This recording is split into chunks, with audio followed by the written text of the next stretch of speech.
Smooth sailing, wheels turning, we're doing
When the world of business is constantly changing, you need to stay ahead. So what about AI to generate new possibilities? Machine learning to predict what customers will like. Or expand your business by forecasting delivery routes with real-time data. With the power of the cloud, imagine how AWS can transform your business.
You know, day twos are always my favorite because this is where things really start to get spicy. Yep, spicy is one word for it, especially for Team Falcons was a wake-up call. It came in as favorites and then ended up with a 2-0 loss to Virtus.pro. I think even Virtus.pro after that series was like, dang, I guess we're actually kind of scary now. And then there's T1. They had Waybo right where they wanted them, but ultimately let it slip.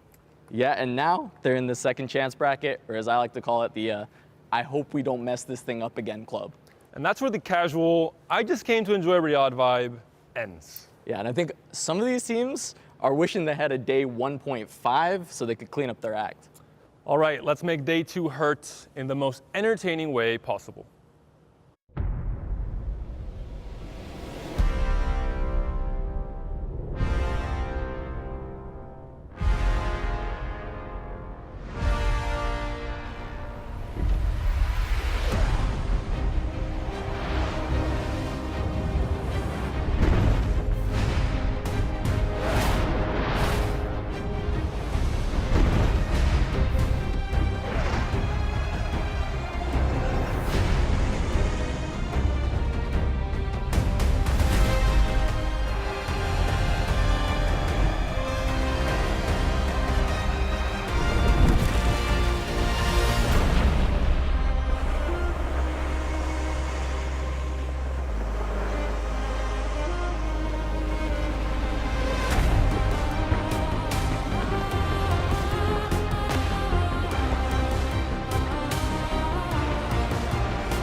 Welcome one and all to day two of Teamfight Tactics at the Esports World Cup.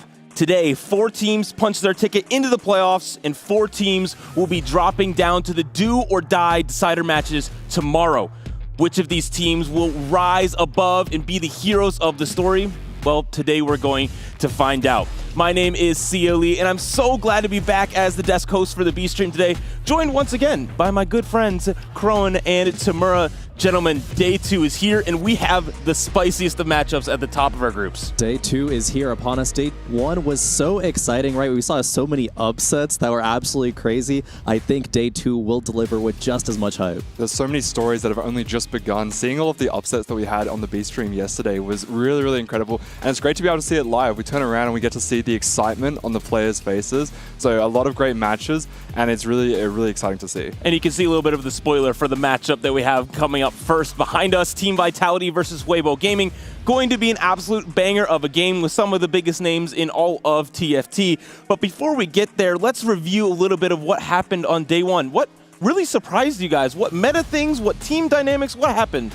Yeah, meta, well, not very surprising, right? We compiled some stats, and we saw a lot of Gangplank, a lot of Sorks, of course. There were a few compositions that had maybe like 4 or 5 plays. Volibear came in there. It maybe was able to get, a top 4, but it wasn't that great. But, GP, as we expected, really the favorite. Yeah, a lot of the standard lines that were picked up, but, a little bit of upsets, a little bit of chaos. We saw VP do really, really well yesterday. A lot of us weren't expecting that.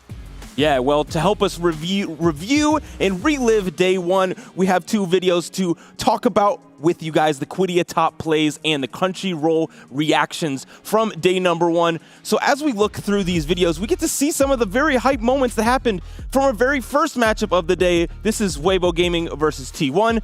Also displayed here, Vitality versus Al-Qaeda.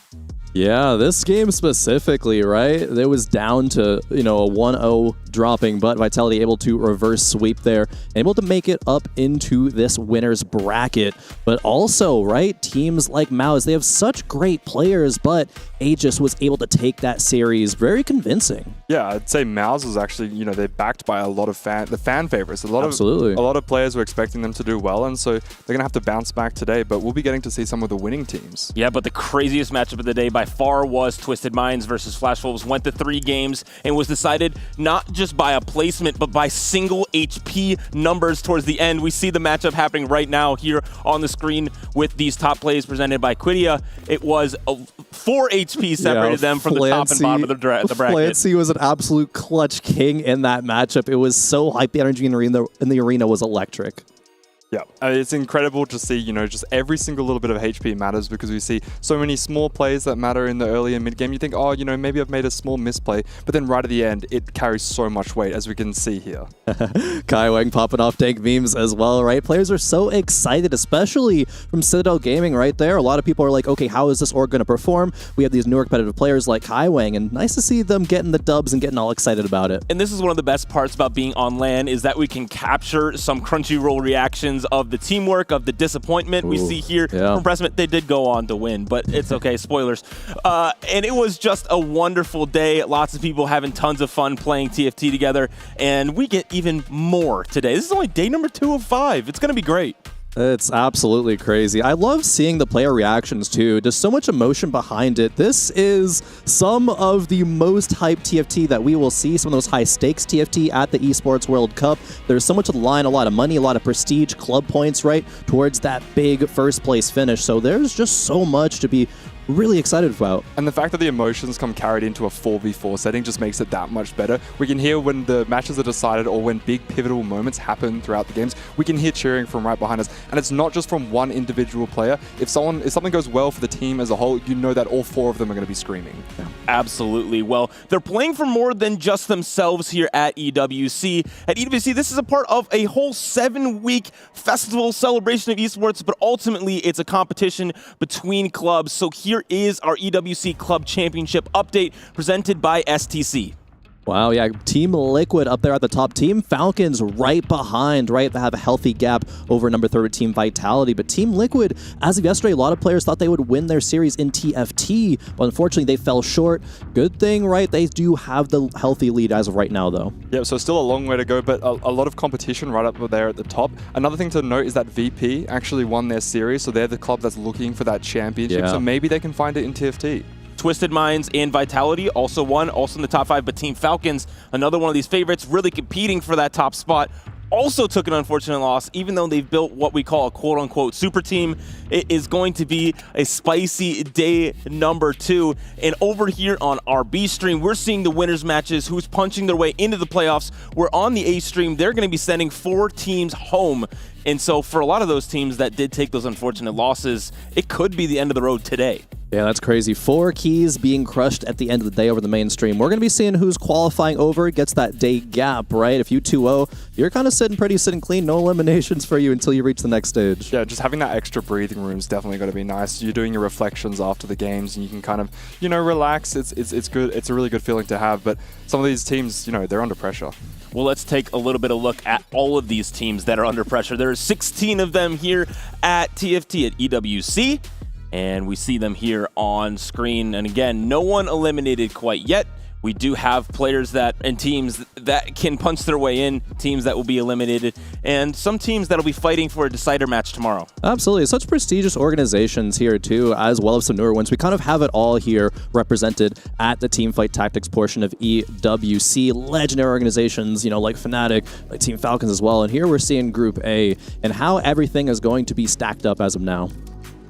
Yeah, Group A, both these teams in the winners match lost their very first game.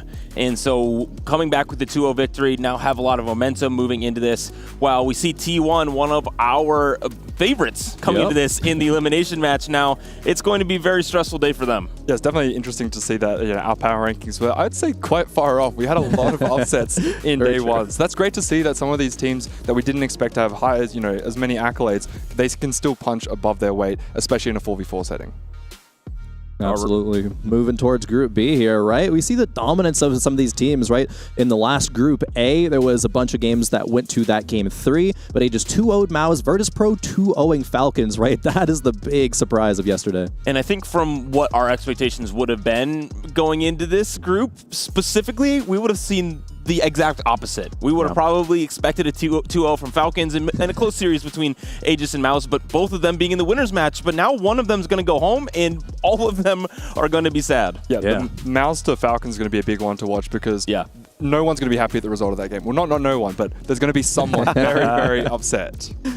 And Group C here, Twisted Minds 2-1 over Flash Wolves. The craziest series of the day, 4 HP was the difference between being in the winners match and the elimination. And Citadel Gaming really showed up and backed up their talk of saying that they might be the best team because they're not very selfish. Absolutely. Twisted Minds came into this event as, maybe one of the favorites, and they proved that versus the Flash Wolves. A lot of clutch plays. Citadel Gaming, right? There are people that we didn't know what to expect, but this team really, really proving that they have what it takes to go the way between Fnatic and Flash Wolves, though. That's going to be a good matchup. Yeah, it's going to be a great matchup to watch up. Flash Wolves already proved themselves they can at least get one match, but Fnatic just looked all over the place, not even scoring a round.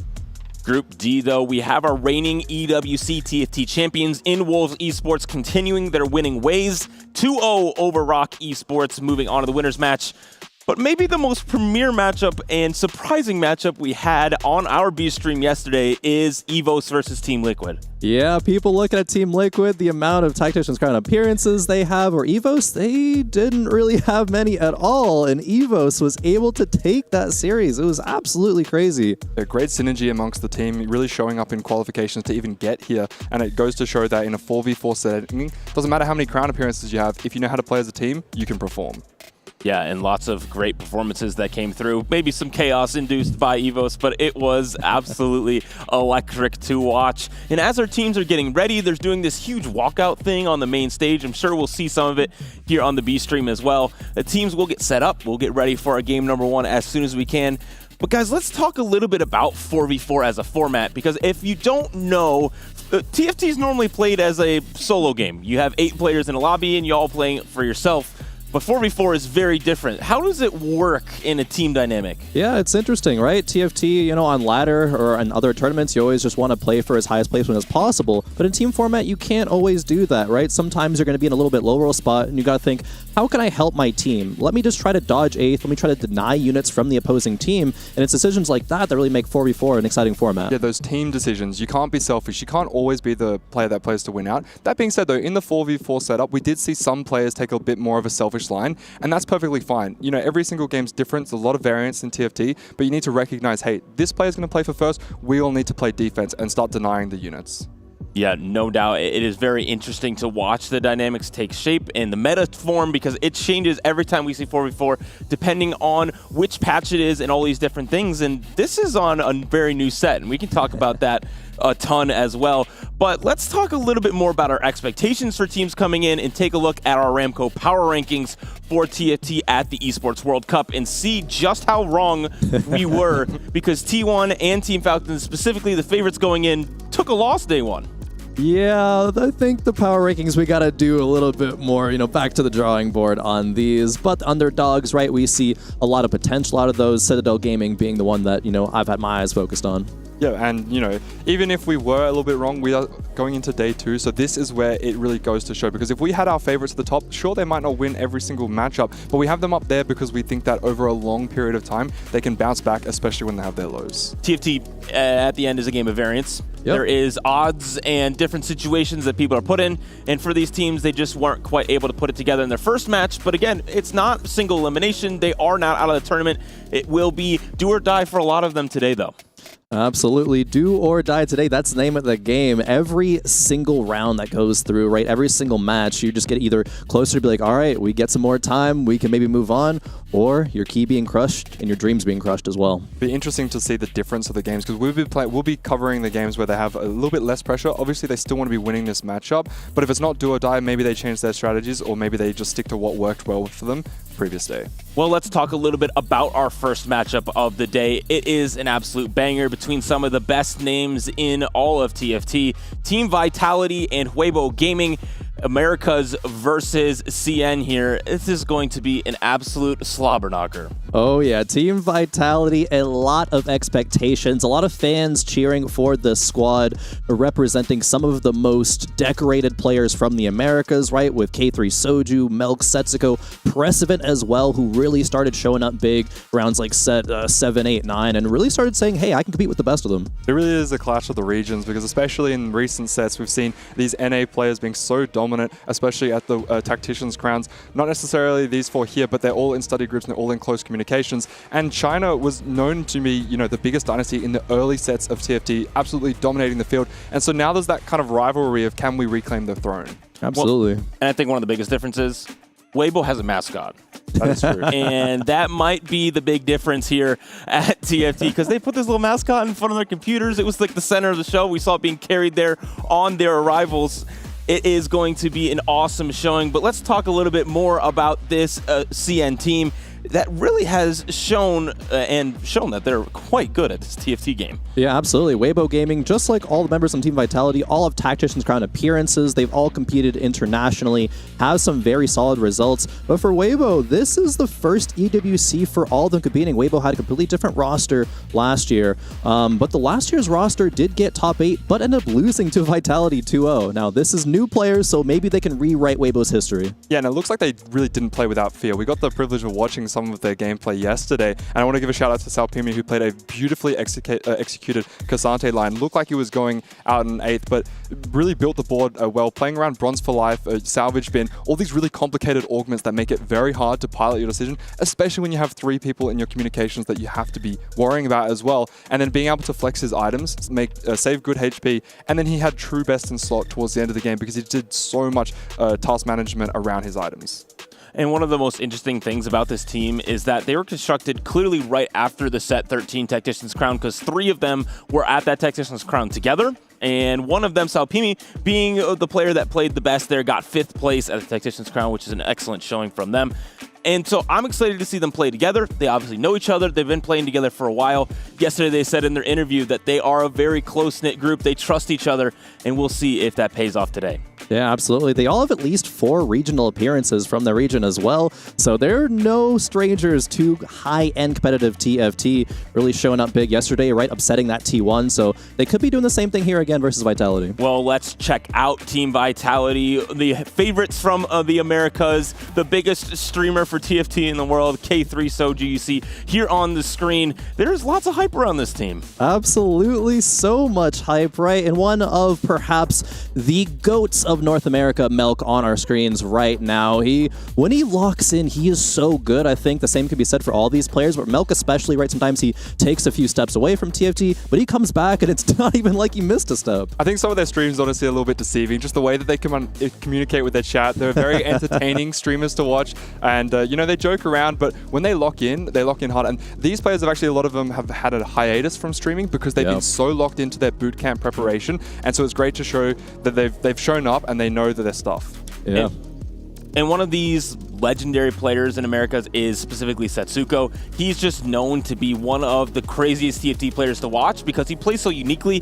One of the best players at capping out boards, regardless of who you're looking at in TFT. So excited to see how he can bring that to the 4v4 stage because it's a little bit difficult in 4v4 to cap out your board the same way it does in solo queue. Yeah, and as a reminder, right, this is a team that they're fielding 3 of the same members as last year. They had Toronto Tokyo on the squad, but now Pressvin is coming in, and obviously Pressvin's been playing and hanging out with this team for such a long time, so it's not going to be any worries about how he's going to fit in the team dynamic. Yeah, I feel like the team synergy is very, very good for these guys. They've been playing together for quite some time. Even if not in a team, they've been playing together in study groups, and they really know each other, and that goes to show that if they lose a game, they can bounce back because they have that cohesion, and it's really great to see. Yeah, and I think Preston is a little bit of the glue of this team. He's a good communicator, organizes a lot of stuff within the TFT community for scrims and all these different things. But I think the real glue we all know is actually their coach, Frodan, who is a notable content creator in himself and a great TFT player and coach. And so really helped them prep in their boot camp and do all these things. And I heard a rumor that they cracked the code for 4v4, but he said he couldn't say anymore. Interesting. I mean, you can't say anymore, right? You don't want to give up all the strategies, but even from the coaching side, Frodan did coach Fnatic last year. They had an unfortunate showing, but I think even he learned a lot and knows how to refocus that approach into team vitality for this year. Yeah, and they're not on their last life, so maybe that hidden strategy, we won't get to see it today. Who knows? Maybe they're holding out for us. But, they've performed well, so maybe they're, implementing it, and we just don't know. Yeah. It's the simplest things that you never even know. I wonder if we'll know when it happens. We'll be like, that's new. I've never seen that before. We were looking for that, It's the secret tech, the dark tech. It's just everyone full opens or something. I don't know, something like that. We do have the teams getting set up behind us, and I am so incredibly excited to get into this game because for the stakes of this tournament, being one of the first teams to get into the playoffs is huge, but you also get a day off. Yeah. That sounds kind of nice. That's kind of huge because you can use that time to scout what all the other teams are doing, get a great wide meta read, and just kind of have that, mental refresh too. Playing for day in, day out for 5 days is so exhausting. Yeah, and you've got to really use as much time as you can because you'll be playing your games, you'll be exhausted, you'll be running lots of scrims, and there's just, having that extra day obviously is going to mean a big deal. A lot of these TFT players, a lot of their improvement actually comes from studying VODs, looking at their mistakes, looking at other games. It's not all about just playing. And you could also just explore Riyadh and be able to have some fun and explore the Boulevard. This place is huge. I got lost here the other day because there was so much to do here, so many things to see. And really importantly, though, the mascot's back. It's there. There we go. The mascot, the team morale buff over there on the side of Waybo. Absolutely fantastic. All right, as we get ready for our matchup, the teams are getting ready. There he is. So cute. He's so cute. Kind of confusing. It's a little bit scary. It looks like something, the eyes are inside of another animal. Yeah, it's a little confusing, but that's all right. That's the Waybo mascot. I understand that it's bringing luck, and that's really kind of what you need sometimes when you're playing TFT. And so we'll want that on their side. Yeah, for this who will matchup. high roll? Who will find the GP2 at 1-3 for an orb, right?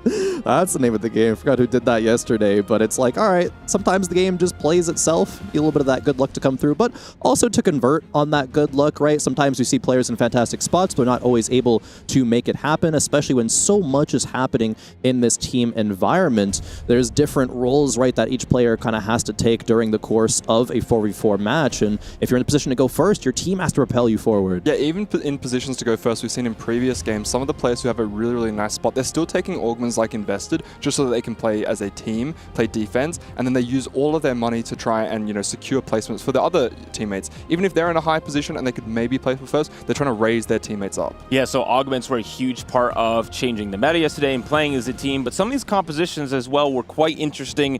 We did see the highest win rate composition, and it's not even close, was Mentor GP. This thing was absolutely disgusting, running over lobbies, but there was a couple other ones that were a little bit notable. Sorks did quite well also. Yeah, Sorks, absolutely 31 games played, about a 4 average. I think that's about what we expected coming into the event, GP and Sorks being the top 2.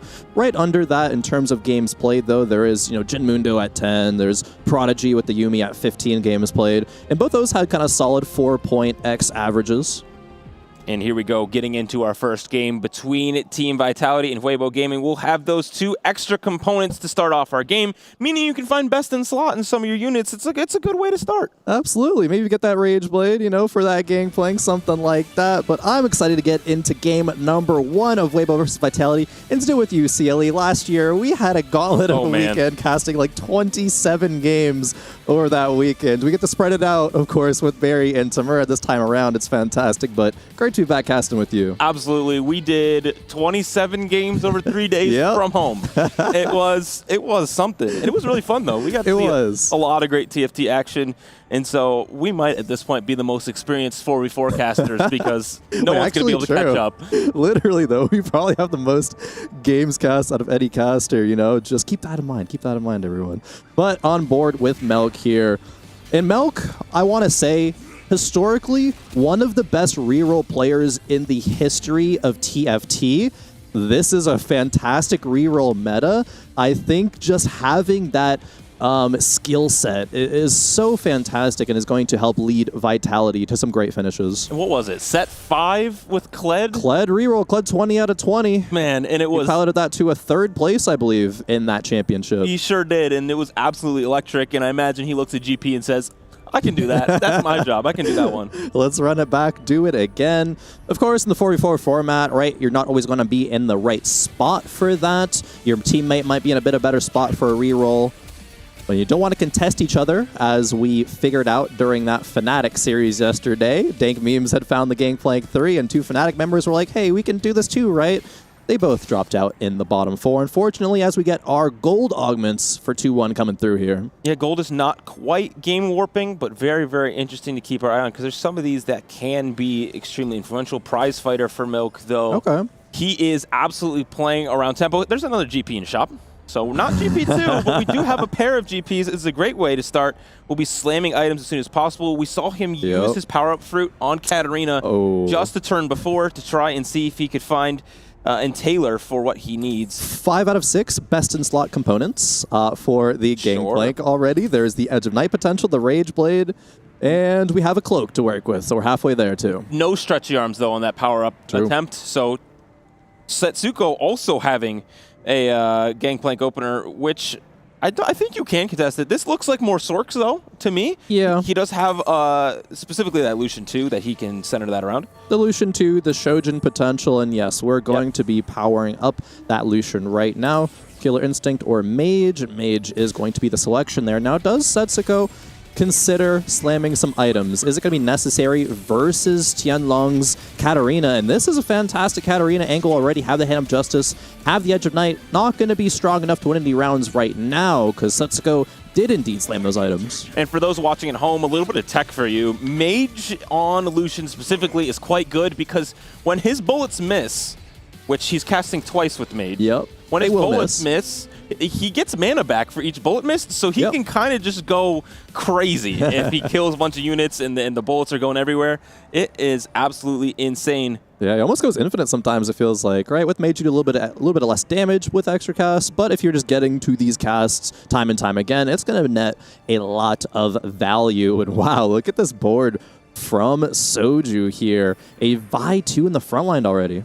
Yeah, it looks like we'll probably be playing around that Mundo reroll with Jin. It's something that is a really good top 4 comp, but did not win a single game yesterday. 10 people played it, 4.2 average, 60% top 4, pretty good. Yeah. But again, not something you can play for first place, but playing for tempo is quite good in this 4v4 format as well. The only thing I do want to call out when it comes to team dynamics in this lobby specifically is that Vitality is almost all of them sitting towards the top. So we don't really have a designated loss streaker, so I'm curious to see who that will be. Yeah, true. Not yet, at least. Maybe 4 rounds in a row of losing is not too bad, but you're still only just on, +1 gold for that extra econ breakpoint.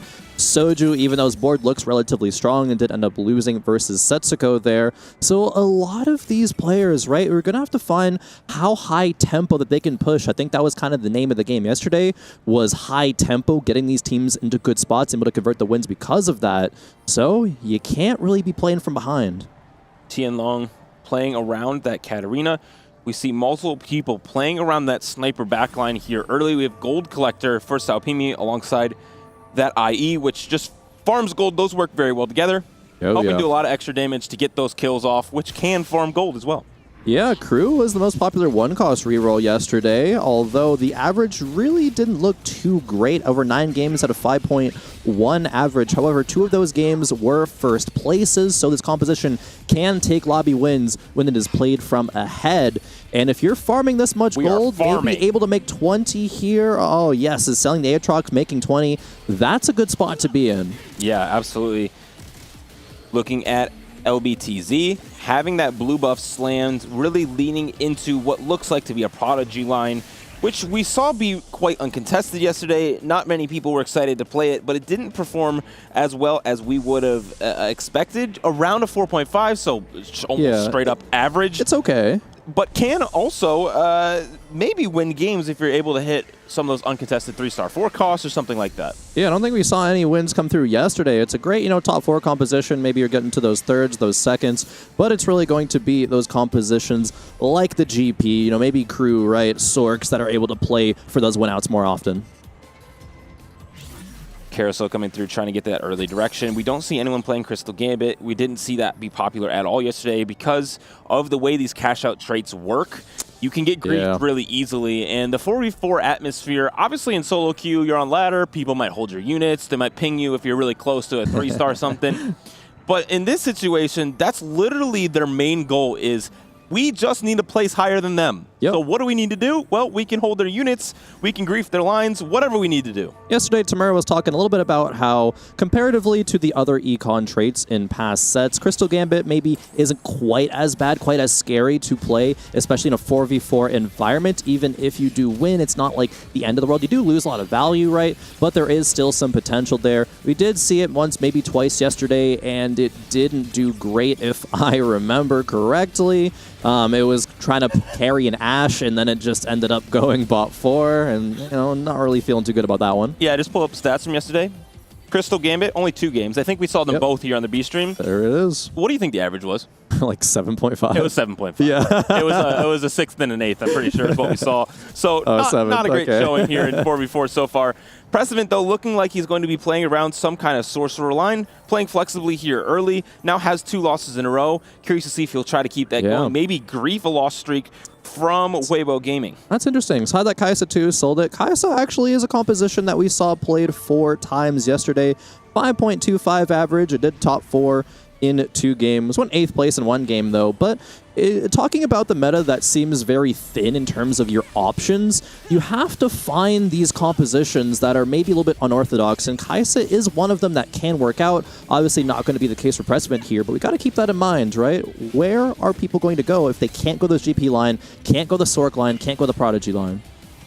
LBTZ already able to lock in that 5 streak here. Setsuko taking a loss. Milk continuing his 4 streak with Prize Fighter. So good start for Milk. Precedent able to take a win as well. So Vitality playing around being healthy, at least here in the early game. I'm curious to see if Precedent look at this Yuumi and maybe change his mind. Oh, Yuumi on level 5. Precedent, you high roller, you. Absolutely. This Katarina, right, was just a little bit of an item holder. She is already sold.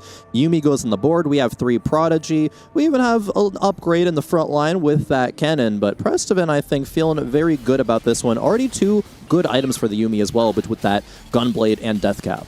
Yeah, just need some mana generation, but even if you can get to 5 Prodigy, you don't need it as bad. So curious to see if we can drop the tier off here. Able to slam some of these important items as well. We did just get dropped Rakan too, which is quite good.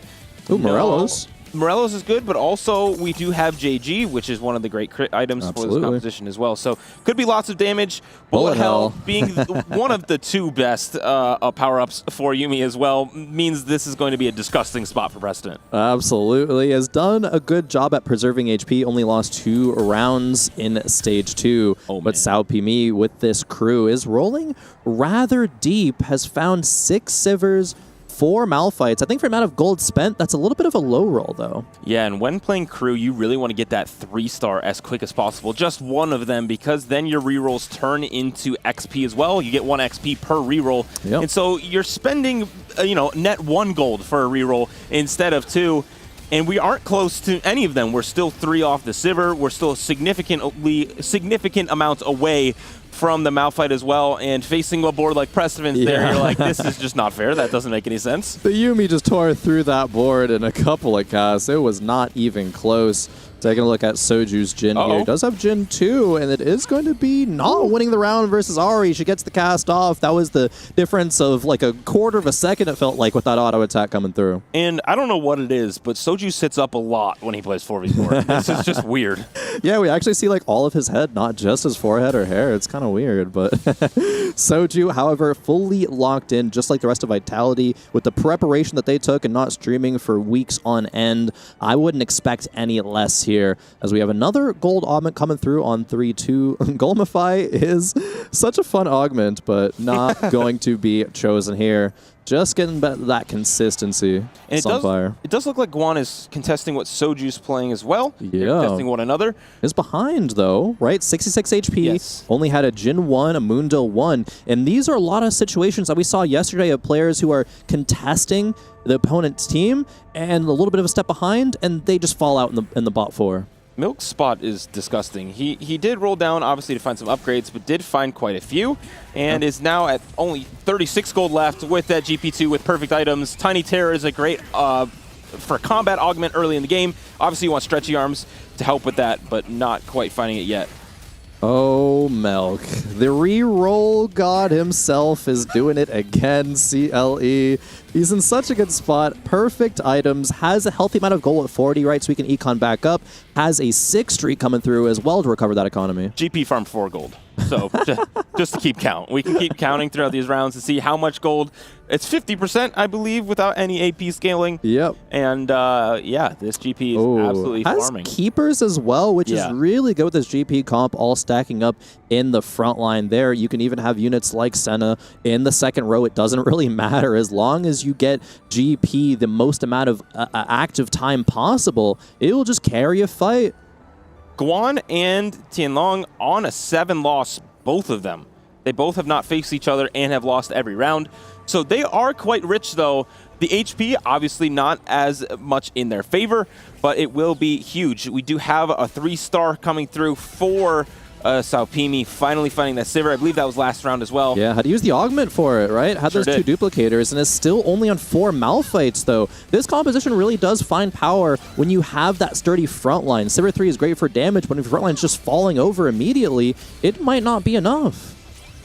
The executions coming through with this gold collector, not farming as much gold as they would have liked, but now beating their teammate who just lost their win streak last round, now losing 2 in a row. Prestivant, though, wins another round. I believe probably beat Milk also. Yeah, I mean, I would assume so with that perfect item Yuumi right there. It just does so much damage in stage 3. It is absolutely insane. There is a spatula on this carousel. Looks like Guan is eyeing it. Does deny it from Setsuko. I don't even know if Setsuko really wanted it, but was at least considering. But driving with a tier, that's a great pickup. It sure is. It can really stabilize the front line. The premier CC frontliner in this set.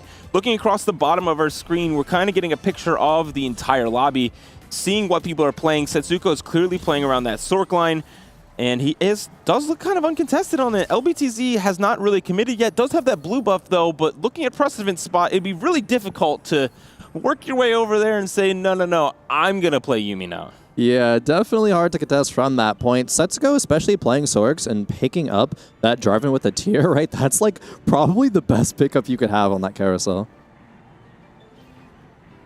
Artistic KO Jin coming through for Guan, but Guan was behind Soju from this spot, is now level 7 with about 50 gold. Still, the front line is very much lacking. Yeah, one of these new techs developed mostly because of GP sniping your backliners is this Edge of Night on a Jin. This may be nearly best in slot for these units as well, because it just gives a little bit of attack speed and damage, but also basically gives you 2 lives because it drops that aggro. We do see Setsuko possibly taking a loss here. Will do. The Artistic KO does so much damage on that 4th shot. We saw the damage come through there, taking down Setsuko and moving him down the leaderboard. We don't have stretchy arms GP here, so Gangplank is kind of taking a little nap, a little AFK here. Will be entering the fight in a moment as soon as Vi takes down this Mundo, but For now, oh, nope, he's blocked again because the unstoppable dash didn't even matter. Gameplay didn't even need to play for this board to take out Soju. Wait, that was a teammate match. That was like the best loss possible because he killed a bunch of units. True. That's fantastic. Oh, and we got another power-up coming through. We're going to have 2 champions now getting these upgrades. Let's see what Gangplank does get from Milk. Not going to be stretchy arms yet. Hopefully we'll be able to find that a bit later, because that's kind of a must-have for the Gangplank. It sure is. As far as there we go. It is. Stretchy arms. All right, Milk in a great spot. Sure is. And now we can start to put some of these power-ups on other units. We're going to put that on the Fury for now, I believe, because that will eventually turn into one of our 4 mentors. That will be a Kobuko with hopefully Unstoppable. That would be best in the slot there. Absolutely. It can be an absolute terror, the amount of CC that comes through from that board if we're able to hit it. The problem for these boards, though, if you're playing around 4 Mentor, is can you hit Rise? If you can't hit Rise and you're stuck at 3 out of 1 Mentor jail, it's a sad game. Yeah, it doesn't feel too great. Gangplank is able to, carry a lot of this mid game, but if you just can't find the Rise for too long, you're going to start getting some losses. You might not be able to reach that #1 spot and close out the lobby. And we're seeing a complete split screen of all Team Vitality facing each other. We do see Milk back on his winning ways, and Precedent continuing that win streak. Stretchy Arms is huge. Actually, Precedent lost. Wow. Precedent lost his streak there to Soju. So look how healthy Team Vitality is versus Waybo, who is down towards the bottom of this, occupying 3 of the bottom 4 spots. Yeah, we see not really dangerously low HPs yet from Guan and Tianlong, but they are pretty close there. Setsuko on that 4 loss is nearing them, but checking back in with Soju. Comparatively to the other Jin player with Guan, Guan was pushing levels, right? It was level 7, very rich, but Soju is pretty poor right now. Level 6, 20 gold, is 2 Jins off. Looks like 3 Mundo. Oh, no, that's... Oh, I thought that was a Jin 2 on the bench and a Mundo 2, but Soju is even further off than I had originally thought. He's in not really a great spot. No, and I think his job is just to contest Guan and place higher than him. Yep. Another thing that Team Vitality is doing, and something else that was on K3 Soju's bench, was a Katarina 2. We also saw Milk have a Katarina 2. You know why? Because Tianlong is playing Katarina reroll, and now 6 of them are gone, at least, and it is going to be incredibly difficult to hit. Sao Pimi, though, is online, did roll all of his gold, basically, on level 6. Holding that GP2 on the bench, which we've seen so often in this tournament so far, but does have that solid front line now, as well as a secondary front line in that Shen.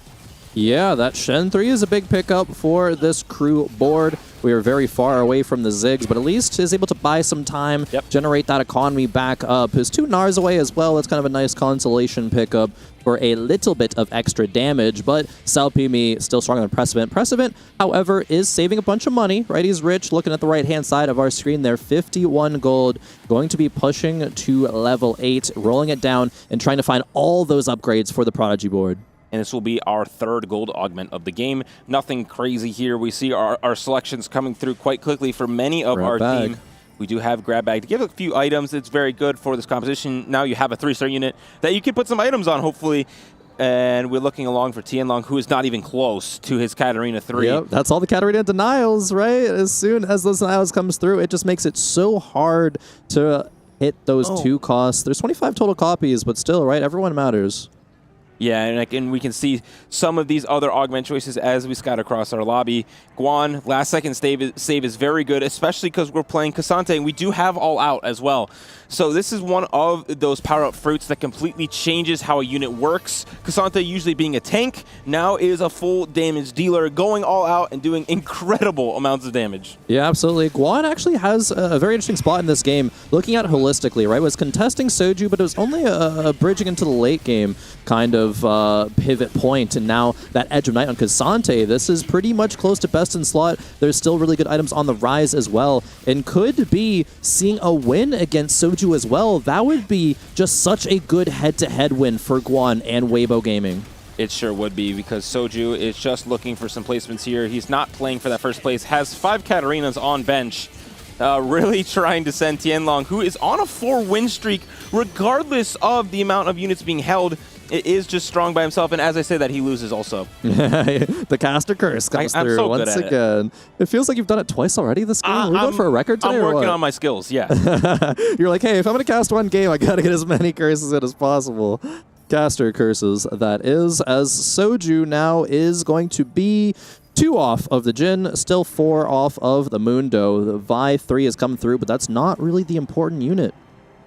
Yeah, we do have that cloning facility, which is good on this board. Juggernaut does have a lot of stats, raw stats, and so if you're able to get that 3-star Mundo, the 3-star Vi that we're copying right now, that's just a lot of HP and resistances. But we do see Tianlong on the other side. I'm sure he is quite sad because he's not been able to hit much of anything. Doesn't even, I think he has only that one extra Katarina on his bench, though. Wow, 4 cats. I thought Soju was in a not great spot. Well, Soju is level 60 gold, where Tianlong is 50 gold, level 7, so we are just in different stages of the game in terms of that economy, that tempo. Edge of Night has been procced from that Katarina. Can Jin 4th shot come through here? Looks like not even needing it, barely, but does, and Soju will be finding a round win. Even just a Mundo 2, that Mundo is so scary. Yeah, and it's really important for Soju to get that win there. And Setsuko also at the bottom leaderboard. Would love to see how he stabilized because he was on a 6-loss streak towards the bottom of the board, but we do have 5 costs. Maybe not the ones that people were hoping for. We don't have a Gwen. We don't have, what are some other 5 costs that people really want? Braum is really good. Varus. Yeah, any of these ones that really shape up the composition. TF is good, but not great. It depends if you're playing that Juggernaut frontline. Yeah, not too much to be working with in this carousel here. Players wanting to just complete some of their items. There's a lot of floating components here. Precedent, we see even the Yuumi items are all taken off of the bench, probably was facing a teammate. Didn't want to take too much damage, too much HP away from them. But looking at LBTZ, another Sork player here, it looks like. We get that Deathfire on the Karma. No other items there on the bench. Currently a blue buff and that Death Cap Void Staff as well. Man, it's so fun. Cloning Facility is one of these new power-ups that's just very, very good in some situations, especially when you have artifacts that do some passive damage. Oh, yeah. Because it straight up copies this Deathfire Grasp and works the exact same way. And it does a little bit less damage as a unit, but not from these items. Yeah, a lot of power there. Great synergy as we see split screen fight of LBTZ versus Precedent on the left and Melk versus Tianlong on the right as we're getting into this stage, right? A lot of these losses are going to be dealing a ton of damage. Woo! Wow, these casts coming through, and it looks like Precedent winning on the left. The Yuumi trying over here. Yuumi supplementing the damage against the Katarina, and Tianlong taking Milk out in that round. And Milk taking a lot of losses here in the mid game, and you want to know why? We don't have a Rise, I don't think. We're not able to play that Mentor. Oh, he does have a Rise. He's just still losing. There we go. Never mind. Yeah, I was going to say, stuck in Mentor jail, but no, not even. He is Bronze for life. Very far away from that GP3, unfortunately. When we see this comp excel, it's going to already have been, 3-starred for maybe a full stage by now. He hit that tier 2 very early, but where were the rest of them? Who knows? Soju, though, did hit Jin 3, but I believe he had to get rid of the rest of his Mundos as well, so won't be playing around that really premier 2-cost tank of that Mundo instead. Just going to be satisfied with that 3-star Vi, going to be working towards itemizing that as well. Soju, though, being able to find that Jin is extremely important. It's going to be doing incredible amounts of damage. Does have Bludgeoner as well to help get through the armor on the other side. Precedent, though, did hit Yuumi 2 and his Leona 2 early and is able to go quickly to 9, which is where this composition without a Prodigy +1 really takes shape, because you can get 5 Battle Academia and 5 Prodigy online, and that's where that board can really push itself into the top 4. Yeah, absolutely. Speaking of top 4s, currently Waybo, 3 members are sitting in the top 4. Tianlong, the only one who is not and did lose last round, but I'm starting to be worried for the members of Vitality here. Granted, the HP totals, right, are very close. Soju and Pressman are at 40, and Saopimi sitting in first place is only at 48.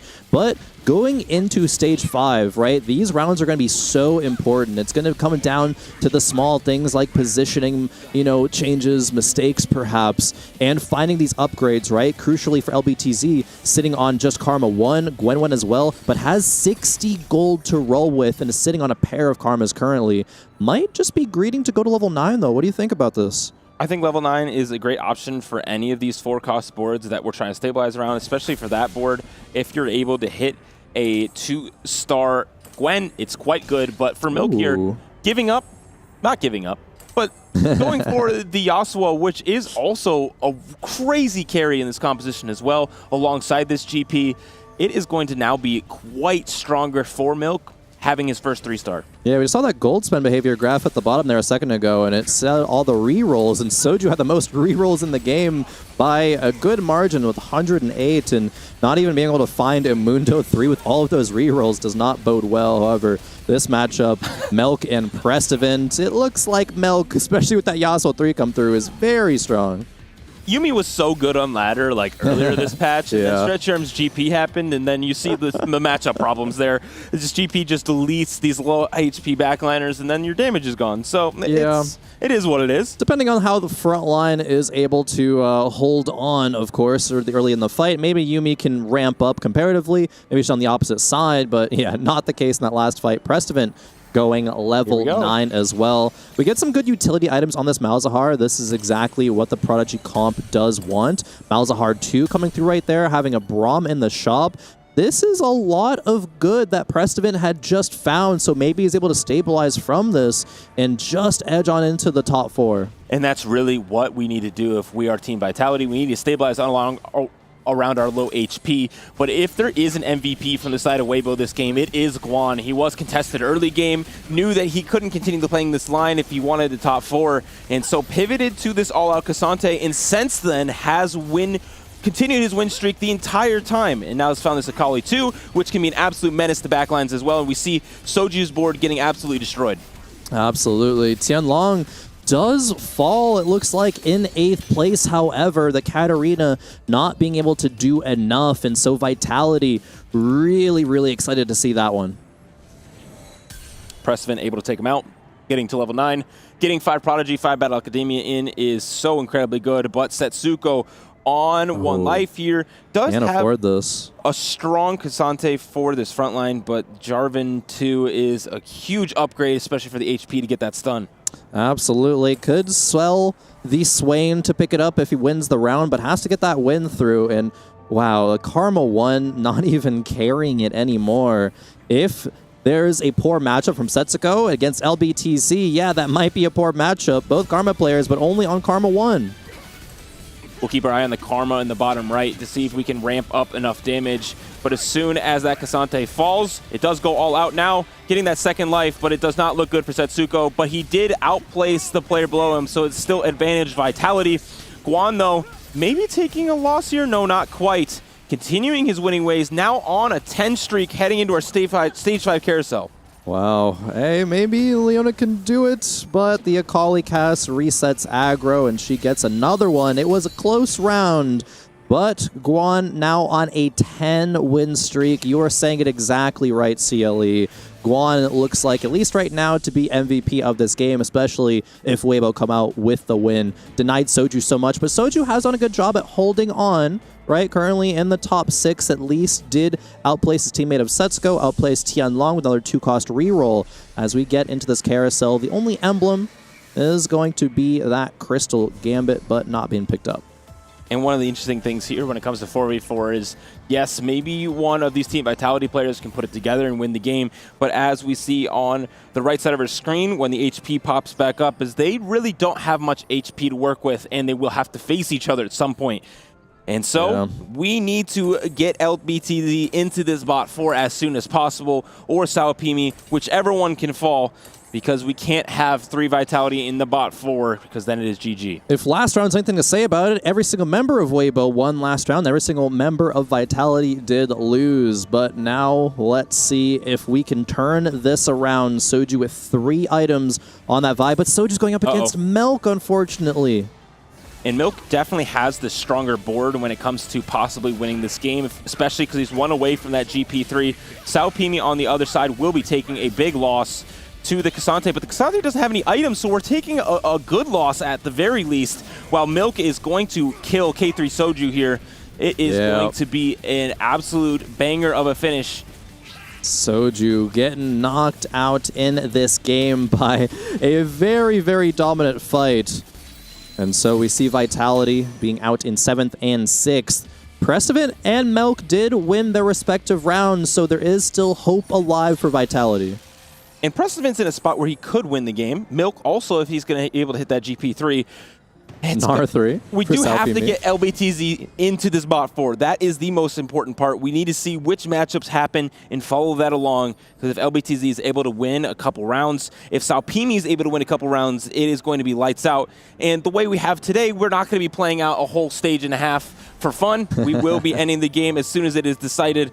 And so, oh man, here we go. Let's see the matchups. Precedent will be facing Milk.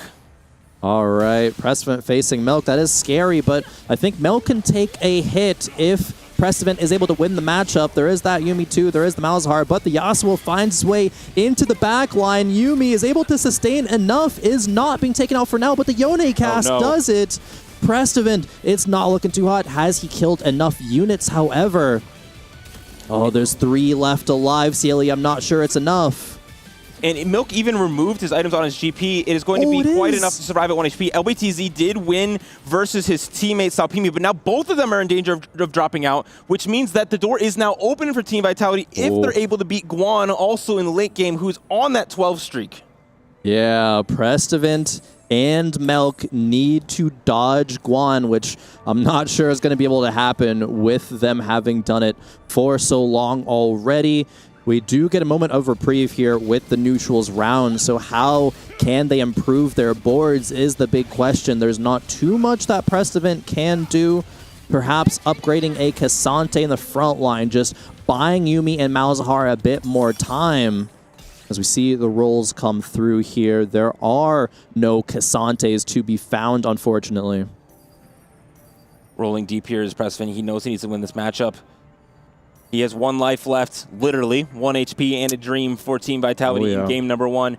But if he drops out here, it is not going to be the end of the world. There'll still be 2 more games. This is a best of 3. If they're able to win that next one, push it to a 3rd game. And that's where both these teams are comfortable. That's exactly what they did yesterday, losing game 1, then winning 2 at the end. Such an important round for Precedent, but also Salpimi on 5 HP, LBTZ on 10 could fall as well. Taking a look at Salpimi's matchup versus Precedent, this is going to be for Vitality's chances to stay alive in this game. This Malphite, though, is so incredibly tanky, and there's not a lot of the resistance shred to get through all of that tankiness, the HP and the effective HP. Yuumi. But the Yuumi is popping off. The healing coming through is absolutely massive. The one more going through with Bull Health does knock out Salpini, and LBTZ is out as well. Oh, wait a minute. There was like 3 eliminations that round. Wait. Where did it all end up? I'm so confused. There's so many eliminations. We watched Precedent win, right? Yeah. Unless it was a ghost that we didn't see. Oh, it was a ghost board, I think. Oh. Do we get baited, Sealy? I think we might have. Vitality is going to be out, it looks like, in this round. You see the smiles there from Guan on Waybo. Milk still alive in this game, but with Vitality having 3 members out in the bottom 4, that is all but a wrap. It sure is. We did end up hitting GP3 as well for Milk, which is a great showing from them. And Guan, though, is really the hero of this game, right? Absolutely. He's able to pull off a fantastic pivot from playing that Jin line to then playing that Awa Cassante. Uncontested, able to hit some of these units that aren't really super popular, but Milk, though, was able to cap out the board properly. So that last round, those matchups, and the way that that fell, if Precedent was able to not lose there, move into 3rd place, and then Milk able to do what he's doing there, Vitality would have won. That shows how much nuance is in TFT specifically, but also in 4v4. Absolutely a lot of nuance in TFT in 4v4, and now Vitality has to find a way to bounce back. They did that yesterday as well, dropping in game 1 versus Al-Qadsiya. But Waybo upsetting T1, now in a very prime spot to upset Team Vitality, another one of the favorites in this tournament. This is crazy. It sure is, and obviously Team Vitality is the team that many of us know and love, but this team, Waybo, we always put as like, yeah, they're probably the 3rd best in this group. Yeah. We wouldn't be surprised if they had an upset, but we weren't really looking forward to them having 2 upsets. We weren't expecting that whatsoever, but here it's looking like they're getting off to a good start in this match is number 2 in the winner's bracket. We're going to be having a few more battles here to see if Milk can close out the game versus Guan. Looks like that would have been the results. So that really makes those matchups just that much more important, man. I can't get over the way that ended. Let me just check off GP gets a first place here in my little bingo card. That should be a free space, really. GP gets a first place in a game, or in a series, I suppose, at least. As yeah, Milk has played this game very well. We know why he is the reroll king, right? Kind of set that up towards the start of the day. He's just so good. The most decorated player. I think a lot would argue Milk is the GOAT of the Americas. It would just all the history of TFT, and he's just been so good, so dominant, has multiple Titans Crown appearances, has some very deep runs. He's not always, you know, on his A game. He does take a step back sometimes, but for now, Milk being Vitality's star, Waybo, however, and Guan, especially as we were talking about, just such good play, I think, from the whole team. Yeah, Milk definitely could be on the Mount Rushmore of America's players. But, I mean, then this performance shows that, right? He's able to fight through all the contesters, obviously playing a line that is, you know, really good currently in the meta. But it's something to say the that least does require at least some skill to pilot to a spot where in 4v4, people are holding all your GPs, being patient enough, knowing your positioning, and taking the win here. But Vitality losing game 1 of this match does set them behind, but they're not unfamiliar with that. No, they're used to it at this point. If you could say that after just one series yesterday, as they bounced back and they're going to have to do it here again versus Waybo if they want to be in a position where they can just chill tomorrow and watch. We'll see here if they can make that happen, but I'm not too sure. We do have Tamura joining us back on the desk to analyze that game. What did you see happen? I saw a lot of econ being picked up. I feel like Waybo were playing around some of these extra augments that were just picked up and is denying. So Vitality really struggling to be able to kind of move forward. We saw Soju getting stuck on level 6, having to roll down to 0 gold, just doing anything to hold on. He was really behind when it comes to economy. He was like 20 gold, level 6 at some point in the game, where he only had 4 Jins, 4 Mundos, just playing from behind. And Guan, I think, keenly identified that, like, hey, I could just sit on this Jin too, and I can pivot into this Cassante line, and was able to get a 12 win streak after that. It was just very well played. Yeah, just coasting through and just holding on to so many copies of GP. We saw Milk was in a really, really good spot. I think from 2-1 you thought, okay, great, he's in a good spot to win the game. Then he gets keepers and you go, okay, now he's in a really good spot to win the game. But then he keeps scouting across the boards and you just see GP2 on bench, another GP. They're all gone. Oh yeah, it's just so it's so hard to recognize, you know, every single round, every single stage that goes by with these spots. It's really hard to identify what exactly is the line to go down, right? How deep do I roll? How much am I allowed to deny each other? And where's going to be, where's the rest of my team at? How are their spots? As we see Vitality trying to bounce back here and try to regroup for game number 2. I have some news for you guys. Oh, I'm excited. What's the news? I think our in-game graphics were wrong. Were they? The in-game lead for this is saying that Vitality actually won. Wait. Just like we're saying, double baited? Maybe. Just like we're saying with that Precedent matchup, we're like, hey, Precedent won, right? Yeah, I thought so. Then I convinced myself that, like, oh, it must have been a clone. I must have just, like, saw it wrong. But we are getting confirmation that it was literally by Milk beating Guan that they were able to win that game because Precedent did get 3rd. But now the hype was so much lower because the game was over. Yeah, I was talking with the producers trying to figure out what actually happened. And I think we're still kind of waiting for, like, I'm not going to say it yet. Until I see it on my screen. I don't know what has happened to this game. Either way, it was an intense one back and forth. Oh boy, I mean, both teams seem so locked in that I was looking at the cameras and the reactions of both of the players because they would have seen the live feed and going, who's won? Because both seem so dialed in that it was like, regardless if they win or lose, I'm ready for game 2. Take me there. And neither of them seam very excited. No. So I'm trying to turn around and be like, figure it out. Can they confirm that either of them won? But they're all just talking about what they're going to do next game. I am just sitting on my, well, I'm not even sitting, I'm standing. I'm just waiting to see exactly what happened. But here's for our graphics. The graphics don't confirm that Vitality has won again, but Waybo in the top 3 with 3 of them, it would be a win for them. So I am still waiting to see exactly how that happened. But as we look across the board, what are some of these compositions that stand out for you guys? I love TFT. Just want to say that first things first. But I think we are not surprised in just how these results look here, right? Milk with the Gangplank, that's a composition that has a lot of plays, has such a disgusting top 4 rate, right? It's like 3.2, and Milk able to give that another win. Guan, as well as we were just talking about, Tamura, able to pivot into that all-out Cassante. Another composition that's not maybe in the top 2, right? Favorites between Sorks and that GP, but still fantastic when you get a good spot for it. And it really comes down to what kind of augments can enable you to get there. If you do take some of these econ augments that start some extra XP, of course here Guan's picked up there from the patient study, and then you can get into some nice combat ones later, then you can actually rival some of these boards, because all-out Cassante is based on the fact that you have to get to level 8 and you need lots and lots of money, but once you get there, you need combat so you can obliterate the front line and get onto the back line quickly. If you get stuck on something like a Malphite 3-star, you're going to be having a rough time. Yeah, real quick, Cameron, I need to talk to you. 3 times. It's a 3rd time. Waybo did win. Okay. Waybo did win. Those graphics are correct. Can I trust you? Can I trust you on You this? can. You can. Okay, it's your fault if it's wrong. Yeah, I agree. You. I agree. It is. Waybo did win. What we saw on the screen was correct. I just think some of our math was off. It's okay. It happens.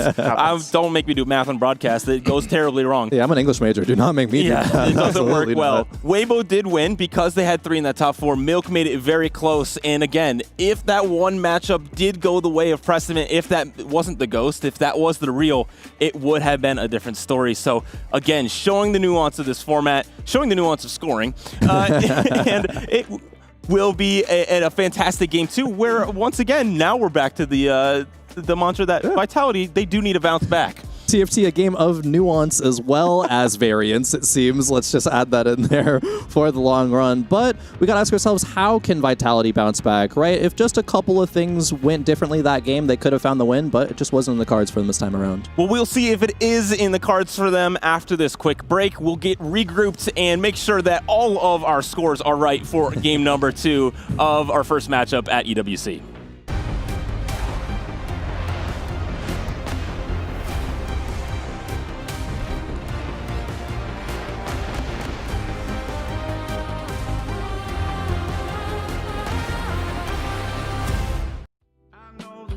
Can get a little bit crazy. Everybody's moving so fast. That ain't the way it's supposed to be. There's a better way.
I gotta get out.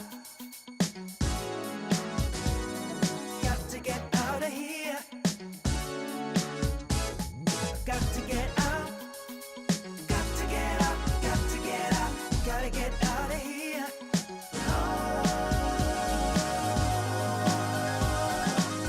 I got to get out. I feel it here inside of me. But you know what just occurred to me, baby?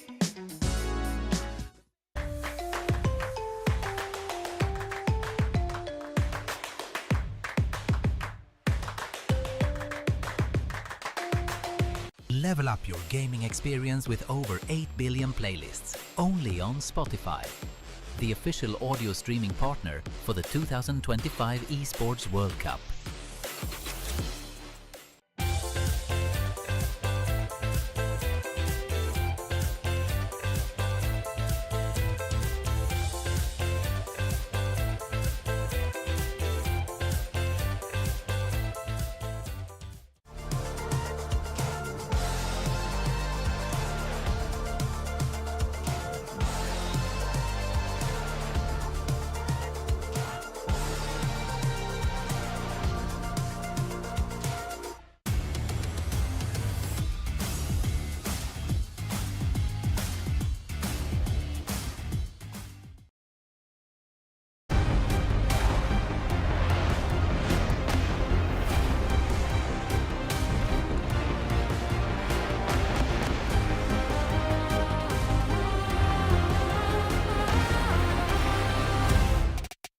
Welcome back to TFT at the Esports World Cup, where Team Vitality is down 0-1 to Waybo Gaming, who has upsetted T1 yesterday and now is on a track to upset one of the favorites of the tournament in Team Vitality themselves as well, and sending them to the decider match and themselves to the playoffs. However, Vitality was in this position yesterday, so they are no strangers to being down but not out, so the reverse sweep definitely is possible, especially with how strong of a roster Team Vitality has. I think a lot of experience as well internationally. They're not going to be getting those jitters because just they're down one game. Strong of a roster and also strong of a gameplay. I feel like it was a very, very close match, you know, just right down to those last couple of fights where their Prestivan could have maybe eked out a few more placements. They identified their win-out player, Milk, with the GP line, was in a very, very comfortable position to go for first place. So they just needed to save a little bit more HP, and unfortunately it just looked like a lot of their roles in the mid game and that they were kind of stuck at a low cap. Yes, so close, so much confusion towards the late game that we got a little confused.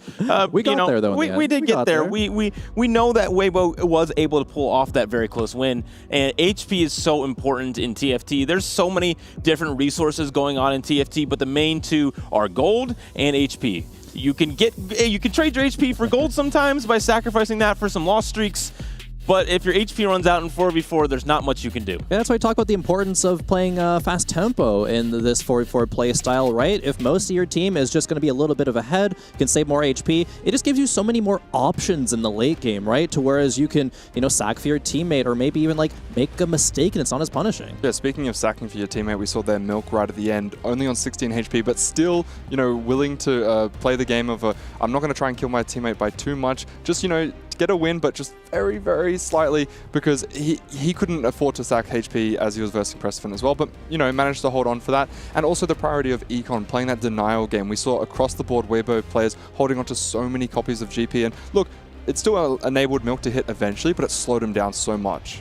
Yeah, he didn't hit until like the top, 3 perhaps, so, yeah. Right? So if all his GPs are back in the pool, Milk was like, okay, he hit a Yasuo at 3 before, and he had like 4 GPs or 5 GPs, something like that. And Waybo Gaming showing a lot of resilience there. Tianlong being contested so much in those Katarinas. It was absolutely disgusting, but able to pull it off. But we do have our game number 2 right here at EWC for TFT. On board with LBTZ here early on. Didn't quite get to see what our encounter was, so we will wait. There are no items on bench. We don't have any dancing crabs, so we are chilling in that regard. No trainer golems as well. That's always one that I like, at least. Like, it gives some direction. Not that you have to follow it, but it's just like, all right, we get some high variance potential here, and it just makes the game so exciting, but we'll have to see what this lobby is. Across these games, there's a lot of these early openers that give a lot of direction. Kale obviously being one of those. If you can hit some early Kales, also Zach, you can get exactly what you're looking for. I need to see what that snag is. Look at that. What do we think that power snag is? I think it's Midas Touch. That's my guess. That's what I'm calling. Yeah. You don't think you got stretchy arms on no, 1-2? It wouldn't high roll that hard, would he, right? Well, Vitality's all checking this board. We can't quite see what they're all looking at quite yet. Guan, though. It's a mystery. It's the mystery Gangplank. It can either be the best Gangplank in the game, a very middling one, or just something that's going to be sold here in a couple of seconds. Still a mystery. They're hiding it from a Sealy. It's the suspense. Makes a lot of sense to me. I would hide it too. That's why it's on bench. Yeah. We can't see it in the active traits because it's not on the board. Continuing to hide it from us. There's no Bastions there either, or Battle Academia. So. Oh, here we go. Now we get the right ones on the left-hand side. So we need Guan to put that on the board, please. Please, we need to see. Oh, well, we'll be seeing here just soon. But wow, would you look at that, Sealy. The TFT gods have answered. A second Gangplank has joined the board. Are you ready for silver team building? We have Prismatics here to start off our game number 2. Spicy. Very, very interesting choices here across the board. We'll definitely want to keep an eye and do a whole scout of the lobby to see what everybody chooses. Yeah, 9 lives. Very interesting Prismatic augment. Birthday present or Caretakers. Caretakers is one of those ones that is very, I would say, just generic, right? You always know you're going to get it. It's not going to be that high variance. But key, level 7, you get 1 of 5 Radiant items to choose from, and those can be so powerful, especially on a Gangplank. Guan is the last one to choose their augment. We are sitting here and waiting for them to see what they do choose. They do have some good options. Going for 9 lives. Risking it all, playing around that GP as well, which is quite strong because you can loss early with GP, roll it down, stabilize so easily around some of these units early on, and it does seem to be Midas Touch, so we'll be farming gold as well. Called it. Wow. Yeah. I'm just good at guessing, perhaps. You're just a gamer. Just a gamer. Got those gamer instincts. And yeah, Guan moving down to the bottom of the standings in HP right now because of those 9 lives. But going to be a slam of an item there. Okay, it always trips me up. What's that item called again? It's not Guard Breaker anymore. It's Striker's Flail. Striker's Flail, right. It was something Flail. It is an incredibly powerful item here early on into the set because it grants damage and based off how many critical strikes you have. And so if you're able to pair that with a IE or with a Jeweled Gauntlet as well, you're able to do an incredible amount of damage. Guan, though, taking wins here early is one of the 2 ways to play 9 lives. You can play it around an early win streak, using a little bit of that extra power, especially if you have a good opener like this, to really push through that early game and make it 2 longer stages in the game. Because if you can get to stage 5 and you actually have 9 guaranteed lives, you can nearly win the game or guarantee a top 2 or 3 at that point. And so maybe Guan is going to play that direction. Yeah, it looks like it, I think. And, you know, you can't be saying that that direction is going to be weak, right? You just explained that that is a very viable path to win. Tianlong on the other side of the board there with some prodigies. Just a rod slammed for now, but we also, over there, have that Prismatic ticket. Yeah, the Prismatic Destiny into Prismatic Ticket is very interesting. Getting the extra gold from Prismatic Destiny is quite good, especially when you can now turn it into rerolls and get more and more shops. But more interestingly, I wonder if he's going to play reroll Prodigy around that Syndra, Ezreal, around the frontline Bastions as well. It could be quite interesting. Do you know if we had any games of that yesterday? I will check for you. Yeah, I'm not too sure. I know just looking at the stats briefly, there was like a couple of Kale games that didn't really do too great. There was maybe a Zac reroll as well, but... Yeah, no games of Prodigy reroll quite yet in maybe that's the secret tournament. tech. It might be the secret tech. It might be getting unleashed. Setsuko the Mudu, too, very early in the game. Now, if we talk about tempo, right, that's certainly a way to get some nice early tempo, but take a look at the right-hand side and look at the gold for all these players, right? Yeah. Milk has 30 gold right now, all right? And that comes through with that augment choice, right? He got a bunch of gold drop on that. And being able to generate that early econ is going to put him in such a good spot, especially because Milk is so great at rerolls. If he finds a reroll line with all that gold, he can hit big. And I think one of the options you can get from Expected Unexpectedness is you can get some early forecasts that maybe just aren't good enough for your board and aren't great in the meta. So you're just like, all right, I'm just going to part ways with those. I'm going to turn those into gold. I'm going to figure it out later. Maybe with the second Expected Unexpectedness on stage 3, maybe that'll give me the direction I need to move forward.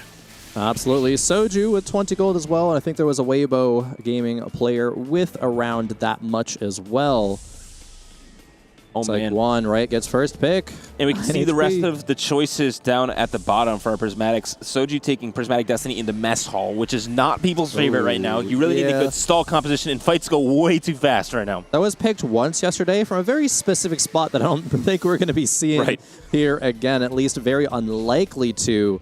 But also taking a look at the items, right? It's the players who are maybe going the loss streak, not slamming these items, leaving themselves open to be flexible. But look at Sao Pimi's board, right? That is going to be a lot of Garens we're working with. Yeah, I think that's something we did see do well yesterday. Schoolyard Justice from Protagonist is fantastic, especially if you can get that Rage Blade.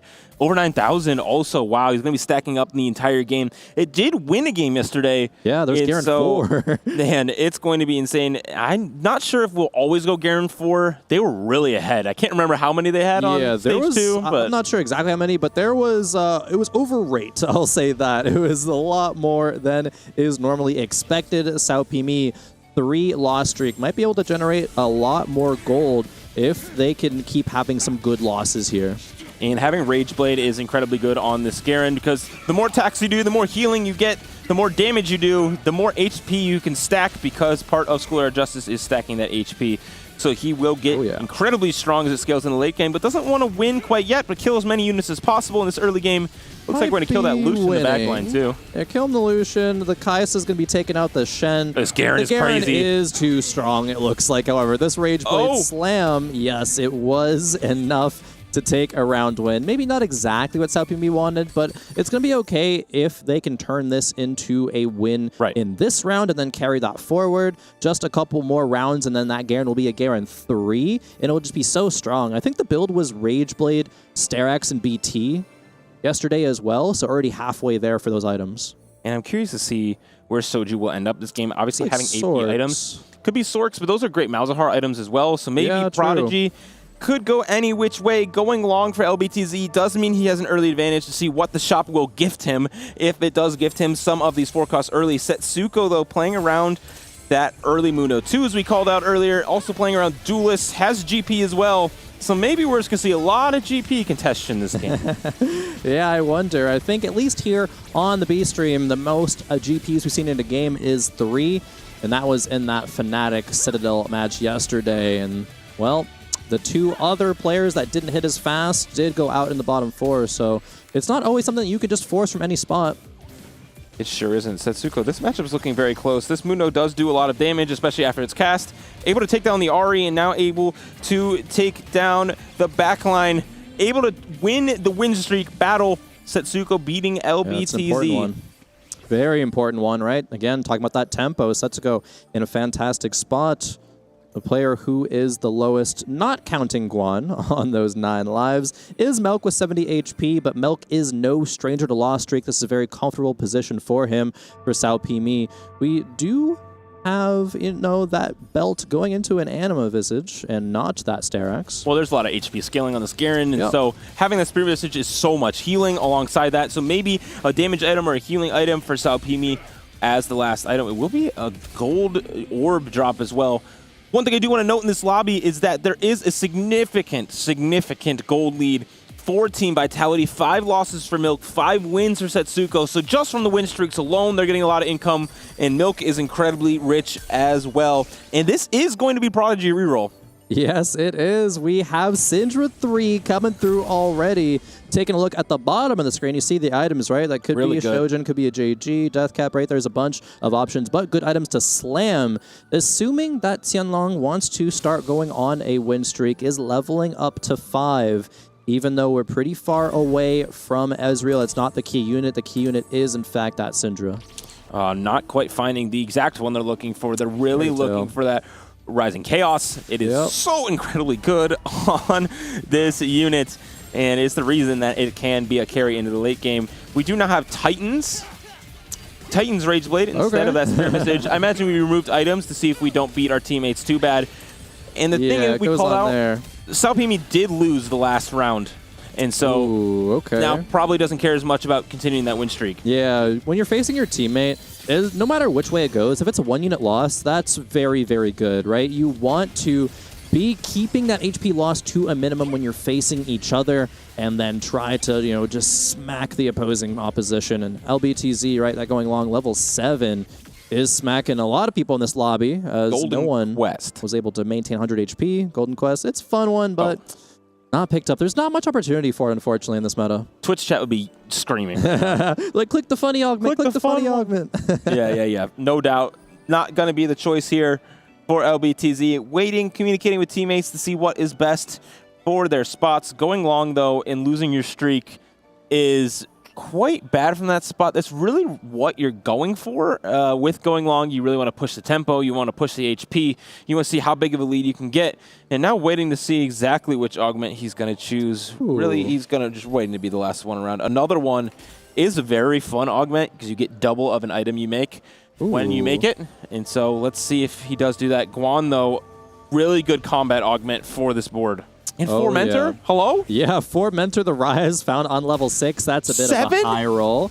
We have 7 GPs as well. The gold is rather low, though. There is just 8 gold, holding a Karma as well, denying it from the Sork players. And the arms are stretchy. The arms are indeed stretchy. A little too stretchy, perhaps.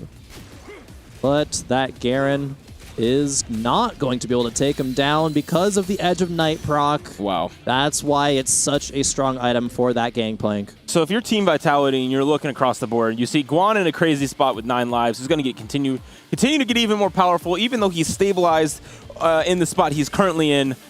If he continues to lose, he gets more resources for losing and all these different things. And then you see Salpimi, who's got a really good option to push the tempo of this game with his protagonist, specifically around that Garen. And now you're saying, okay, maybe these 2 guys are guaranteed into the top 4, and maybe one of them is guaranteed top 1. Now what do we do? That's a great question. It looked like also Prestivant was going the direction of Kaisa reroll, which is very interesting considering that it had kind of not great stats yesterday, but there was some opportunity for it to do well. There were 2 games out of the 4 plays in which it went in the top 4. Yeah, good showing if you can get in the right spot. This does seem like a good spot. With heavyweight +1, it's kind of difficult to know exactly what to do with that. Yeah. We did scout and see that direction. Setsuko's on contest duty for GP, but has 1 GP. But yeah. 6 Yasuos, so maybe we'll go that route for the main carry.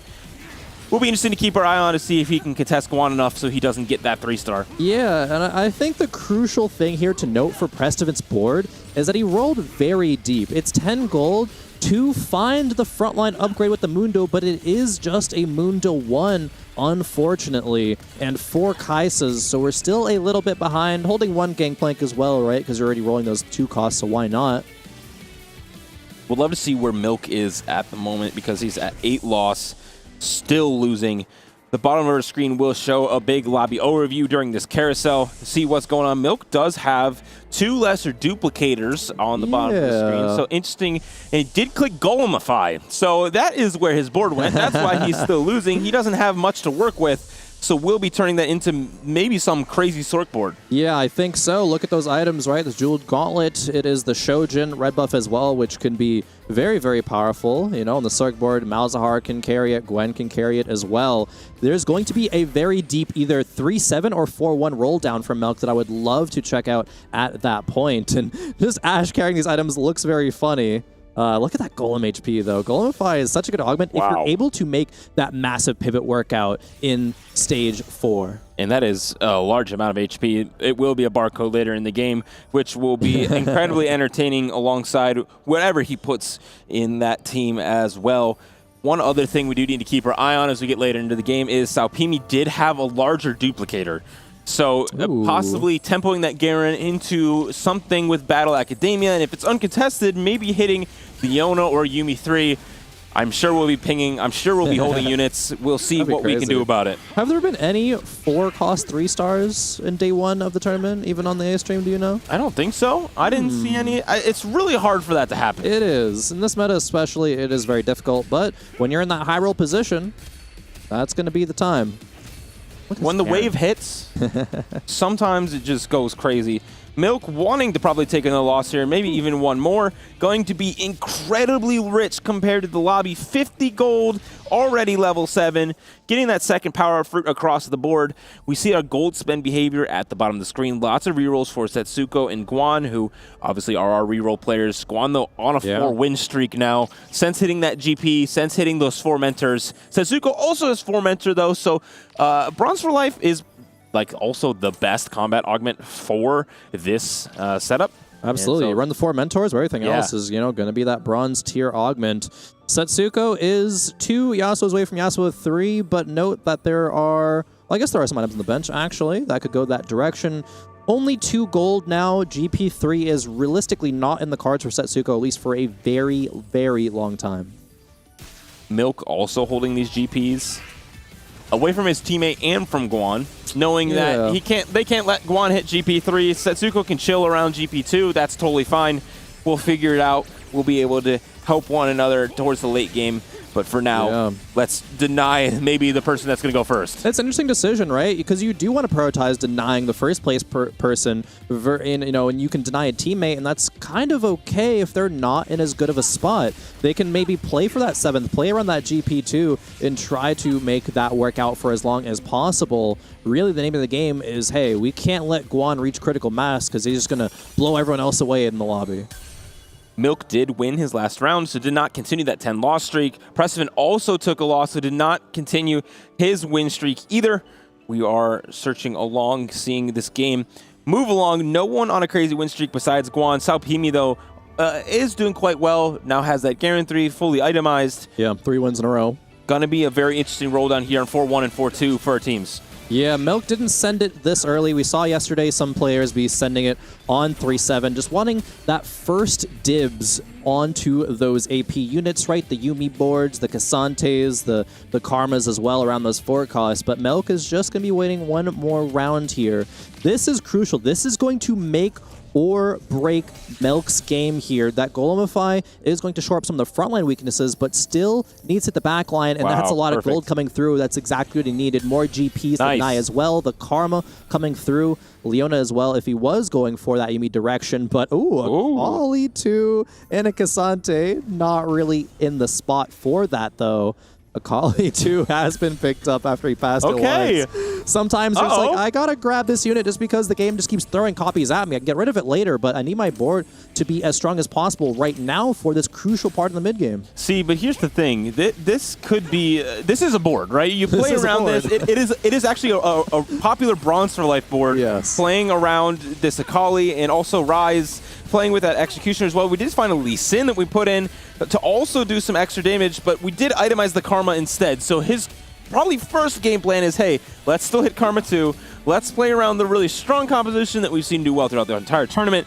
He did hit enough units to win, but let's see if he can pull it off, the comeback. Yeah, the comeback potential. We have a gold augment to end things off here.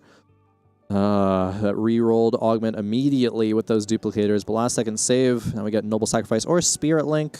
Yeah, Spirit Link to pick up there. There's just a lot of bodies in the front line to get a lot of value from that. And taking a look at the bench, right, we got almost another Garen 3 on the bench. So Garen 4, maybe, if we survive 9 more rounds, could come through. And there's the GP3 with the stretchy arms for Guan. The rest of Team Vitality can sell theirs now. And then Setsuko can roll down to see if he can hit these other things. The good news is it doesn't look like Guan will have much of an opportunity to hit the rest of these Mentor 3-stars. Yeah, especially not with as many Yasuos as Setsuko had. Didn't keep tabs on how many Kobukos, unfortunately, but we see an overview of the augments as well on the left-hand side. We did start off with those very high variance prismatic augments, and then got down to just some standard stuff with the gold augments here. Prestivan on the other side, his spot doesn't look very good at this point. I'm curious how many stacks. Oh man, that thing just got deleted. How many stacks this Paisa does have, but it is. Where'd the board go, Sealy? I blinked and I missed it. Yeah, it's gone. It disappeared. So. The mystery. Ooh, we do have a Gwen on board. I believe that's for Who is it? Salpimi has a Gwen on board, which he's playing around this Garen, so maybe just playing something in the meantime. Yeah. Second 3-star Garen does come through, though. There we go. Yeah, now that 9-turn timer comes through for Garen 4, something that you can absolutely win the game with. That Amit Visage did come off of the Garen as well and is now on Leona, even though it is just a Leona 1. Really, all of the board's power is in the Garen. Everything else looks rather sad, honestly. I mean, that's probably all you need, right? That's that's all we need. Yeah. We do finally have Rising Chaos, and now another 3-star coming through for Tianlong, who's playing this unique board, one we have not seen the entirety of TFT at EWC. Just Star Guardians, not even the Prodigy reroll, right? Oh, man. But I think this is good because it allows a lot of damage to come through with Ahri being the secondary carry.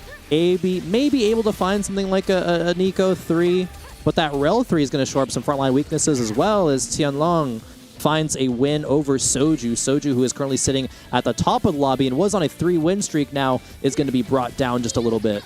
Well, the problem is that Star Guardians did not do very well yesterday, and so maybe that composition will work out with that 3-star, the couple 3-stars that they do have, but we will see if that does result in a top 4 for them. But maybe in the 44 format, that's not always your job. So we sometimes we just need to play for 6. We need to play to grief people. We need to play for as many placements as possible. We also got to keep in mind that just day 1 of games is realistically not a large sample size, just because there's a couple of games of a specific composition not doing very well.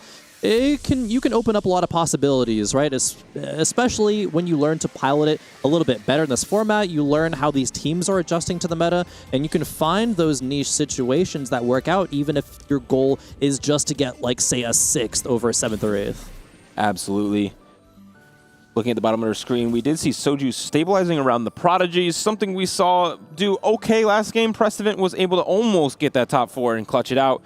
Soju, though, was on a streak throughout this stage until last round. Took a loss. Didn't hit Yumi 2, which is incredibly important, but close to this Malzahar 3, which can be an absolute terror if you're able to get there. Yeah, and you were right. It looks like Soju is on that Yumi line. I was like, oh yeah, he's looking at to be the Sorks, but there were very, I guess, like item agnostic kind of AP line items being slammed. Could have worked for either of those lines there, but it's looking rather scary for Vitality here because Setsuko, 5 loss streak, Prestivant, 4 loss streak, Soju even taking losses right now, whereas consistently Waybo are finding these wins. And this is exactly what we saw in game 1, right? We had some bad Vitality health bars, and because of that, they weren't able to play 4v4 the way that's needed sometimes. But the good news is Milk's items are amazing. He's now found that Gwen, which is a terror in this board specifically because it can spread the anti-heal. Once you get that MR shred, it can be crazy. We have a solid front line as well. It's not looking too bad for Milk. I think he's got a spot where he could push it into a top 4. I think the solid front line really just is because of that Golemify, right? There is just a Jarvan 1, because Jarvan's so contested, even on this board as well, right? From Guan has a pair of them. Gang playing 3, right? Yasuo 2. But Guan still has 6 lives left. 8 or 9 now win streak for Guan. Such a fantastic 9 lives game for him.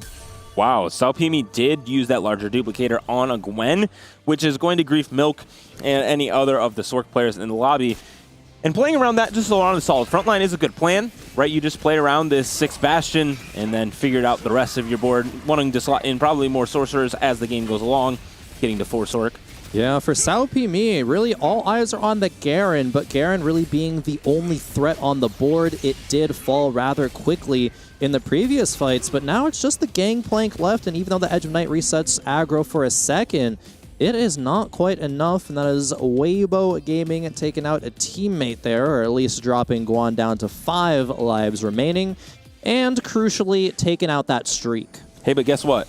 That loss makes him stronger, and now has another unit on board to help him grief.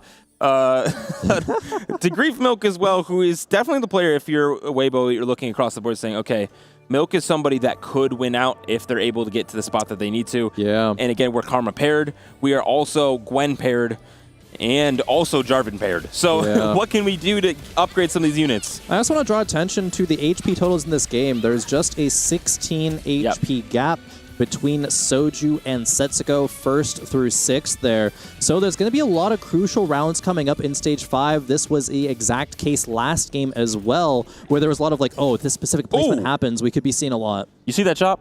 No, I didn't. That was What a Karma it? 2 and a Jarvan 2 for Milk. Oh, okay. Team Vitality getting a little bit of fresh air there with that Milk shop.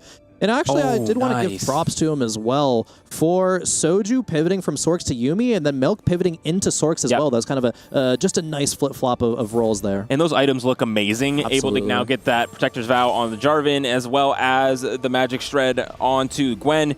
The big problem is here, Precedent is down low. Did finally hit some upgrades. We do have a Darius 3, which is not something we saw much since PBE, and now with an artifact as well. I think this could actually be a win for Precedent here. The Kai'Sa is going to be dealing a lot of damage to Darius as well, especially with mittens. Look at him go. Look at him go fly around. There's a dunk. There's a dunk. He's just not being kept down. Darius taking out LBTZ. Precedent holds on. And Milk had a very decisive win versus LBTZ as well. And so, man, Vitality bringing it back exactly when they need to. Absolutely. This is a very crucial stage 5, and we hear the energy behind us as well. Vitality know that they're in a good spot to be pushing this forward into perhaps a Game 3. They really want it, especially when everyone's looking for them to be the favorite in this matchup.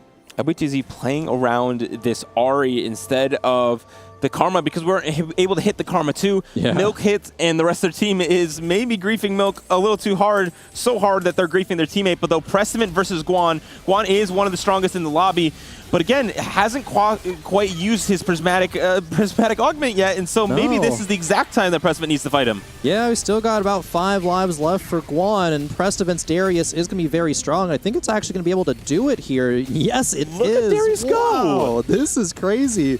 Now, like you were saying, we have not seen Darius that much. I didn't know this unit was that strong. And it does look like we did have a Vitality 8th place set. Suko fell out there. Did take a big loss to Milk, so they knew who could stabilize here. The Milk was the chosen one. I mean, obviously, look at this board. This looks amazing. Hey, even if where we see all these players on the right-hand side, if this is where the lobby ends at, Vitality would still win, so maybe it doesn't matter that Setsuko, unfortunately, did take that 8th place. And that's a Gangplank going 8th, something that is not super common. Over 28 games, only 7% of the time did Gangplank 8th yesterday. LBTZ 2 rounds in a row taking a loss. Now facing Salpimi on the other side, which is one of these other players that they were hoping could have a spot in the top 4. So no matter what, I believe one of Waybo Gaming's representatives will be going down. And Soju on the other side did not put items yet onto his Malzahar 3. Great sack. And so this is going to be a sack. And it's going to be a good one because it's just going to be maybe a 3-unit loss probably for this side of Soju. Going to be great. LBTZ will go down. Salpimi is going to be the chosen one for them, needing to sacrifice one of our players here. Does anyone else fall out?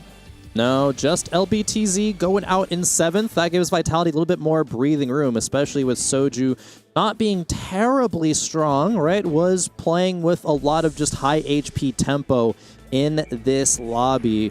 Guan's still so very strong. I think there's a couple of contenders to go first place in this lobby, and Guan is still one of them.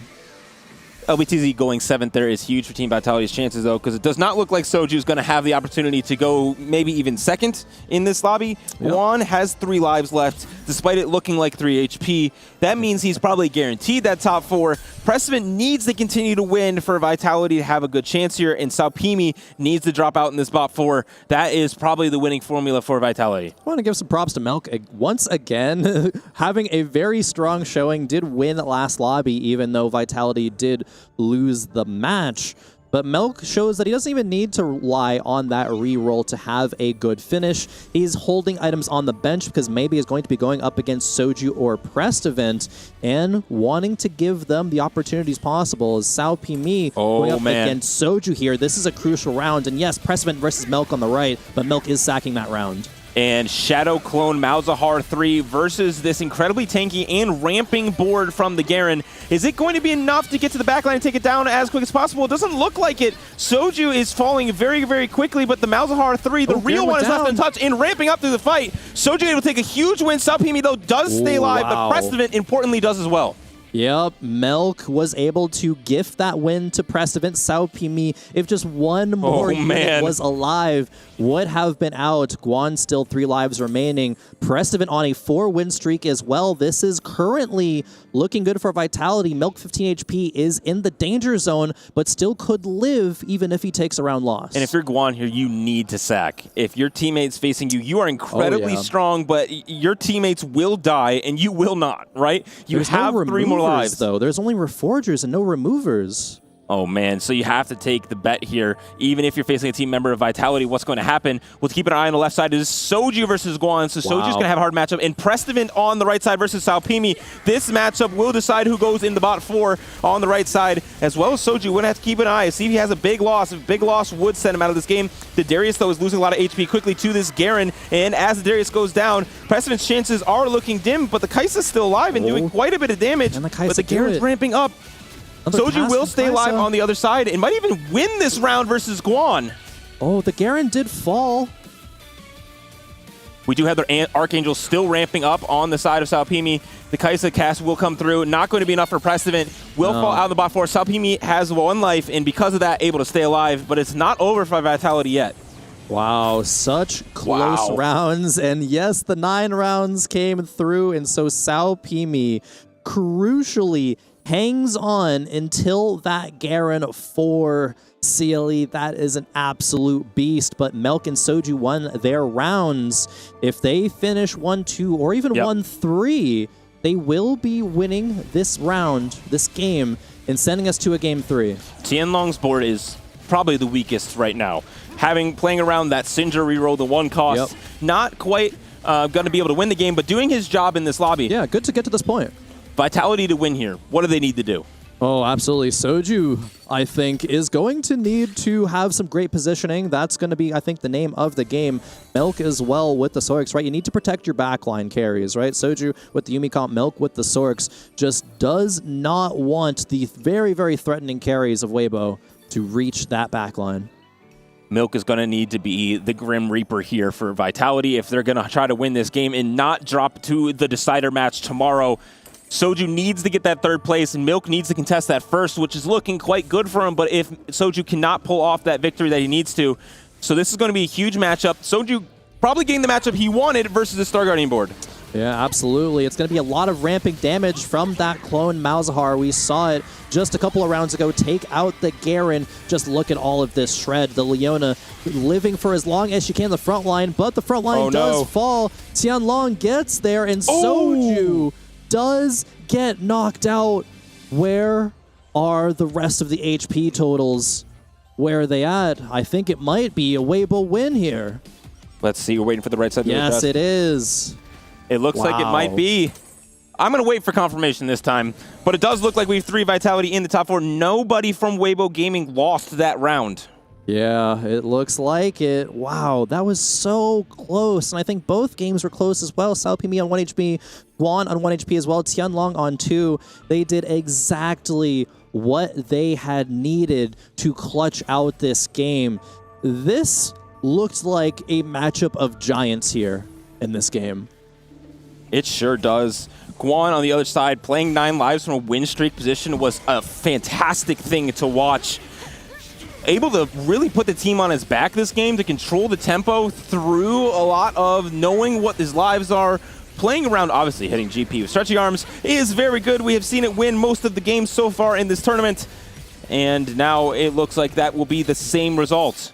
Milk, though, still super strong. Regardless of what's happened with Vitality, Milk has stood out among his team, going possibly even 1-1 in these 2 games. Yeah, absolutely crazy performance from Milk, right? He is one of the GOATs of NA for a reason. Guan, however, right, in both of these games, also playing so phenomenally. They're kind of like the aces of both teams there, and it's just going to be another round before we decide who's going to win out, right? They're still playing for that MVP performance, but Waybo Gaming upset T1, upset Team Vitality as well. We got to be looking at Waybo as a serious threat to win this whole event. And one of these things that's just incredibly important is the team morale going into tomorrow too, right? Vitality can't be too upset. with this, right? They were close both these games on a knife's edge. Yeah. Soju wasn't able to maybe even just take lethal there, right? It was so close in that matchup. All he needed was a few more seconds, and that Malzahar would be able to clean up. But that was not the case here. Yeah. Oh, look at this GP, man. Oh, my goodness. It's crazy. It's crazy. But I think going back to your point there, CLE, I think, looking from an outside perspective in, as Melk does win the lobby yet again, first for him. But, well, from an observer perspective, right, we can't be too upset with that performance from Vitality. I think they're going to be very hard on themselves for it because it's so close. You're right. If just one thing went differently, you would have been able to win each of those games, and it could have been 2-0 the other way. Tamura, that game was crazy, but Waybo 2-0, what do you think? Yeah, it was, great showing. I do think, like you said, Vitality not too hard on themselves. I feel like the Prismatic opener really kind of set Waybo up for success from an early standpoint. They were able to get a lot of really nice augments, which kind of put themselves in positions which were super comfortable. And honestly, respect to Vitality, because I thought it was well over the initial stage. But Preston cooked up a really nice board there with the Kai'Sa. I thought that was quite difficult. Yeah. Soju taking the Prismatic Destiny being, a bit of a gamble, didn't actually work out that well, but then managed to build a really nice board and tempo and save a lot of HP. And this is a result that obviously is an upset, but Waybo Gaming has shown us that they are definitely able to compete with the best of the best. They said yesterday that they have the team chemistry that they need. They have the team mascot, as we're seeing that on stage, that they need The buff was to real. have that a little bit of extra luck. But one of the biggest things is we know in traditional sports and also in esports that adversity can often be the thing that defines your story. And so for Vitality, they rarely lose. In all of their matchups and all of their 4v4 history, they have only lost one series, and that was in the EWC last year where they went third. And so now able to take a loss here and maybe even just play a little bit more extra 4v4 tomorrow. Absolutely. I think it could be a good thing at the end of the day. I think these are players that are used to long tournament runs, so having that day of rest maybe isn't necessarily crucial. It could even end up being a good thing at the end of the day, as long as they're able to clutch out all of these wins moving forward. Especially if you know all of these players as individual players. They love their grinding. They love to grinders. play. They can stream for long hours. So yeah, taking a break, might have just kind of make them a little bit too agitated. They're on the sideline watching. Yeah. It's not a comfort zone for them. Absolutely. Soju, I feel like streams, especially the beginning of sets usually. He didn't stream this set, right, because preparing for EWC. But streams like 24 hours, sleeps for like 10 hours, streams for like 24 hours. Absolutely crazy. And it just keeps going and going. And we see how this game wraps up with these highlights. Squan using that 9 lives augment that is new to this set and very kind of undefined the way you play around it. And playing for a win streak spot around this GP was quite good. But we get to hear from one of the stars of Waybo Gaming. On stage, we have Puckett with Saupimi. Thank you very much, gentlemen, and congratulations to Waybo. Another win puts you in the playoff bracket, the first team to do so. How big was this win today? 首先，恭喜你们成功的获胜。想问你这次的胜利对你们来说有多重要呢？这是非常重要的，因为 WBG 上次也进了8强，所以说我们这次一定可以8强，甚至会走得更远。It's a huge win for us. The last time we were here, Waybo Gaming managed to get into the top 8. So our target this time around is top 8 minimum and hopefully even further. Guaranteed top 8 right now. You guys are looking great, but Vitality has to fight for their lives. How do you think they will play in the elimination matches? 那这边你们相当于已经是成功的晋级8强了，但是Vitality 战队呢，确实后面还要再打一场生死战。就想问你，你觉得在Vitality 战队在生死战当中会发挥怎么样呢？目前感觉，因为他之前打过绿鸟嘛，然后觉得他们应该实力还是可以的。Well, they have played against I believe it's Team Falcons before, and they have beaten Team Falcons before. So it's up in the air. Anything could happen. Is there anyone you would like to play when we get to the bracket? 那你后面就是淘汰赛，你有没有什么特别想要、希望能面对的对手呢？我觉得我们很强，任何对手都不惧怕。We're a really strong team, so I'm not afraid of anyone, any opponents. So it doesn't matter who we face up against. Love that answer. Game on, baby. They're ready to play anybody. Back to the desk. And they should feel that way. Based off their results in this, the 2-0 over Vitality, one of our favorites coming in, once again losing. We're just so bad at this, I'm pretty sure. But we see our results on screen from that most recent game. Once again, Waybo 2-3-4 securing that win. Yeah, absolutely. Waybo just playing a little bit better at every single turn than Vitality, even though Milk was able to get that round win yet again. Tamura, Waybo's consistency just prevails. Yeah, it's absolutely insane. You look across the board, all of the augment selections there, you know, they're really setting themselves up for success, and it's no doubt that when you look at their spots on 2-1 and go, okay, they're in a very comfortable position to all play for a nice top 4 finish, then even if they drop a few placements here and there, because they have so much extra HP going up, then they're feeling really good. Well, let's take a look at how Group A is shaking up. Seeing, wow, now that our winners match is concluded, we do have Waybo Gaming advancing to the playoffs, while T1 is up 1-0 in the elimination match that is on the A stream. And so Team Vitality will face the winner of that elimination match. And that's about what we'd expected, right? T1 being up in that matchup, maybe going to be able to close it out there. But once again, right, Waybo Gaming, we heard from Sao Pimi that they think they're a very strong team, and obviously at this point, I believe them in winning 2 matchups that they, let's say, weren't favored in. They did have the mascot whilst doing the interview as well, so holding that really close to home because, I mean, it's been working out for them so well so far. So who knows, maybe some of the other teams going into the future games, they might think, okay, guys, we need one of our own. Well, let's see our next matchup and the players as they do arrive for their winners match. I'm not seeing any mascots, though. That's not a good sign for Aegis, but we'll figure it out. Need to pick one of them up, but we're not quite there yet. Maybe after they'll be taking notes, as Aegis and Virtus.pro are the teams arriving. Virtus.pro, very strong showing yesterday. Aegis as well, right? Taking out Maus, a matchup where if you look at the individual caliber of Maus, you're like, all right, maybe Aegis is on the back foot, but Virtus.pro as well, especially outperformed most people's expectations yesterday. And they just looked so clean in the matches yesterday. You know, everything looked really, really well to be set up into a nice position. And then they just played defense so well. Virtus.pro especially just rolling down, taking, I think multiple of them took invested at one point and just denying the opposition. So there's not really any breathing room left when you're versing teams like Virtus.pro. Yeah, and both of these teams are maybe a little bit of surprise. This group was pretty close when we looked at it. We're like, yeah, kind of any of these guys really have a chance to make it out. But now these teams have a chance to set themselves up to really be the favorites going into the bracket stage. And I'm very excited for this matchup. And they're going to get set up behind us while we take a quick break. And on the other side of that, we will have our matchup between Aegis and Virtus.pro.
This land is calling.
Welcome back to TFT at the Esports World Cup, where our first matchup of the day was an upset, and maybe this one will be as well. We have a battle between Aegis and Virtus.pro for our second match of the day, and my name is Sealy. So glad to be joined by Barry and Tamura here on the desk for our second matchup. Gentlemen, it's going to be a good one. It should be. I mean, the first game is a crazy upset, let's be honest. Vitality, a lot of people had as their favorites to win it, and losing 2-0, so the pressure's going to be on themselves. But moving along into this next game, I think a little bit more evenly matched on paper. Aegis coming in as the #1 seed from EMEA, but this VP squad, Tamura, they've shown that they can compete at the very best. Not only compete, but they've shown that they can sweep their opponents 2-0, and the fact that Aegis were able to do the same means that we could be in for multiple 2-0s across the day. Yeah, Virtus.pro took down probably the team that I would say going in was like, yeah, I think they would win the whole thing. Team Falcons dropped down to the elimination match in 2-0 fashion.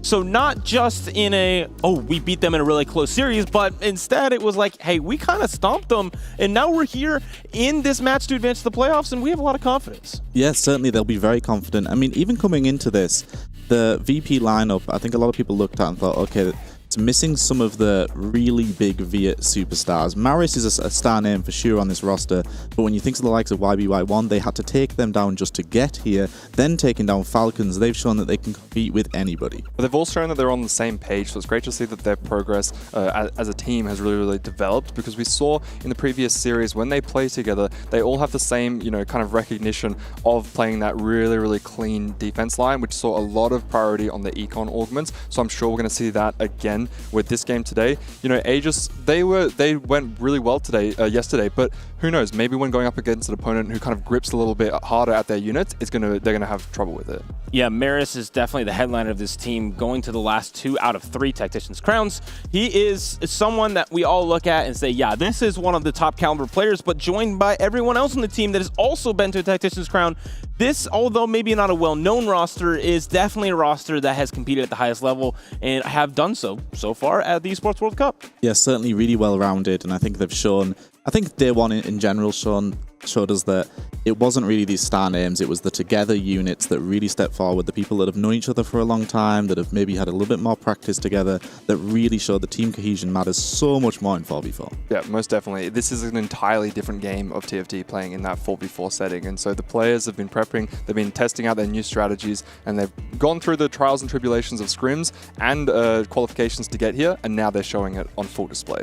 Well, their opposition is a TFT-focused, TFT-only org that is one of the legends in the TFT scene right now, and very much has shown in the first day that they are a force to be reckoned with because of their focus.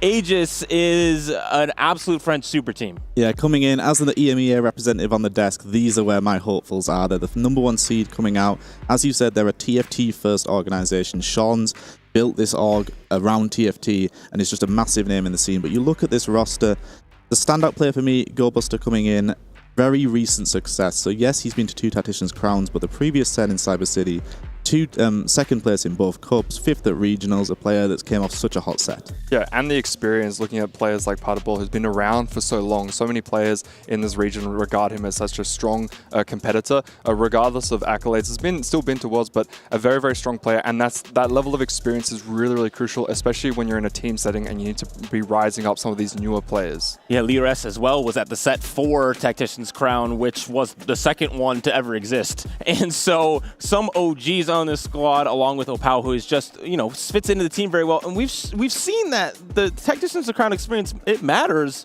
Just shows you're a good player. But again, you can be a great player, specifically at 4v4, without having those accolades. And I think Aegis has really put together a good team. Yeah, that's certainly the case. We've shown that crowns don't mean everything. Big performances at Opens or regionals haven't meant everything for these squads. And Opal is probably, to be fair, if you asked a lot of people in EMEA, who's the best player from EMEA that hasn't made a crown? Right. Opal's number 1 on that list. And for him, he won't want that recognition. He'll be like, I want to make the crown so people don't remember me as that player. But it still shows how highly regarded he is. Yeah, and who knows, this could just be the start of his story. The player's never made crown, but who knows, maybe he wins the EWC and then goes on to make those. He's got those strong connections and he's playing in a really nice lineup here. So that study group has obviously paid off well for him, and so he's made it quite far, and it's great to see so far. And the resources available to an org that are really focused on TFT and have all of those in that community really focused on building this team and building this brand and focusing it around TFT, now trying to turn it into some success here on the EWC stage. Even qualifying as the #1 seed from EMEA is an excellent feat. And now it's time to convert that into some success here on the stage. And certainly the big challenge now, though, they played Maus. This is a roster they're familiar with. They had an EMEA versus EMEA game, Series 1. So now they're getting their first taste of an international matchup as a squad. And yes, they crushed the EMEA qualifying. They beat Maus yesterday in a convincing fashion, but now they're going up against some of APAC's finest. We'll see if maybe there's different styles, the different clashes. They might struggle with that. That's one thing that's usually told in the story of Worlds, the Tacticians' Crowns, is when the regions start to collide. Tempo is one thing, but playing in a different context of different strategies, different ways that people want to approach the game, that's when sometimes, your regional kind of adaptation to the game or the way that you view the game might work really nice in a certain lobby, but when going up against a completely different squad, you have to rethink your strategy sometimes. Yeah, and these teams have actually some of the less EWC experience because both of them had a 2-0 in their first matchup. We see the Group B update, which is where both these groups are. We see Aegis 2-0 versus Maus and Virtus.pro 2-0 versus Team Falcons. And so both of them kind of maybe being upsets. The first one's a toss-up, but Virtus.pro very much getting that 2-0 upset, and they've only played 2 games apiece here. Yeah, and one of them's going to have to feel what it's like to be up against it after this first game. They can't keep this perfect record between them as much as they would like that. So we're going to get to the stage now where we're going to see what these teams are really made of if they're able to keep this performance up when they're behind. And I think that's something really important to highlight, the fact that neither of them have been on their back foot yet, because we've seen, multiple players across multiple teams have bounced back from that 1-0 down position, but who knows if these players can do that. Yeah, and which of these teams will be getting their very first loss of EWC, and maybe one of them will go on that fabled perfect run as we load into our games. And gentlemen, I see some crabs. Yeah, another game where it's going to be high resources, Tamiro. We had this a lot yesterday. Crab Rave coming through potentially, and it just gives so much extra power on these compositions. And we know how important Econ can be in a 4v4 format. Yeah, in a 4v4 environment, we've also seen a lot of the times the players will invest quite heavily into those econ augments. Who knows, maybe the priority will be a little bit lower now that they have the extra value here from the extra money coming in from these crabs. And when it comes down to the later stages, we've seen a couple of people struggling against the scary crab, but most of the time in a 4v4 environment, the game is usually decided by that point. Yeah, it certainly is. And if you don't have the direction really early on and you know exactly where you're going, then getting to this late game makes it so much more difficult. And as you've said, by the time it gets to the potential of Stage 5, Stage 6, we almost always know the outcome already by that point. So these early games have been even more so important. Feels like by the end of stage 2, start of stage 3, we're really starting to get an idea of which team has the strongest spot. And you can just see here a lot of these players selling out a lot of the units that have been dropped to them because they want to make 10 gold. You can make interest in stage 1, so they're already building up even more money on top of the fact that they are getting a lot from these crabs. Of course, sometimes if your bench is full of a lot of nice units, players don't necessarily need to make econ in stage 1 because they recognize they're going to be getting so much throughout the game that it's actually better to build a stronger board. Maybe the context of that changes a little bit in a 4v4 environment because we've just seen such a high priority on picking up econ on econ. And we do have Paddleball in the right corner there.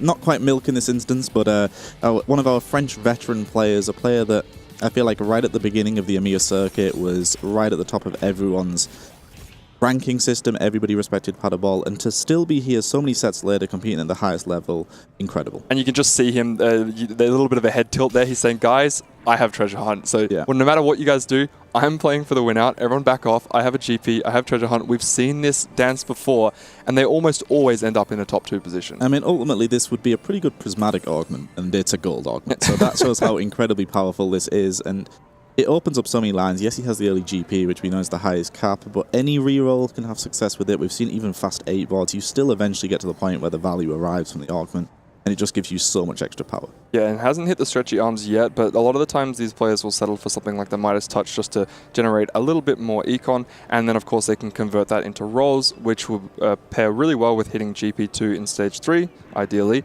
and then also the Treasure Hunt to be proccing that to just benefit from the rewards. Looks like he is waiting a little bit to select his augment, his fruit there. Yeah, just really deciding. I mean, sometimes you might want to wait because you got to see if you're going to verse one of your teammates. Yeah, but does actually go for weights here, which is definitely one of the best options on GP, but with how good Stretchy Arms is, a lot of the time you're thinking, okay, maybe this isn't the patch where you go for weights because Stretchy Arms can add so much value. But I suppose they're thinking, okay, the board's not too strong, Midas isn't going to get too much value. Maybe this is the game where you play weights GP and you just sack your stage 2, and then with this Treasure Hunt coming in, go big into stage 3. Yeah, and he's going up against his teammates, so wasn't willing to slam the Spirit Visage just too early. Does end up committing to it a little bit later, but mainly just because GP is looking for 3 very, very specific items, so he doesn't feel too bad about burning a belt and a tier. Yeah, it certainly doesn't. Just wants to get a little bit extra survivability out there, be able to at least kill 1 unit every round. And we know how valuable HP can be, so it makes sense just slamming that, just to at least save a little bit of HP. But checking in here with Maris, another player that could obviously lean towards this line, has the early Kabuko, but leaving himself so open, has the classic holds so far, the likes of Katarina, the likes of Na, we've seen the Jin line. Some of these units are just consistently being held. Yeah, and Lyris over here with the replication has gotten exactly what you want when you have the Malphite set up. Oh, and that's a Mundo 2 over there as well. So a lot of really strong boards that have been built up. It's only 2-2 and looks like Gobster's gone all the way to level 5 to maybe try and build up that prize fighter win streak. Yeah, every team likes to have at least one person that's their win streak player and somebody that they're willing to completely sacrifice. And we saw with the weights coming through for Paddleball, that was the case there.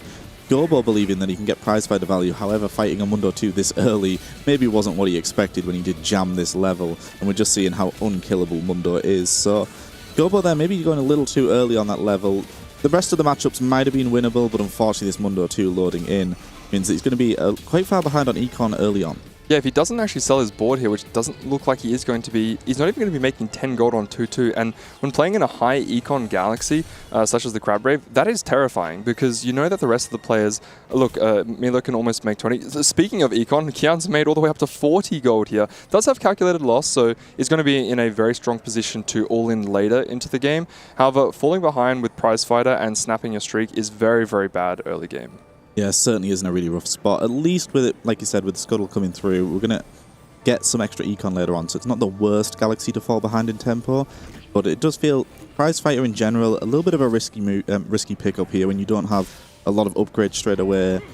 Maybe thought the Syndra with the Shadow Clone would be enough damage, but doesn't have the strongest board to click it from. But we've seen teams favour having at least somebody that is strongest board. And Maris taking a bit of a gamble there with the Portable Forge, so it does have the Hull Crusher, so as you know, a solid frontline item, but then after slamming the Spark does kind of commit himself to an AP line, which definitely makes sense given the way his board is structured, is going to be carrying that RE for quite some time. Then he can lean into the Sorcerer line, which definitely makes a lot of sense. And then if we can finally get towards, you know, some of those later upgrades, the Hull Crusher is really just going to be a matter of getting us to there, because it's not one of the, I would say, true BIS items on the carry, but it's great as a frontline option. Yeah, and from Virtus.pro's point of view here coming in, we've seen one player fully selling their board, Calclass willing for the 5 loss. We have 2 people sitting at 100 HP that are really, really strong right now. So feels like early on, maybe slightly ahead on tempo. The one player that's lost a round also has Mundo 2 already. So you have 3 people that are going to be preserving quite a lot of HP, and then 1 person full open. So already in a really good early game position. And Gobster actually picks up the Spatula. So the good thing about Spatula with Prizefighter is you have a lot of options depending on where you want to take that line.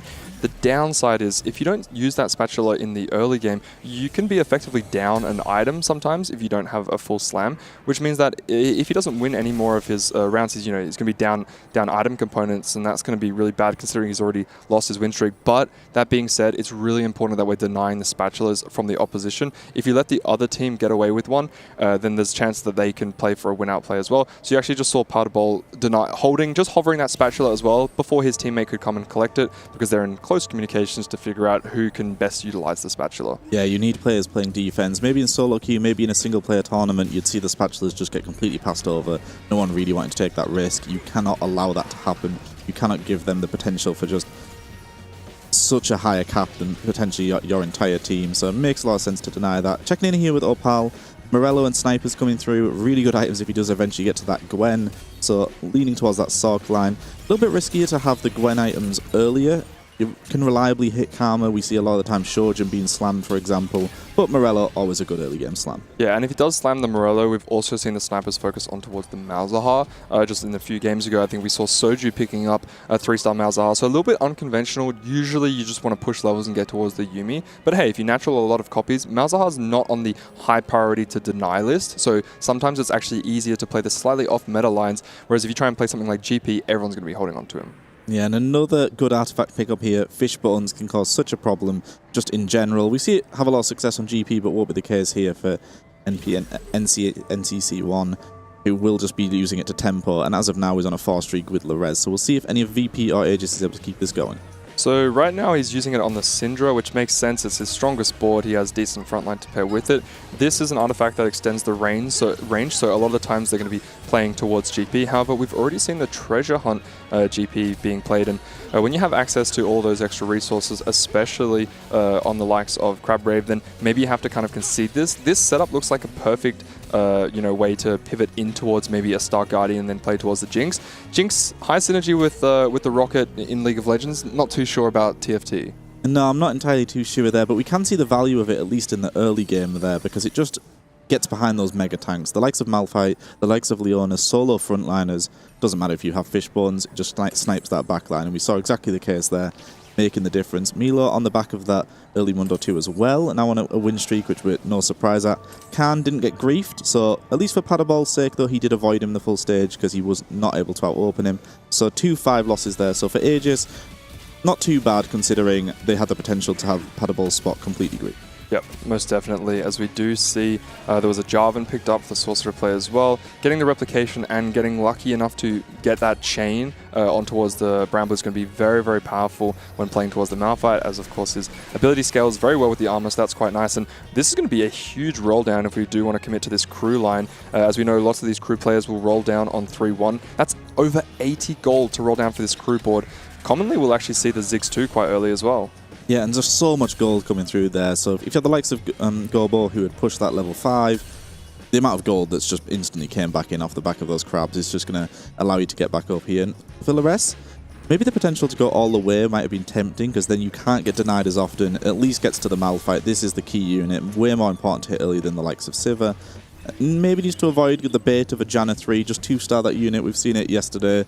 People fell for this trap a little bit too often. Yeah, they fall for the trap, especially when they don't have items. Look, I can see the argument for playing if you do get the Ziggs items relatively early, but then as soon as you do get a Ziggs 2 online, a lot of the times you want to swap anyway, so it doesn't make a whole lot of sense to 3-star her. Look, if you're in Crabbrave and you've already hit the rest of your board and you have extra money, then sure, of course. But usually the higher priority is going to be getting those crew units so that you can push levels and reap the rewards. I think it definitely depends on the spot of your team as well. Padabol is going for the GP reroll. As of now, I don't think anyone on Virtus.pro side is rerolling a 2 cost. Potentially there's that Jin Mundo line. So then Janna could be helpful if you're allowing your teammate to get there even faster. So Recombobulator skipped over absolutely immediately. We are playing towards the GP. Climb the Ladder doesn't have too many synergies, so we're just going to be playing a little bit more patiently. Look, the items, they're okay. We have the IE as well as the Edge of Night. We've seen a lot of priority towards the Edge of Night. You can play a little bit more of a risky GP with the Rageblade, Kraken and IE. This way he does a lot more damage. However, in this kind of setup, if he doesn't have access to the Edge of Night, a lot of the times he will get jumped on, and you really just need that second life. I think it's very, very important when playing towards the GP line.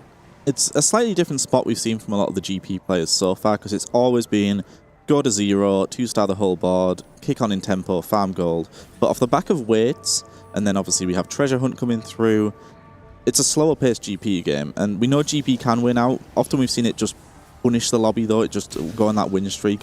So a slightly different version, but should still have the, well, an even higher cap based on his potential augment. Yeah, most definitely. So get another look at the Fishbones here. Has slammed the IE and the Shojin, so it does look like it's playing towards the Jinx line, which would make sense. Having those item setups definitely make a very strong board. Jinx, though, when playing in the Star Guardian line, we haven't seen too much success with it. It's been a comp that's fallen out of favor. Very strong on the A patch, but as of recently, a lot of the other comps that have taken over in the meta have kind of been able to shut it down. Poppy doesn't go infinite as she might have done in previous patches, so sometimes it's really, really difficult to keep up. However, you know, sometimes in a matchup, you just need a strong player who can play tempo, sacrifice some HP later into the game, and then just start playing defense. Yeah, that certainly will be the case. We saw the streak there, Milo actually coming to an end against the crew player, but this Mundo did start to fall down.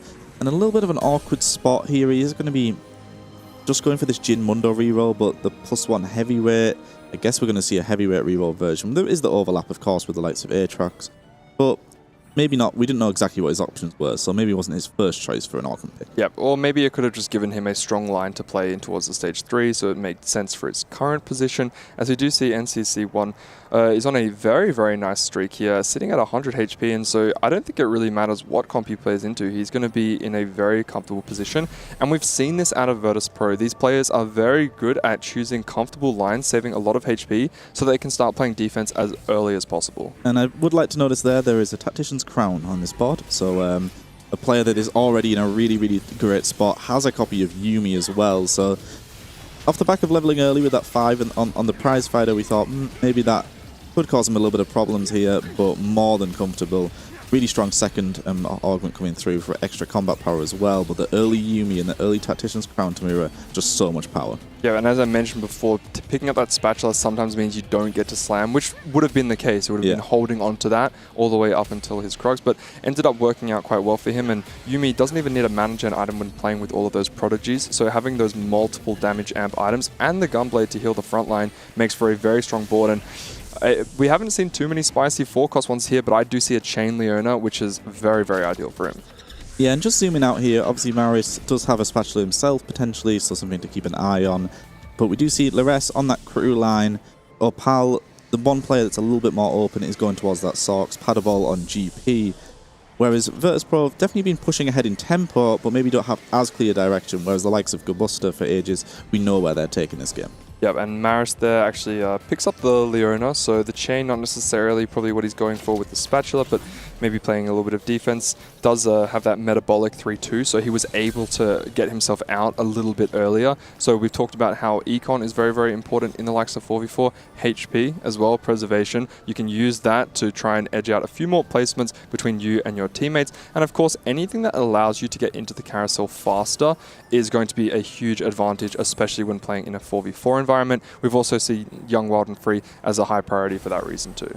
Checking back in here with Paddleball, still fairly healthy considering he's going for this lose streak approach, so has been able to kill a few units. It's still in most of these matchups, and is just going to be getting so strong relatively quickly. I mean, this is the player that we expect for Aegis to be challenging for that win-out position.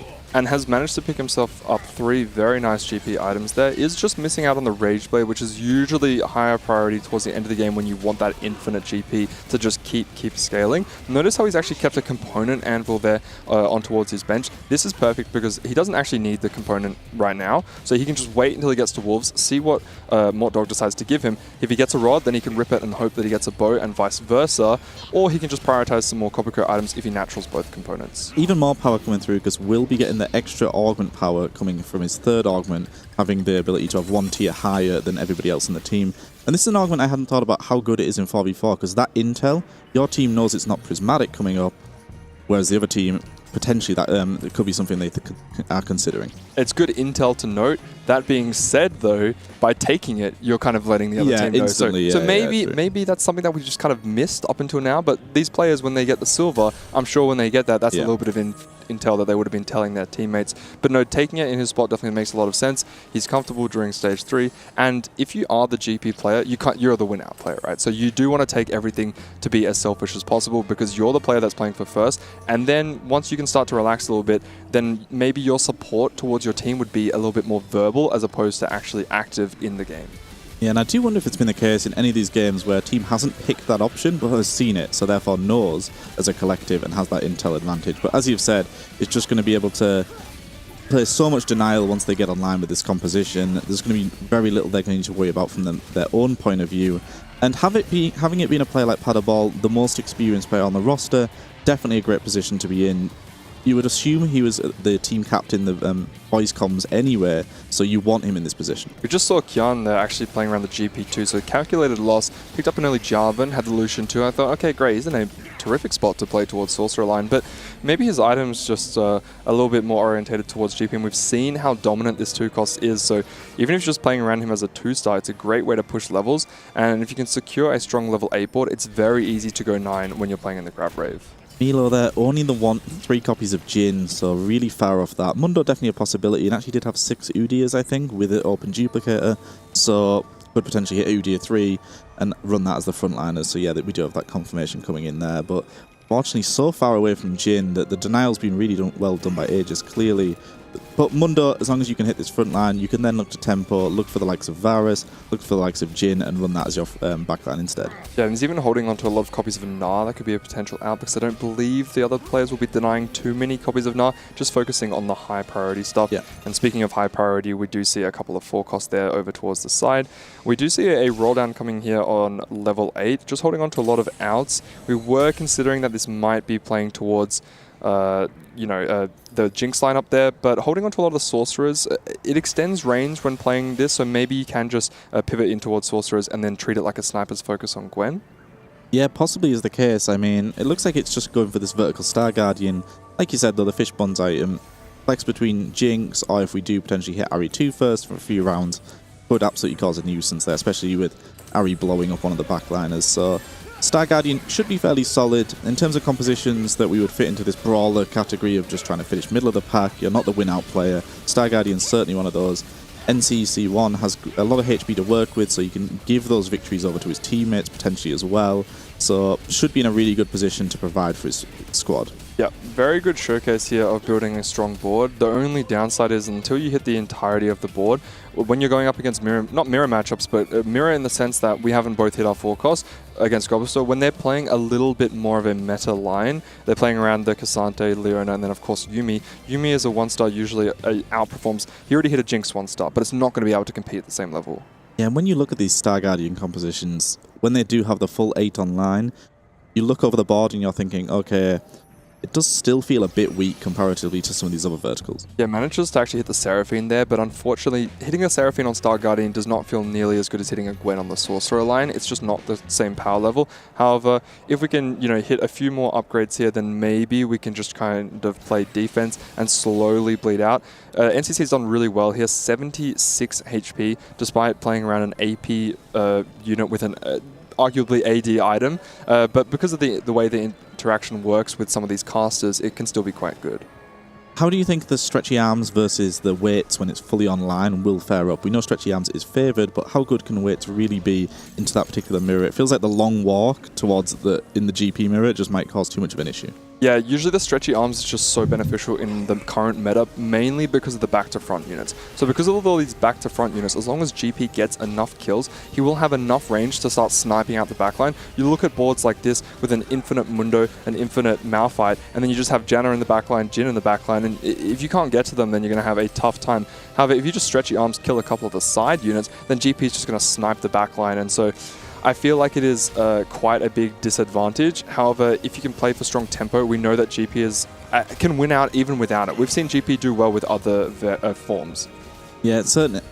Bear in mind we have Treasure Hunt coming through as well, so much power in that regard. We're going to potentially beat up a full Radiant item in the mirror, so should still be fine, but it does feel a bit of a shame that heavy weights coming through should be really, really powerful, but unfortunately it's still, even against in that one particular matchup, might struggle. But we're seeing here Padaball getting the Tactician's Crown coming through, so can just splash a few extra traits, has the +1 Strategist as well, so should be in a really strong position, and it has even more value coming through from Treasure Hunt later in the game. Yeah, and it's taken that max cap, so it's going to be rolling down a lot of his gold there, but then that makes a lot of sense because it synergizes quite well there with his Treasure Hunt. And if you look across the board here for Aegis, they're actually looking quite nice because Padaball sitting on 39 HP, but if he can play for win-out position, you look at two of his teammates up there in 1-2 in terms of HP preservation. So sure, even if Opal does lose a couple of rounds coming up, they're in a very comfortable position to try and just have 3 people in the top 4. And Gobo there, the player on the win streak, 0 gold again. So this prize fighter player has really been focused on, I'll just play strongest board constantly, I'll keep leveling, I'll keep rolling, I'll be the tempo setter. As you've said, really important to have. We see how powerful this Mundo is. You'd assume there's not too much damage behind it when you look at the items on top of Jin, but it doesn't matter. If you can never kill that Mundo frontliner, then it's just so difficult to get through. Yeah, and the heavyweight's still actually looking pretty decent onto the Mundo at the front line. It's technically a 3rd item, so it gives him another trait, and then that works out quite well.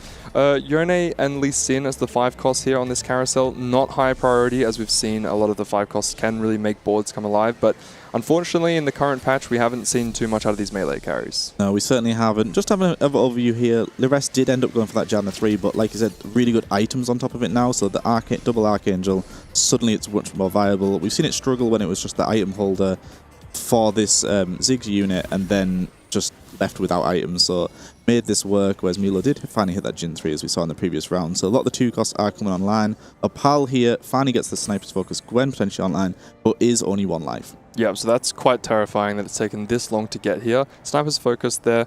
The Karma items do look quite nice. Having the Shadow Clone, of course, is very good as well. Frontline lacking a little bit. Only 1 Declaw, so if he goes up against any AD matchups, I think he's going to have a tough time, especially when Sorcerers are a line that can do so much damage. If you don't have that initial Jarvan cast, no Val, no other mana generation, it can be quite difficult. And speaking of which, we are going up against a very AD-heavy matchup. I'm sure this Swain is going to get absolutely obliterated with only a Declaw. Yeah, Swain's not going to be able to survive this at all. And we see Padaball, unfortunately, potentially taking down his teammate. GP wrapping straight onto there. The Aegis squad may be thinking, oh, Pal's spot was just too doomed anyway. We don't want Padaball, who hasn't had the tempo GP game, to be getting too low. So Opal here will be falling out into 8th place. Maybe a decision by Aegis that, okay, Padaball's our win-out player. Unfortunately, Opal doesn't have much more upside from here. Yeah, and we can look at another GP player over here, Kian. So, as I mentioned before, had the calculated loss. Looked like it was a decent Sorcerer setup, but instead probably got some pretty AD-heavy items and decided to pivot in towards Gangplank. So, rolled down quite a lot, got the Teacher's Council, so very, very strong here. Did actually manage to get a lot online, and you can see that defense that's been playing. There's a Leona too, the Yumi's on the bench as well. And on NCC's board, we finally have managed to get towards the Jinx. Is still carrying the Syndra. The Rising Chaos is so powerful, and is still using the front line unstoppable there on towards the Nico. Now, is this augment that good that you just keep this online, because swapping to the Poppy doesn't make a lot of sense if you're going to lose that unstoppable? Yeah, certainly won't. And without that, the front line is really lacking in the Star Guardian composition. You don't have much meat up there. And it's a shame for the likes of Seraphine that unfortunately this Rising Chaos Syndra is just a better option. But it does feel like this composition doesn't have the highest cap in this particular lobby.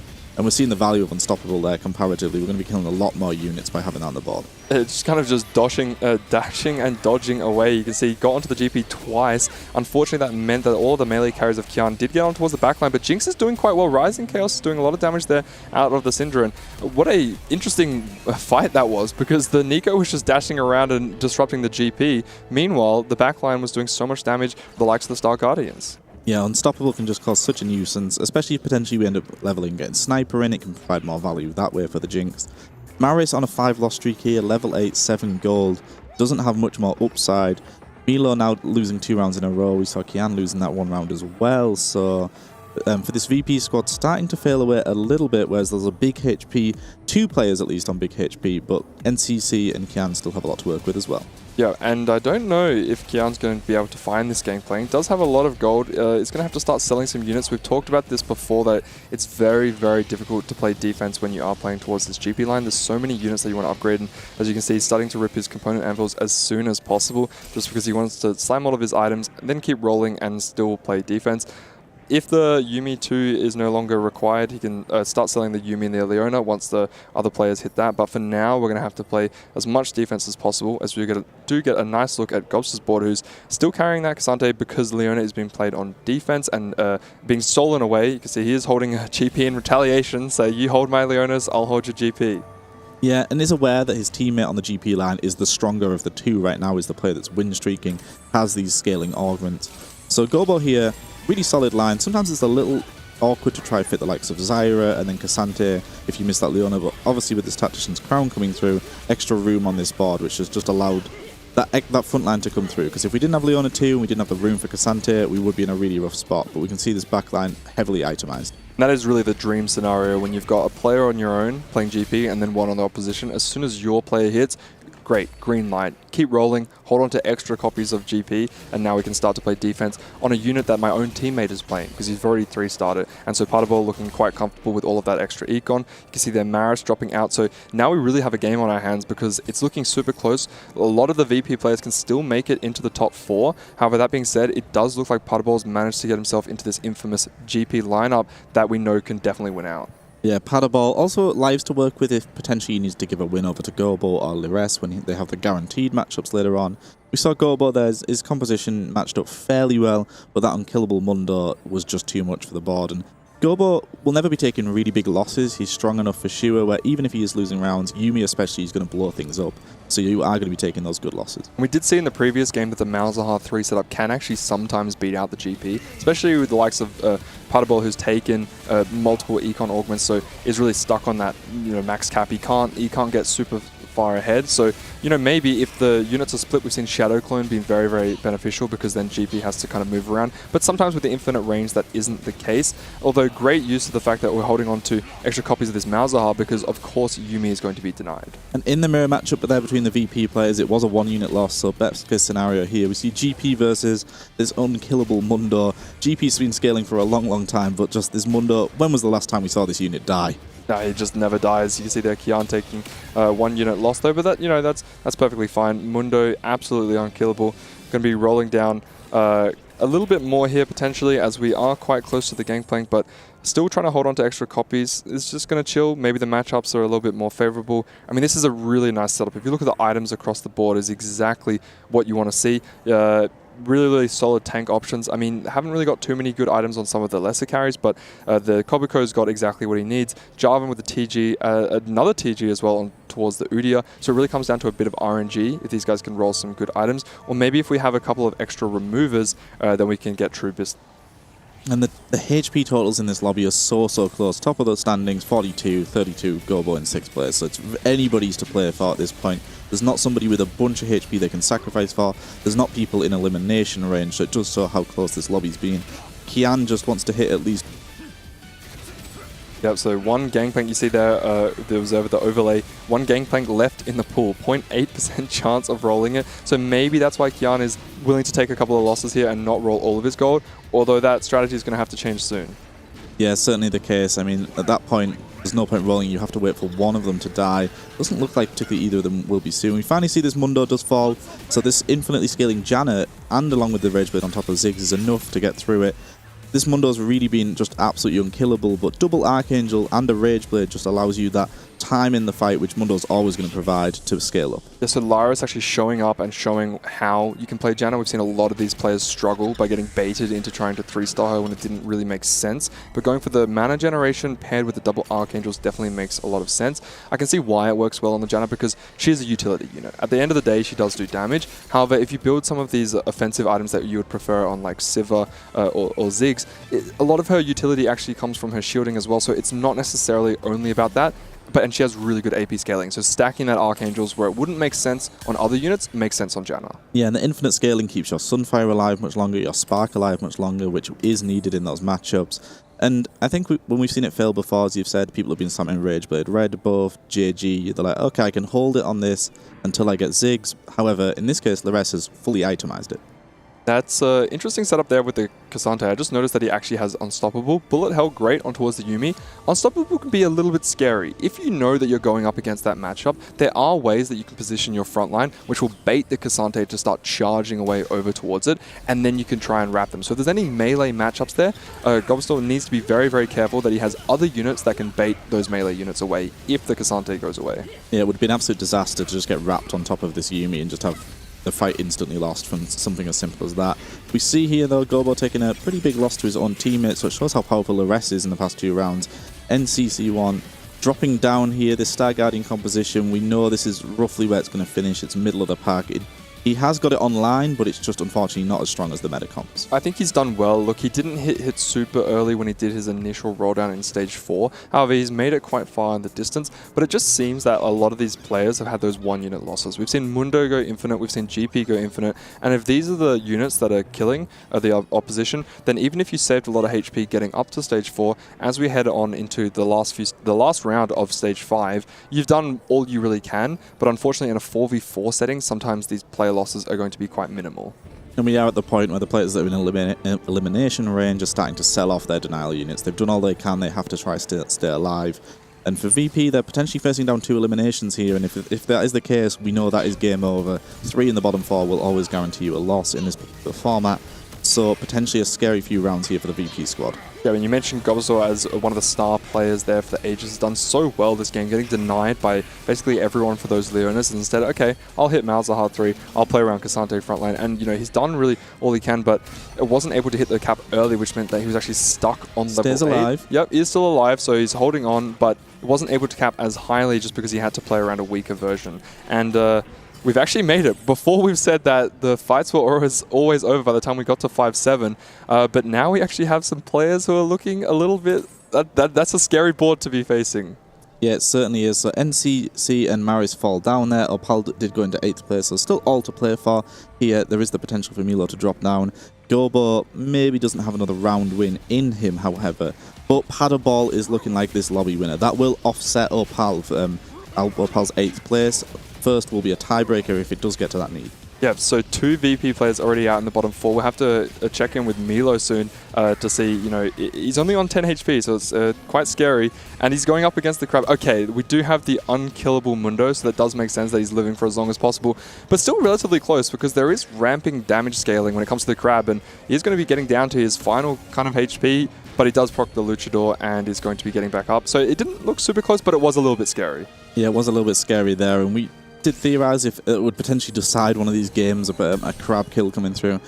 Clinging to life there for the rest of these squads, and now just have to see if Milo or Gobo can drop out into that bot 4, because that will be a decisive and crucial point of the game. Yeah, and one of them looking to try and play for first, but as we mentioned a long time ago, Paddleball at the bottom of the standings before on 39 HP has crawled his way all the way up to the top as he's just sitting there on a 9-win streak, playing around this gangplank line and hasn't really dropped around. Gobo here, got to be careful with the positioning, trying to avoid, as you said, the worst case scenario, protecting the Yuumi here as well as he can. Knows this is unlikely to be enough though in against this stretchy amp GP regardless, but just wants to kill as many units as he possibly can. Knows that his rest of the team might be able to clutch out this game in particular for him anyway. Yeah, I was actually trying to make the loss less devastating. Was holding on to some of those items. Ended up slamming them on towards the Yuumi in the end. But yes, going up against the Gangplank matchup isn't going to be enough. We do see Gobsaw going out. But Paddleball still sitting very comfortable up at the top. Who's going to be able to rival him? All things square as far as it goes in this particular game. Then Gobo in 5th place, Opal in 8th, and the NC and Maris finishing in 6th and 7th means that as things stand, all square. So the fact Paddleball is the win-out player in this lobby could be the deciding factor. Yeah, because even if Lyris drops down into 4th place, then he's really done his job. He's gotten himself into the top 4, and that's all that they really needed as Paddleball is putting the entire team on his back. Did opt into getting a little bit more econ. Maybe he slowed down some of the VP players, and we talked about how VP showed a very dominant performance before as they were, you know, playing really good defense, and we saw that today. However, when you have the likes of Max Cap, you just get so much extra econ that it's very hard to deny. Well, Pal coming up against Lares here and didn't actually really make himself weaker, so could have maybe given the round We do see on the other side, though, Milo drops down, I believe, to Kian anyway. So both squads just putting their strongest player forward and saying, this is our player that can win out. The rest of them will fall away. And now we're at the point where it's Paderball has to win this lobby to secure that victory. Yeah, and recognize that Paderball's actually on a very large win streak. You see 11 win streak there. So sacking for a player that's still going to lose to Kian in the final 1v1, that doesn't make much sense. Let's rather give our star player as much econ as possible so we can 3-star absolutely everything. We've been playing pretty aggressive in terms of our roles, so we've been holding on to other units, we've been sending it down to 0, so haven't actually managed to get as much econ as possible. And talked about having really good GP items. He's actually managed to pick himself up a Mana Zane and is playing a slightly unconventional GP line. Yeah, certainly is, but the Mana Zane I imagine potentially coming through from the treasure hunt. His first stage augment was still going all the way late into the game, just making him stronger. And as we touched on, both squads deciding that this is our strongest player, we're not going to sacrifice. These are the two that need to go head-to-head. Yeah. And if we look at Kian, still has 27 HP, so definitely 2 lives. Does have the Teacher's Council, so I would argue has a much better 4-2 augment, even if it is only a gold option. However, not having access to the treasure hunt means that Paderball's scaling this game has been very, very nice. That being said, though, the GP is kind of running around the wrong way, and it looks like Paderball's going to take a loss. And we did say this could be, touching it earlier in the game, in the mirror, is this going to be the deciding factor? Yes, weights is great, it's incredible, but 1v1, when you both have that edge of night, when your GP has to do the long walk, we just saw what happens. Yep, and you can see the players are very, very stressed at this position because now it all comes down to a 1-on-1. We've got 2 Gangplank 3s in the final matchup, both teams looking very, very strong, and there's a lot of CC obviously on the mirror matchup on both of these boards, so positioning is going to play a huge, crucial moment here as they both only have 2 lives to work with. Paderball able to stay severed and roll for this Udia 3, which he left himself open for as well, off the back of that Tactician's Crown coming in. So even though it is a level up for Kian, does have a lot of econ to work with though, so Kian does have the potential to go 9 if that could help him get a little bit stronger. Yeah, he has the room to grow.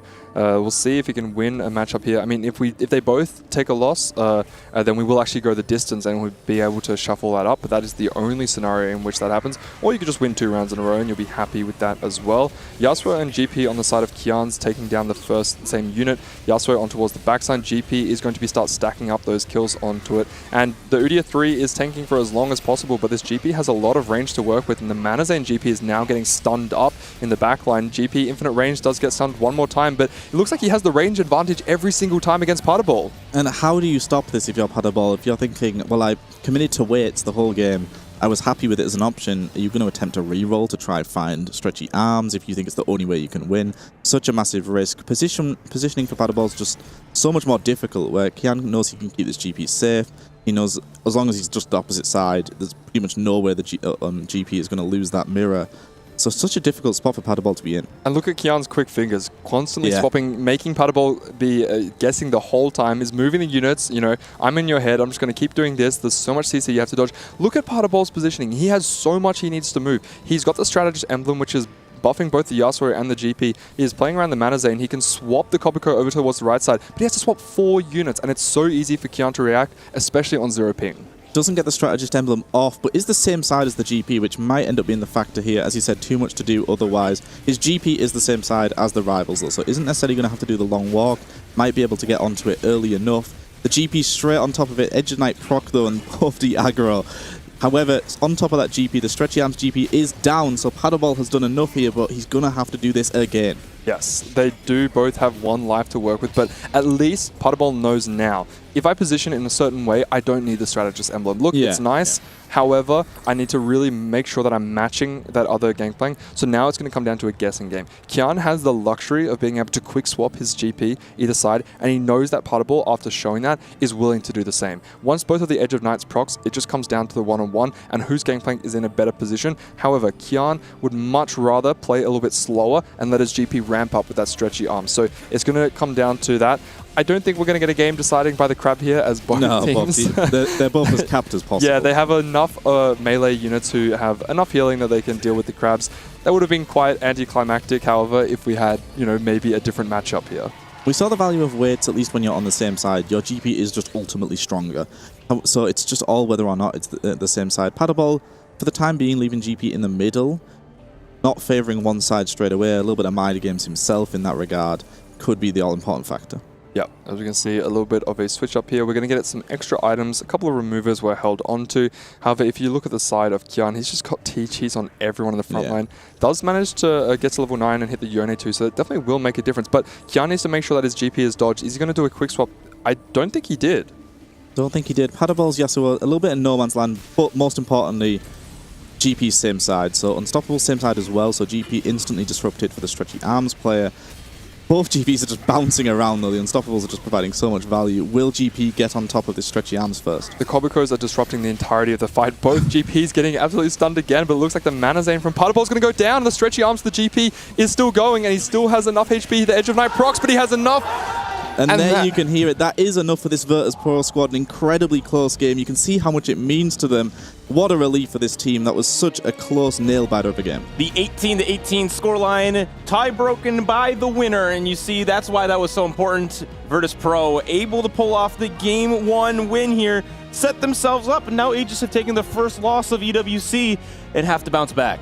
Positioning mattered so much there. We saw the Kabukos were actually the real victors in that particular matchup for VP. It just shut down Aegis' GP. Paddleballs was just stuck, was spent the entire time in the air. By the time Paddleballs Gangplank got on top of the Stretchy Arms, it was too low, it was instantly one shot, and then that was the dub for this Virtus.pro squad. What a hype matchup, just coming down to the wire at the very end. So many different positioning changes, so much to think about, and so much pressure for the star player Paddleball there to kind of, you know, go over all the different things that he could be doing. As we do get to see some of the early build-up towards to get there, we always knew Paddleball was in a great position to play around this Gangplank line, and he was their star player, their win-out player. Taking the max cap enabled him to, you know, really hit early and play defense. But the problem was when you're going up against someone with Mentor's Council, they're going to be just as strong as you, and they can push levels and get to level 9. Look, we haven't seen Yone 2 be, you know, a great way to cap any of the boards really, but hey, it's something when you're versing someone who's stuck on level 7.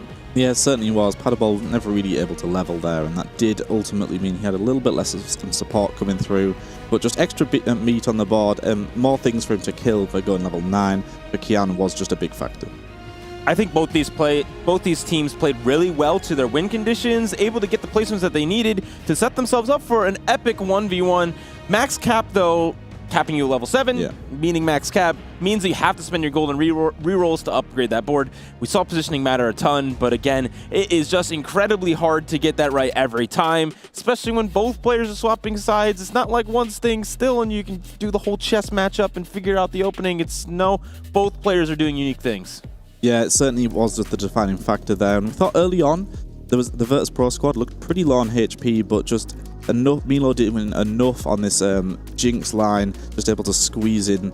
We thought maybe would tempo off the back of the Mundo and used it just to get to the snipers behind it, was able to have the Jhin behind it as well, and that was just enough to squeeze into that top 4. Yeah, really just doing his job there, and you know, a great showing there from some of the other VP players tonight. Gobo, who's trying to play around this Malzahar, these Prodigy units, because had to actually hold on to that Cassante as the main frontline for so long. Leona 2's on bench, Yumi's on bench, couldn't even hit the Yumi 2, so had to play around Malzahar 3, which in itself is a luxury. However, not having that Leona 2-star as the frontline makes this comp a lot weaker.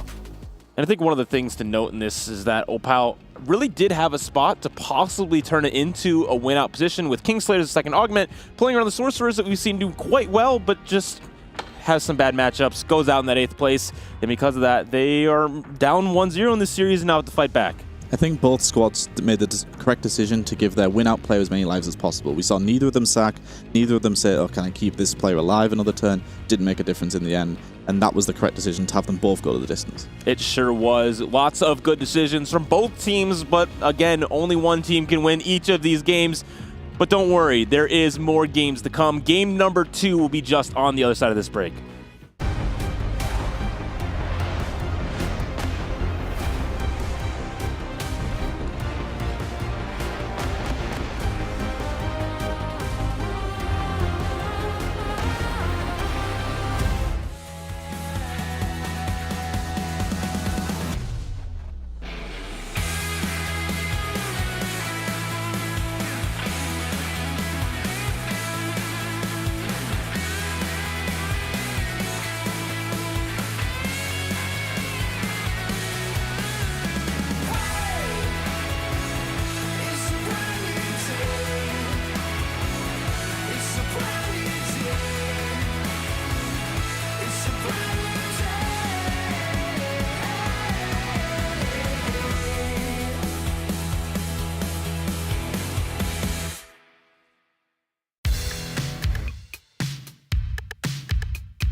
Welcome back to TFT at the Esports World Cup, where Virtus.pro is hoping to continue their win streak. They have not yet dropped a game at this competition and now are up 1-0 in their second matchup. The best of three continues. I feel like we're going to go the distance in this one, because if that game one is anything to go off, it could not have been closer. I mean, going all the way through the GP mirror, where it was just so positioning dependent. Maybe the most hyped game we've had so far. That was definitely the most hyped finish that I've been able to cast here so far. That was incredibly close on the mirror matchup as well. So what better way to worry about positioning when you have to focus on the exact same units, the interactions between the movement. We even see Ball taking a win in one of the final closing matchups after he decided to move his GP away from the Sunder, away from the Strategist emblem, because he knew that positioning was so much more important. And these players clearly reviewed last night. They maybe have the same stats that we do from game one, and we know, or day one, and we know that GP won 43% of the games. And so both of them are pushing towards that first place, and nearly both of them had it. Having such a solid average when it ultimately was in some lobbies three-way contested,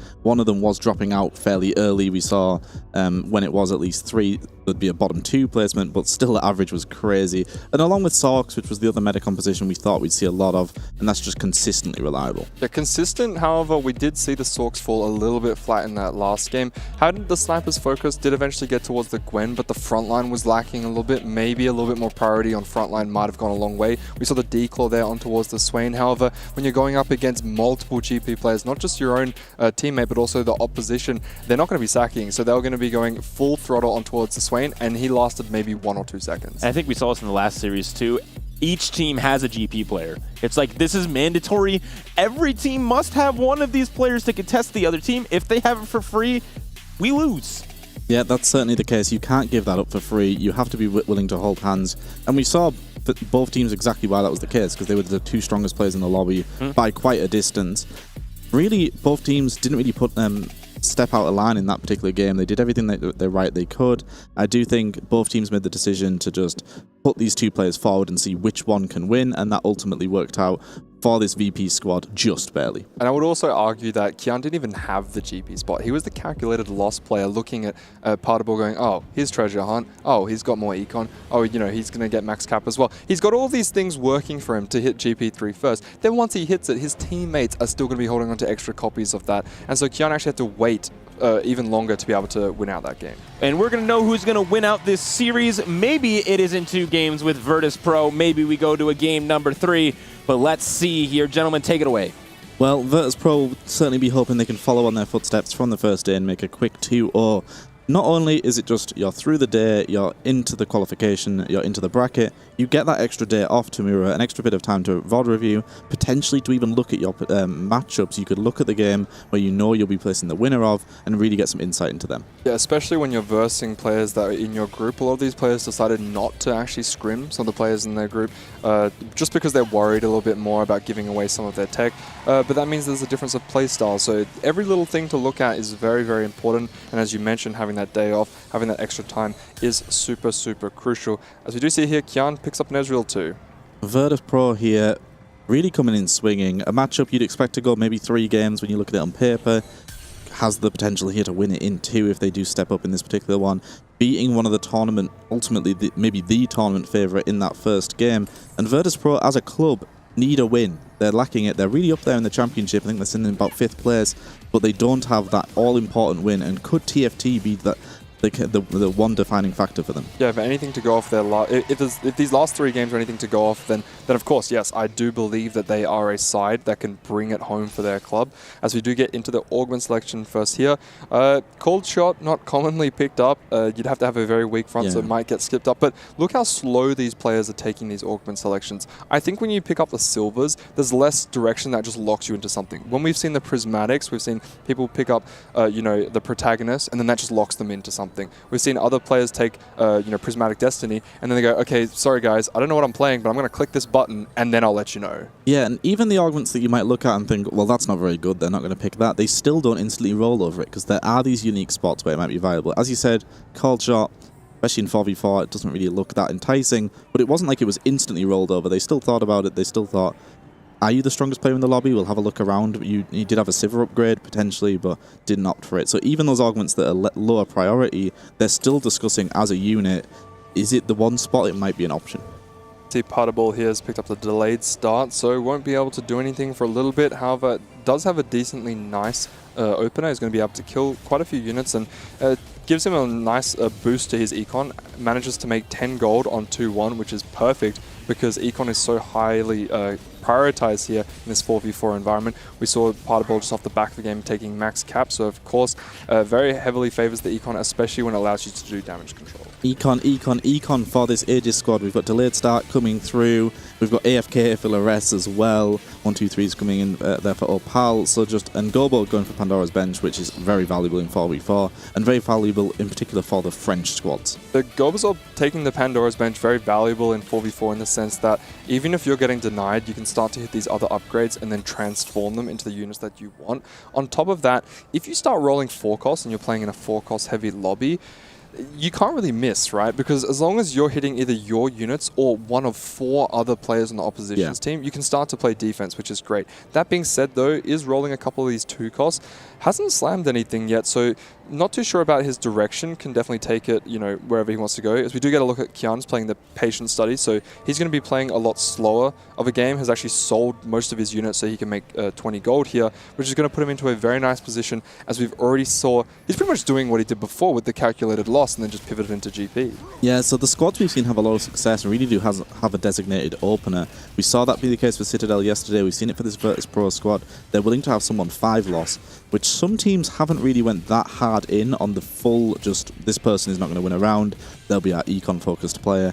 As you said, Gobo here, leaving himself fairly open. I think it's just how the Pandora's Bench rolls. As soon as he sees maybe multiple GPs on it, multiple Katarinas, then he'll know which way he's taking it. Yeah, I think the GPs is definitely be the high priority. We are holding on to a Lucian too, so you can play into the Sorcerer from this position, but it definitely makes a lot more sense to try and get your first GP and then just play into that mech. Mech is a great way to, really have some solid front line, which synergizes well with the GP. Of course, playing around that Neferi 2-star as well synergizes with the Juggernaut, so that's going to work well as well. We also have Opalo here, who's picked up the 1-2-3s, so has a couple of upgrades here to work with, but mostly is just going to be using that for econ. A lot of the times you are going to be selling most of the units that you get, and that's perfectly fine. Building up the econ is important. Yeah, and it has this general strong core that we see, that this 4 just saves you so much HP, even though it's very cheap to run early. Does give himself the potential to actually reroll it. He hasn't pumped any levels yet, does have a few poppies, and we have seen it be fairly successful. That's an Archangel Slam. I'd say relatively unconventional. It does lock you out of the Sorcerer line, just because the Sorcerers have so much base AP that building Rabadons or Archangels doesn't make a whole lot of sense. It does make sense in the context of his current setup. So because he's playing around those Prodigy units, a lot of the times if you have the Prodigy opener, it makes a lot more sense to just keep those units around, because a lot of those 1-cost units you actually want on your final board. And so if you play a different lineup like a Sorcerer opener or anything else that's remotely AP, and you want to pivot into the Prodigy Yumi setup, it sometimes hurts because it's hard to hold on to all those 1-costs. A little bit of a weird slam as well, considering he actually had the matchup against his own teammate, and it was the Pandora's Bench players, so probably would have won the round anyway, and now would have been going into Carousel with a little bit more flexibility. And we know JG is prioritized in pretty much every AP carry, so potentially a misstep there, but I think maybe he's committing fairly early on to potentially even re-rolling the Prodigy line, and then using it to push on into Yuumi, and then you have even more power, you have multiple carries. Yes, we've seen multiple variations to this Prodigy line. We've seen the Syndra 3-star, both from Worth the Wait, but also we've seen Prismatic Destiny into Prismatic Ticket and played the Syndra reroll. We've also seen Malzahar 3, usually off the back of trying to play towards a standard Yuumi Leona, and they're just being denied. You have to pick up the Cassantes, you have other outs of making a frontline. As we do see, speaking of Prismatic Destiny, we do have a Silver Destiny has locked ourselves into a Keepers, which actually is just going to be a JG slam, given the current items, doesn't really want to be contesting the GP players, which is very common in the Keepers setup. However, it still makes a lot of sense. We've seen Keepers actually prioritized at 4-2, just because the front line of the Sorcerers usually is lacking a little bit, and Sorcerers just need a little bit of time so they can start to blow up the front line. Yeah, it's a really good setup. Silver Destiny, just a little bit extra econ. Even if you miss on your silver, it's not too bad, but instead gets one of the strongest silver augments in the game, so will be in a really comfortable position. We see Gobo here, does have that Kraken Slam coming through, already has the copy of GP, reroll those 2 costs, very committed from this Aegis squad to this is our GP player, as we thought would be the case. Yep, and has the chain on the bench there as well, so as he can dodge a couple of those more Lucian bolts, and we'll see if Lucian's able to get one more kill there, because Lucian, as we know, struggles against the crabs, he's struggling against the GP as well, and he gets another gold rewarded for it, so he's going to have so much money to work with these 2 costs. Getting the GP early, could that be a GP2? No, okay, gets the GP pair. I was just waiting to see if the Pandora's bench was going to help him out. It's a matter of time, though. When you have this Pandora's bench, you know it's going to be arriving. And as you've said, you can play Denial with it. Such a strong position to be in.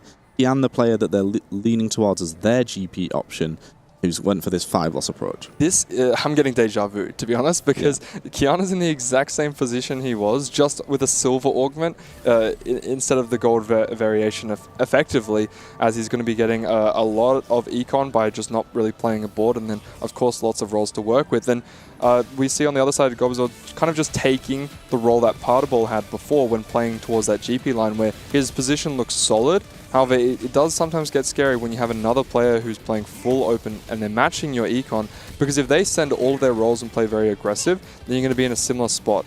Speaking of 2 cost positions to be in, here is a Jhin that is fully upgraded, most likely thanks to that Caretaker. Yeah, Caretaker's Jhin, just so reliable. I mean, we know how powerful Mundo 3 can be. In this instance, maybe the case where you just hit that Mundo 2, which is basically a 4 cost on its own anyway, and you can tempo that, move towards, look at itemizing Set later on. Gives him so many options. He's going to be able to reliably hit one of the premier carries. Yep, and stabilizing off the back of just a 2-star is rewarded a little bit for rolling a bit on 6 just to stabilize, because you want to win those rounds in stage 3. Getting extra copies of the Jhin, that's perfectly fine, because then when you actually push to level 7 and 8, if you get enough copies by rolling on 3-2, you can guarantee that you'll hit it at a certain point, and then you can start to worry about the rest of your team and the rest of the opposition. And still, of course, would allow... considering there's GP rerollers in the lobby, should be able to more reliably hit. And we've touched on it before, it tends to get more of a free hit. Katarina GP denied much more than Mundo Jhin, even though Mundo Jhin is incredibly powerful. Still, of course, the denial game will be coming through. GP finally hit here. One was rolled on the bench just to be extra sure here, so Gobo now in a really commanding position. Yeah, you can see that was actually holding on to the Kaiser pair there as well, as we know that with these 2 cost lines, you can actually start to 2-star some of them. And you said he's going to be rolling them and then maybe trying to go for a Janna 2-star as well, because then you can start to roll those as well. And look, when you're playing this line, if you were to hit a GP, that would be absolutely nuts if it was already a 2-star. But if you hit a Kobuko 2-star, you don't feel too bad about that, as we do know that here's the primary front line when you're playing this line, as we're going to see a Hodge slammed, you know, not one of GP's best items, however, great tempo, and it can always be moved over to Yasuo later. Yeah, we see the likes of Hodge slammed pretty regularly, because you look at these components, you're thinking, well, I'm not going to greed for IE and maybe a Vow, it's not worth it. Hodge is so much value, especially with GP being such a big tempo unit, you just want to get these slams coming through. And as you said, especially with Pandora's bench, Yasuo 3 even more likely, so you can already slam items knowing that that is another potential out. Yeah, and actually missing out on econ here, Gobo's favoring the fact that he'd rather hold on to these extra 2 costs, and instantly doesn't even care about what his teammates are thinking. The picking up the Teacher's Council here is exactly what you want, and that's rewarded. That's exactly why you want to be holding on to those extra 2 costs, because now we have the Janna 2-star, so we could be seeing a GP3 very, very early. Yeah, certainly could be. I mean, just one amazing round rolls on that bench, it comes through, and suddenly the rest of the lobby is in danger, and then you can start, of course, it actually gives you the potential to deny GP, which normally if you're a reroller, you 3-star your unit, it's not possible. There's another GP player in the lobby. If you reroll a GP after 3-starring, then they're in a world of hurt. That is a great point to bring up. So Kian is going to be in a very, very scary position now that all those GPs are starting to come out of the pool. He's going to be able to roll down a decent amount. Okay, at least he finds the core of his board. Doesn't manage to find an augment as good. Know Your Enemy. He's got a decent amount of trades. Yeah. A lot of people, they'll take bronze for life. So if you have the Know Your Enemy, you're activating a lot of trades. Should be decent enough to proc it and get that extra bonus. As the GPs seems to be a menace at dodging these Lucian bullets. Yeah, it certainly is, and as we can see, just so much value. That looked like maybe a matchup where GP would fall down. It is the case, so it is going to be a loss, but not too big of a loss here, just getting that one unit. So great for the Virtus.pro squad. And as you've said, didn't roll too deep, is sitting at 40 gold. GP already farming a bit of gold there back as well, so hadn't had to go all the way to 10, which we've seen in the past. So in a really good position. Having a quick look over here though, Kian keeping this 7-loss streak off the back of that, so won't be too sad about it at all. But Maris and Milo both now on win streaks, so the Virtus.pro squad should be very, very rich. Yep, and Lyra's showing up with Salvage Bin, AFK into Salvage Bin, so that means that he's going to be lower HP, more resources, more flexibility. We've already seen players take Salvage Bin and excel, notably from the Chinese side. Salpimi did a very masterclass version of that yesterday, so we'll have to see if Lyris can match that ability, if he has the tempo, if he has the skills, and he can show up on a LAN environment, because what better time to bring out your fast item pivots than on LAN. And I feel like the salvage bin line we've seen most often going to all out. Obviously it completely depends on what you hit, and you can really play anything from that spot, but we've seen all out be something that you really want those best in slot items on both carries. Salvage bin enables that. It's one of the fast 8 compositions, so you do want to be just slamming items and saving HP, so Salvage Bin, more often than not, can lead you in that route. Milo's taken up a slice of life there, so he's going to be getting a little bit of extra econ in the form of units, which is great. You can also play them. That being said, he has locked himself into this Sorcerer line there with his 3-2 augment, so he's going to be dishing out a decent amount of damage. However, this slice of life augment, when you're playing towards a Sorcerer line, there's not that many units that you'd actually want. You're playing a very narrow line. That being said, in the context of a 4v4 setting, this is great because if you do happen to get anything from the opposition, you can start to play defense as early as possible. Yeah, it's a great point. Anything that we've touched on before, anything econ focused, anything that's giving you units, anything like at all that can potentially play defense with is really good. And Milo's items are really, really nice as well for the Sorcerer line.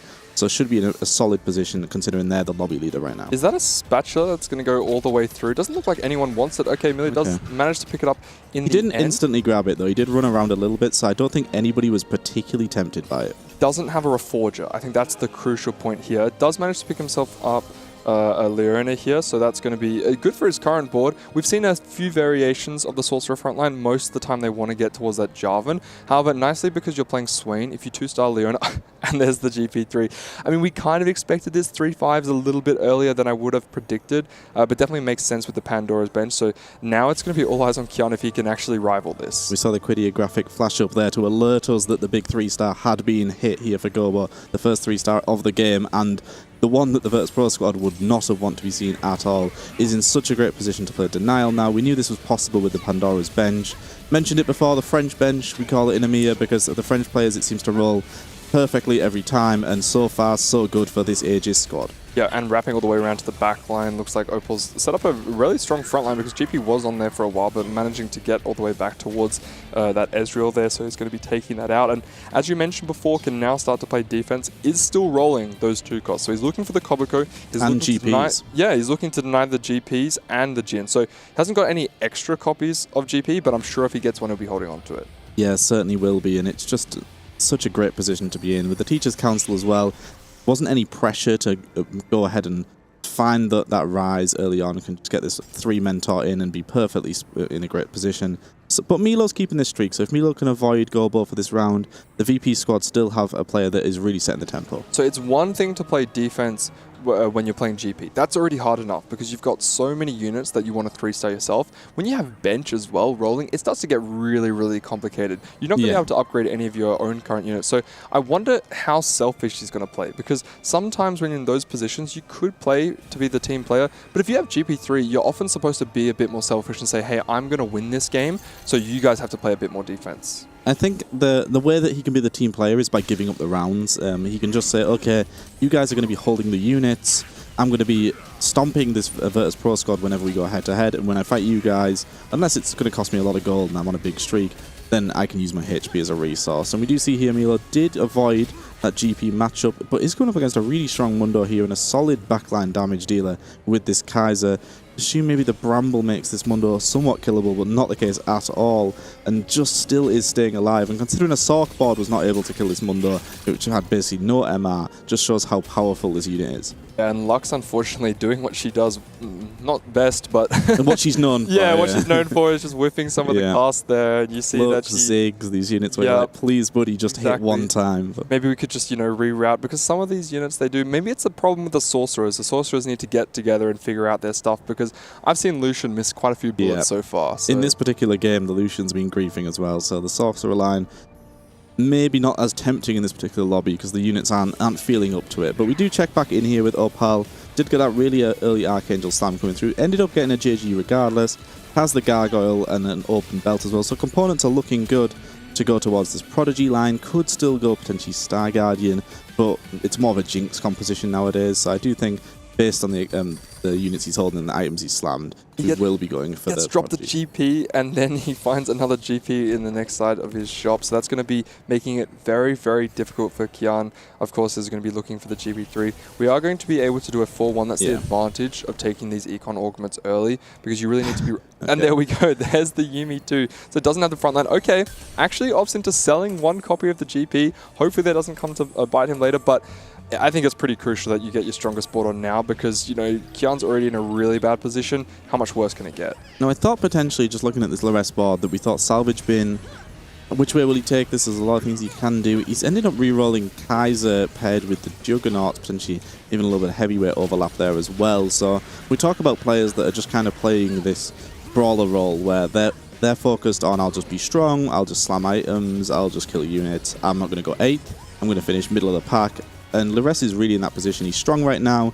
I don't know how high the cap's going to be for his particular setup, but we'll wait to see. Definitely makes a lot of sense in this particular lobby. We see so many 2 costs already out of the pool. So playing around the Mundo and the Kaiser, we've already talked about how certain 2 cost units are usually a higher priority because they pose a bigger threat. So GP, of course, can be denied all the time. Katarina's had a really tough time. If you look at the stats, she's not performed well because so many players are willing to deny. This line, for some reason, isn't as favored. We've seen a lot of the Jins denied, but managing to pick up a Mundo 3 this early means that there can't be that many stolen. No, certainly can't be. Just as we get a glimpse of over the lobby HP here, Paddleball is on that 9 loss, so he's going to need to start turning things around, and we'll have to get a glimpse of exactly what these turns are going to look for Paddleball, because he's rolling deep. He's going to be rolling deep very soon, but we're checking in here with Milo, our Sork player. Augment's looking really, really solid for this line, already finding a Karma 2. As long as you can get something like round 2 on top of that Swain, because that really helps the front line, then should be perfectly solid. Kian's completely pivoted, has managed to pick up himself a Lee Sin 2, so recognizing that GP3 was never going to happen. So maybe some of these other players on the Aegis side will start to sell that, recognizing, okay, Kian's playing Lee Sin. I've not seen Lee Sin solo carry do that well. I've not seen it that much. He is playing the Executioner version, I do believe. He's going to be jumping all over the place, getting a decent amount of kills, and will Karma have enough damage to deal with it? It looks like it will. No Edge of Night on towards the Lee Sin, and Lee Sin's going down. I mean, this is a rough spot to be in. You've successfully forced the GP player, the potential win-out player for Virtus.pro, to pivot, and I don't hate it at all going for this Lee Sin 2. You would like to believe that Lee Sin 2 would be able to do something, but as we saw in that particular fight, there's a reason this unit doesn't see too much play. And unfortunately now, you look at that Virtus.pro squad and think, okay, this Aegis team have really put them on the back foot. A player now, though, that has got a lot of work to do. Paddleball, Gobo, we know is in a really good position, has just hit another great 3-star there, maybe the most important, but Paddleball here, so rich, was off the back of delayed start into forward thinking, so no wonder this massive loss streak occurred. Basically hasn't been playing the game until this point. Yeah, and did get a lot of econ, but the biggest problem with this kind of setup is you have so much money, and then now you can't do anything with it. So he had enough money to be able to roll down after proccing his forward thinking, and as you would expect, he's managed to hit his Swain 2, his Karma 2 in the backline. Doesn't even have 3 items there towards the Karma, and his Augments, the Blazing Soul there, is decent when you pair it with the Shojin. A little bit of attack speed on towards Shojin, doesn't have the Guard Breaker. However, if you take away the first 2 Augments, he really doesn't have much to work with, and Sorcerer, as we know as a line, can be very, very powerful. Going up against the Lee Sin 2, this does make sense. We've talked about Lee Sin 2 not being particularly strong, is maybe going to be able to get a slight win here. That being said, he needs to get at least one more win in these next 2 matchups so he can get to level 9 on stage 5. An important win though, because Kian has dropped down to 1 life themselves, and we saw Kian's in such a difficult position. Unfortunately went for this big pivot and then lost twice to 2 Sork players. I don't think they have much of a chance themselves of getting any more round wins. So Paddleball winning that particular matchup, the 1v1 for 8th place, could have been very important. And you can see Kian with his dying breath actually denies the glove there for the stride breaker on towards Paddleball. So Paddleball was first pick, however, was just on the slightly wrong side of the carousel there. So Kian doing absolutely everything he can, even if he knows he's going out in 8th. That's perfectly fine. He's just doing his best. Yeah, I mean, ultimately, for the Aegis squad, the Pandora's Bench just so valuable. It showed exactly why you pick this type of augment in 4v4 setting, not just the value it's given him in just hitting quicker, the denial it's played here. And yes, Paddleball, unfortunately, probably isn't going to get capped too high off the back of this Sork board. You look at the mirror matchup whenever they go up against Milo, has so much better combat augments coming through, just almost perfect. But Paddleball maybe has done enough, just eking out 1 position. Yes, done enough is the name of the game right now. But that is a great use of the spatula. We said it was not a super high priority when everyone just decided to skip it because no one was in a position to really fully utilize it. I'm sure that Milo would have maybe preferred to get a Reforger and then maybe could have gotten himself a Sorcerer spat, as that's another great way to cap out this board, of course. However, settling for a Strategist, definitely decent enough. It's going to give a bit more frontline as well as a bit more damage amp towards the backline units. Is going to be going up against a very strong matchup, so loses that, but does have the potential to cap quite highly. Has picked up the Lux 3. Do you think that's a waste of gold? Because we've seen a lot of players actively avoid it like the plague. She's fairly unreliable, so it could be a waste of gold, but potentially can just give you a little bit extra power. And we've seen how easy the 2 cost. You're also helping your team if you're taking a lot of 2 costs out of the pool. We saw the Kabuko able to arrive for the GP player, so it may have been the factor there. But we saw Kian is actually just barely alive. Lee Sin looked like it had almost wrapped on top of Yuumi, but still, unfortunately, just fell down. So even though the positioning seemed really good, Lee Sin just failing to keep up. Kian sitting there at 1 life, Paddleball holding on 17 HP, most likely 2 lives if he does lose this final matchup. However, heading into stage 5, if he goes up against anyone strong on the VP side, could definitely be down to 1 life, depending on how many units he loses by, as we do get a side-by-side view of multiple matchups going ahead. All eyes are going to be on this Lee Sin, which has really been struggling. Oh, and it's not the matchup he wants to see, and this will be the end of the road for Kian. He's actually fought the Aegis squad in the last couple rounds, so hasn't had the opportunity for anybody to sack for him 3 rounds in a row against this Aegis team.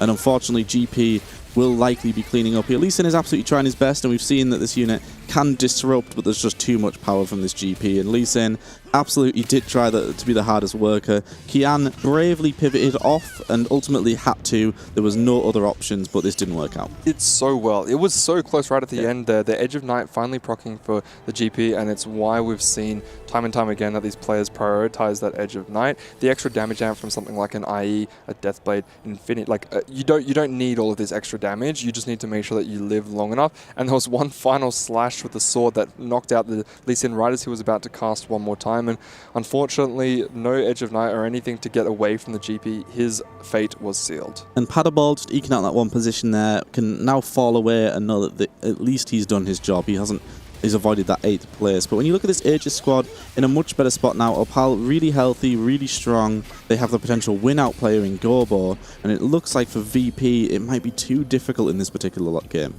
Yeah, we talked about the first game being so close that we expected this series to go the distance. VP looked absolutely on point in the first match, and honestly, they've done really well right now. Yeah. It's just when you go up against something like this and you know you have Gobo in a place that is pretty much guaranteed first, and he can also start to deny another player from being GP. I think that VP had a very good idea and a good strategy of trying to match the Gangplank player. You couldn't really ever stop him. He was inevitable. However, you could at least try and have another player on GP, and then pivoting into the Lee Sin, look, he did his best, but unfortunately, we've seen in this current patch when playing towards those melee carries, slamming those melee items, you're better off just sticking with GP2 a lot of the times, because getting towards Yone or Lee Sin, even Volleybez felt a little bit lackluster. Yeah, and didn't really provide much there. We do see Paddleball has managed to go 9. He is coming up against this NCNC board. He's playing Star Guardians, carrying an Ari. However, on this Paddleball side, Gwen 2's came online, a Braum 2 was on the board, and that's more than enough. So you said he needed to get to 9 off the back and forward thinking. He has got there in the end, and suddenly looks very strong. Yes, very strong indeed. Just needs to make sure that he isn't losing out to his own teammates there. The GP matchup can still be quite difficult, even if you get to level 9 and you have all of the sorcerers online. One thing that you can do, however, if you are your teammate trying to play up against a sorcerer matchup, is you can sacrifice some of your weaker units on towards the side. So then, sure, GP will get a couple of kills, but if you're sorcerers and you just blow up the entirety of one side, maybe you have a chance to win that matchup. And if you do that position and you communicate which side the gangplank's going to be on, you can still win other matchups. You just let them know and then try and play around that. Especially when you have players on the other side who are doing positioning like this keepers, you can position it in a way that matches it because the keepers player is not going to be moving too much anyway. Okay, and we do see 2 matchups here. NCNC gets the Ghost matchup, so should be able to stay alive. Paddleball gets his teammate Opal, who was on that win streak. Removed items from Yumi. Paddleball should also be able to stay alive here. So a good round for both teams, really, keeping their lowest HP player still kicking. Opal maybe taking a bigger loss than he needed to, maybe undervaluing the power of this paddleball board. I was going to say, he had the Ghost matchup, so it looked quite free, but then no, still does go down on the double D claw. He couldn't kill it. He couldn't kill the Cassante. And it shows just how unreliable the Star Guardian composition. It's ultimately a Jinx comp, and we played it Star Guardian here when we itemized Ari. We had these AP items, not the highest cap. It is often okay enough to just finish about 6th place, which I guess was the aim. But now going out 7th, 8th in this lobby, Maris is sitting here losing rounds with not much upside as well. You feel like it's too big of a mountain to climb for this Virtus.pro squad, and we might be going the distance. Yep, and Lyris has done such a great job this game, just playing for placements. Paddleball as well. Paddleball played pretty risky, I would say. His position, I feel like in his role, wasn't necessarily that he needed to take this risk with forward thinking. So maybe his logic was that he was going to be contested and he needed a lot of gold to roll down for this sorcerers. But honestly, even that's a bit of a risk. Because if you're not the first person rolling down for this sorcerer line, then you're going to be quite low HP. And he did manage to get to level 9, but I don't think it was Paddleball's job to play for first this game. So maybe a bit of a miscommunication there, or maybe they realized, and a lot of cheering in the background there for us as they realized the matchups are going their way.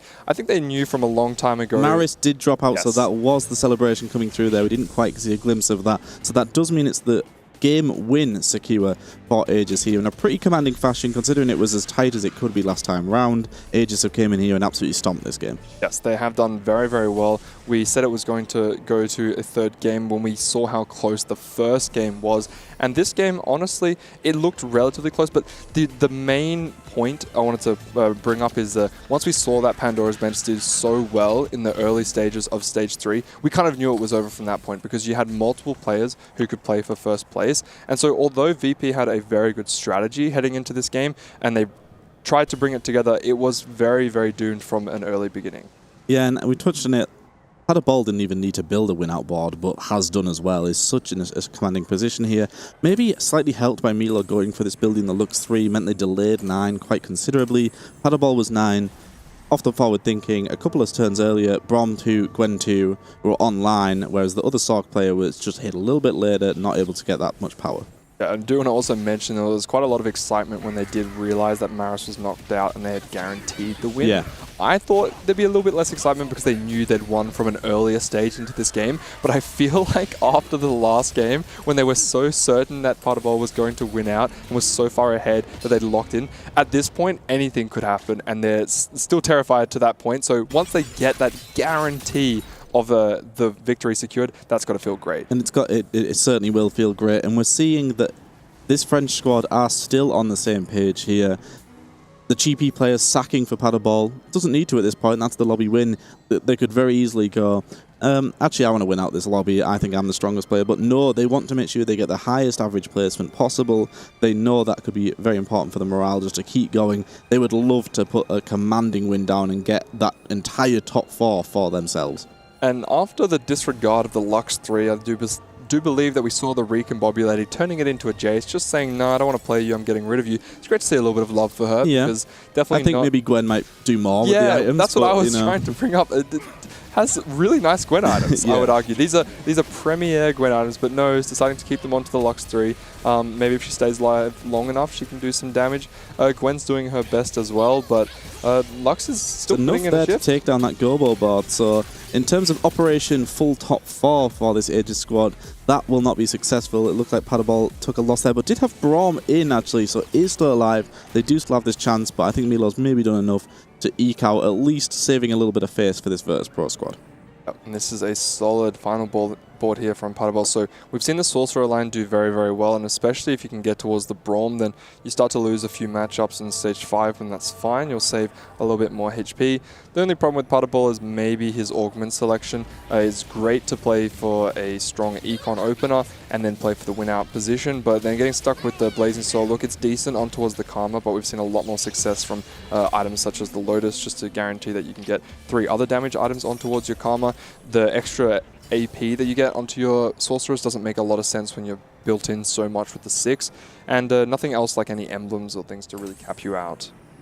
And there's the upgrade that always takes the longest time to arrive, the Rise 2 being such a contested unit. Probably will just get thrown in the front line, which is the rude way of using its Rise. Yeah, I mean, he is in the back line, but now that's something. For the time bit, honestly, that's pretty good to see, because normally he's just a shield, so giving Rise a little bit of love. But yeah, just going back out for this Aegis squad, it's easy to, when you've had such a close game, when it came down to the tiebreaker, the lobby winner, it's easy to be demoralized after that. You think you've got that first win over the line, but to come back in, not be phased at all, have such a strong position, knowing the value of the likes of Pandora's Bench, the likes of AFK, knowing that econ to deny is just so much more important in this format.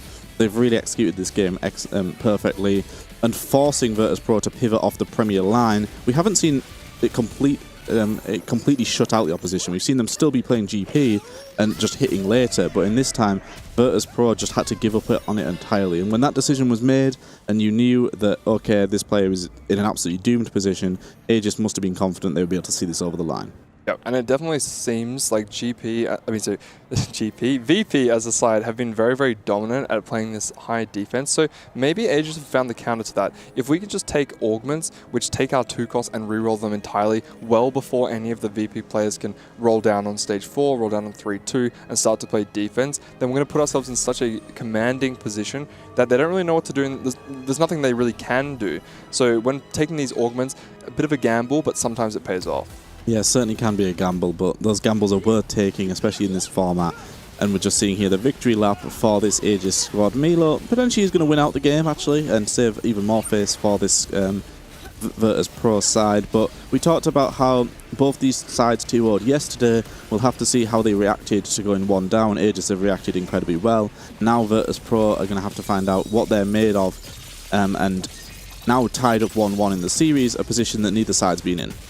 Yep, and Aegis have taken a loss and been able to bounce back. We weren't sure about this because they had the 2-0 sweep from yesterday. Now VP need to prove themselves and do the exact same thing. They need to prove that they haven't been shaken up too much. They know that they had a solid game plan. Look, they won the first game in this series, and they can do it again. Yeah, they certainly can do it again. They've took down the tournament favourites in a clean fashion already, and they've won that first game, which was an absolute nail-biter. So this squad can handle the pressure better than almost anybody, and they're going to have to coming into this final game because it's going to be all on the line. But we still have this second game to see out here, see who will be picking up that lobby win and potentially all-important MVP points. And we talked about that salvage bin usually ends up with the all-out Cassante Akali variant. However, instead decided to play for the reroll side, but we got there in the end. We actually managed to make our way all the way to the end. And talking about the win-out players, we thought that Gobo was definitely going to be there, but looks like some of these other boards have come online and just become way too powerful. Look, Gangplank, if he gets stuck on the front line, might struggle against some of these infinite boards. And honestly, I think that Milo's board is just so powerful. If you look at the augments he selected, he's got one insane so econ, and 2 insane combat ones. So you can see going up against the D-Claw Mundo doesn't even matter. And once you do get to the Gwen 2, then that's going to be very powerful. And unfortunately, Lux 3's lost her items. Yeah, and noticeably the win streak and win out position started to arrive as soon as Lux's items got moved up to Gwen. So yes, Lux 3 is potentially going to be getting a lobby win here, and making it did stabilise until that Gwen did manage to arrive, so served her purpose. But we're just seeing the power of Gwen, especially with almost perfect items. And as you've said, we touched on it when we saw Paderball's spot. Okay, in the mirror, Milo just has so much more power through the best augments he could possibly ask for.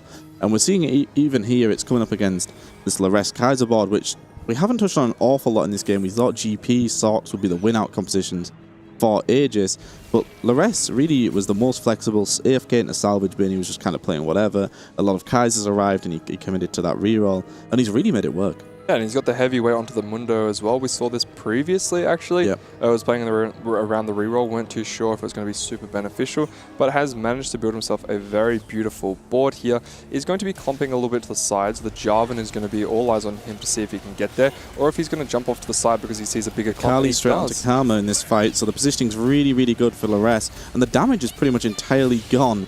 But unfortunately, that Gwen is still deleting the backline. It doesn't matter if you take out the primary damage dealer in Karma that can often chunk through your frontliners. Gwen is just going to go over the top of that. But maybe the positioning could have been enough here. I don't think it's the case, though, as we see. Unkillable Mundo is going to take us a long, long time, but there's too much for him to do here. Gwen is snipping and snipping away, and this will eventually fall, you would assume, but he's taken a long time to mirror. Yeah, and that's going to be a great confidence boost just to know that, you know, had the game gone a little bit differently, they did have a player that could have been there for the win out, but unfortunately for VP, that is going to be Aegis bouncing back, so now we have a 1-1 tied up series on our hands. And just like we kind of predicted at the beginning of this, we knew this would be a close one, and we aren't ever wrong here on the desk. 1-1, the series between Aegis and Virtus.pro, going to a game number 3 to decide who will advance to the playoffs and who will drop down to the decider match tomorrow. Yeah, going to a game 3. I thought this one might go the distance based on the fact they both 2-0'd in their first series. They both came in incredibly strong. Aegis being the #1 seed out of EMEA and VP being the 3rd seed out of APAC. Squads that have already shown they can match up. And, I mean, in this particular game, I don't think Virtus.pro did an awful lot wrong. Unfortunately, they just got forced off of the gangplank line, and then as soon as that happened, you're thinking, well, how are we supposed to contend with this lobby? How are we supposed to compete? And it turns out that Lee Sin 2 is not the answer. Looked really good, looked really solid, but unfortunately it was just dealing with boards that were already capped out in the laters of Stage 4 and couldn't even really compete in early Stage 5. Unfortunately was knocked out quite early. As we do get a nice look at some of the highlights here, this Karma here just barely eking out a victory here. Partibol actually managed to play for almost the win-out position, was doing quite well, and Kian doing his best to deny the stride breaker there meant that it made it even more difficult. But look at Milo's items, perfect items on towards the Karma, perfect augment selection, and had the Lux 3, but then eventually moved the items over towards the Gwen, and the Gwen 2 is so powerful in this line. This is one of those games that was decided quite early. Obviously, 6-7-8 means that the game is over. And so we've seen a lot of the mental warfare kind of happen and the playing out of those games to see what players can hit. But thankfully for Virtus.pro, they even got the win in this game. Obviously, that doesn't matter because they had already lost the matchup, but good to go there. We do see the 2-3-4-5 for Aegis having an excellent showing in this game, really stabilizing early. We were able to know early that their spots were very good, and they were able to make it work. Yeah, I think Lares definitely the most interesting line. Opal, Gobo, Partibol, things we've seen time and time again. And we've seen this Mundo 3 be an absolute nuisance, and we've even seen it as a heavyweight. Rerolled with Kaiser, though, this time round. Lares really showing that there is a little bit more flexibility in the meta than we might have thought. Yeah, and if you look at Partibol, they're actually finishing last amongst his teammates, so he was playing for the absolute win-out position based on his augment selection, so it was quite risky. But they have a little bit of time to reflect and think about how the game played out. Maybe they might have wanted him to play a little bit more offense, because you kind of lose that agency when you take forward thinking. Sure, it's great, you can be the win-out player, but if you're not even going to do that, then I feel like you lose a lot of your ability to do anything in Stage 4. Yeah, and clearly Partibol is comfortable from that position. They did the same thing in Game 1 of this series where he was really much the loss streaker and then able to go for that win-out line, and it worked out for them in this game, not in Game 1 though, but we're excited. I'm excited personally to see a game number 3 here on our stage, and it's going to be coming up very soon. We're going to take a quick break, and on the other side of that, Game 3 between Aegis and Virtus.pro.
get a little bit crazy.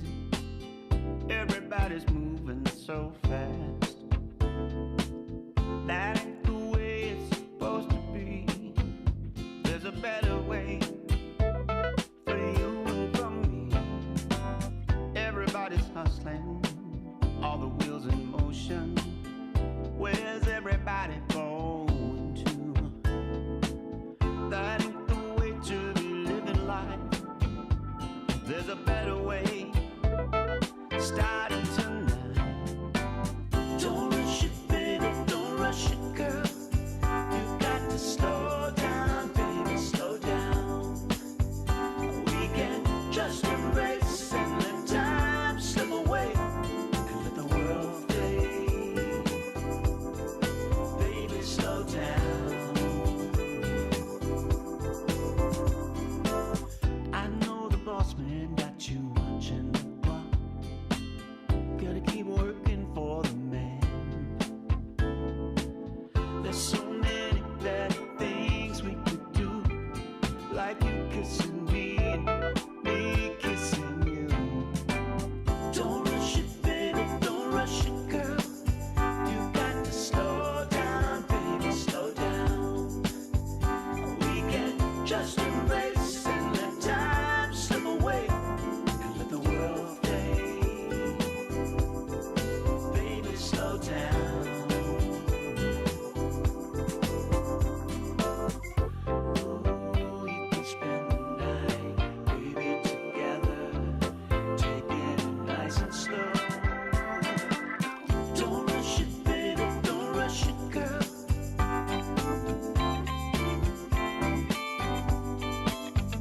We can just embrace and let time slip away and let the world fade. Baby, slow down.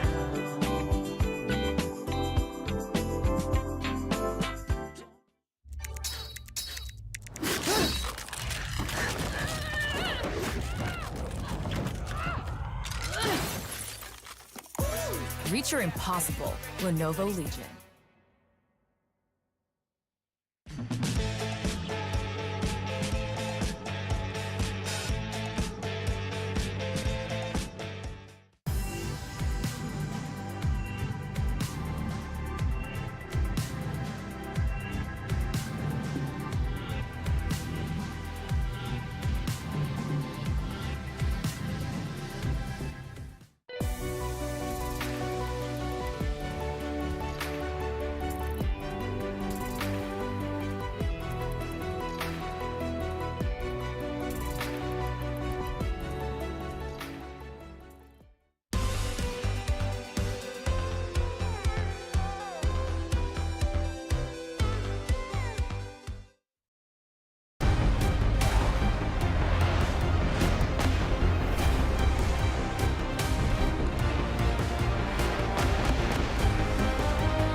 Welcome back to TFT at the Esports World Cup, where it turns out if you put two undefeated teams together, you're going to get a banger of a series. We are at Game 3 of the best of 3 between Virtus.pro and Aegis.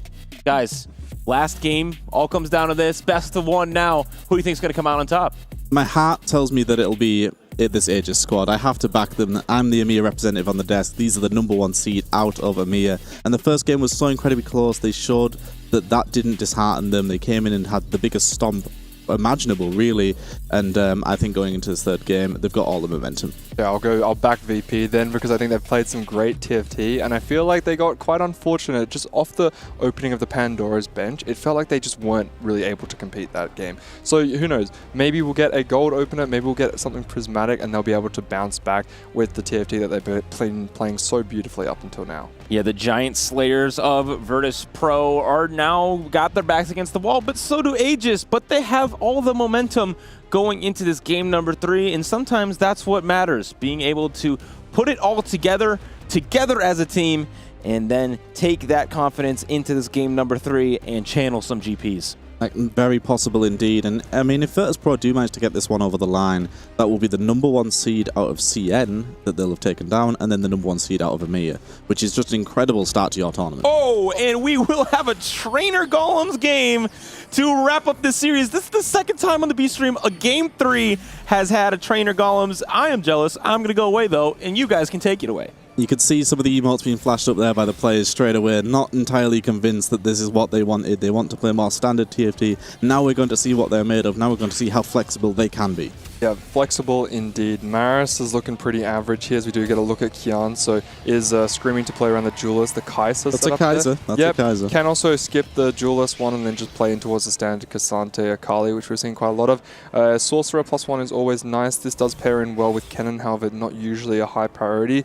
Anything with a Star Guardian. Oh, see this one, you can usually utilize one of them. It's not too bad. Star Guardian plus Protector is decent. We've seen a little bit of Sniper love, but not really. The Luchador plus Juggernaut makes a whole lot of sense to stick with that. So we've seen a lot of success with the Mundo. Sniper Same again. here. Yeah, nah, okay. So we have a couple of options. Honestly, nothing screaming out insanely scary. Crystal Gambit, we've seen a lot of success with that. Yeah, Crystal Gambit will absolutely be something. Already you can see holding the Jannas there, aware that this is the potential high role player, the potential that could run away with things. Having that win outline is so important. The one we saw previously where we had the Sniper coming through, we thought maybe, okay, that could also be a Luchador line with that Mundo, but they did have Star Guardian, so at least they have the option of just going Jinx, and then you just get +1 Sniper, you can play vertical Star Guardian. Having access to the extra Juggernaut as well definitely feels decent, because you're going to be playing around that Vi anyway when you are playing Crystal Gambit. Usually you get Juggernaut in there with the Udyr. This does give a little bit more flexibility if you do play towards the Ashe, as we Crystal do see Gambit Warpath. Yeah, Warpath, Crystal Gambit, we'll double down. Calculated loss makes a whole lot of sense when you are playing towards this line, because you're not going to be super strong in the opener.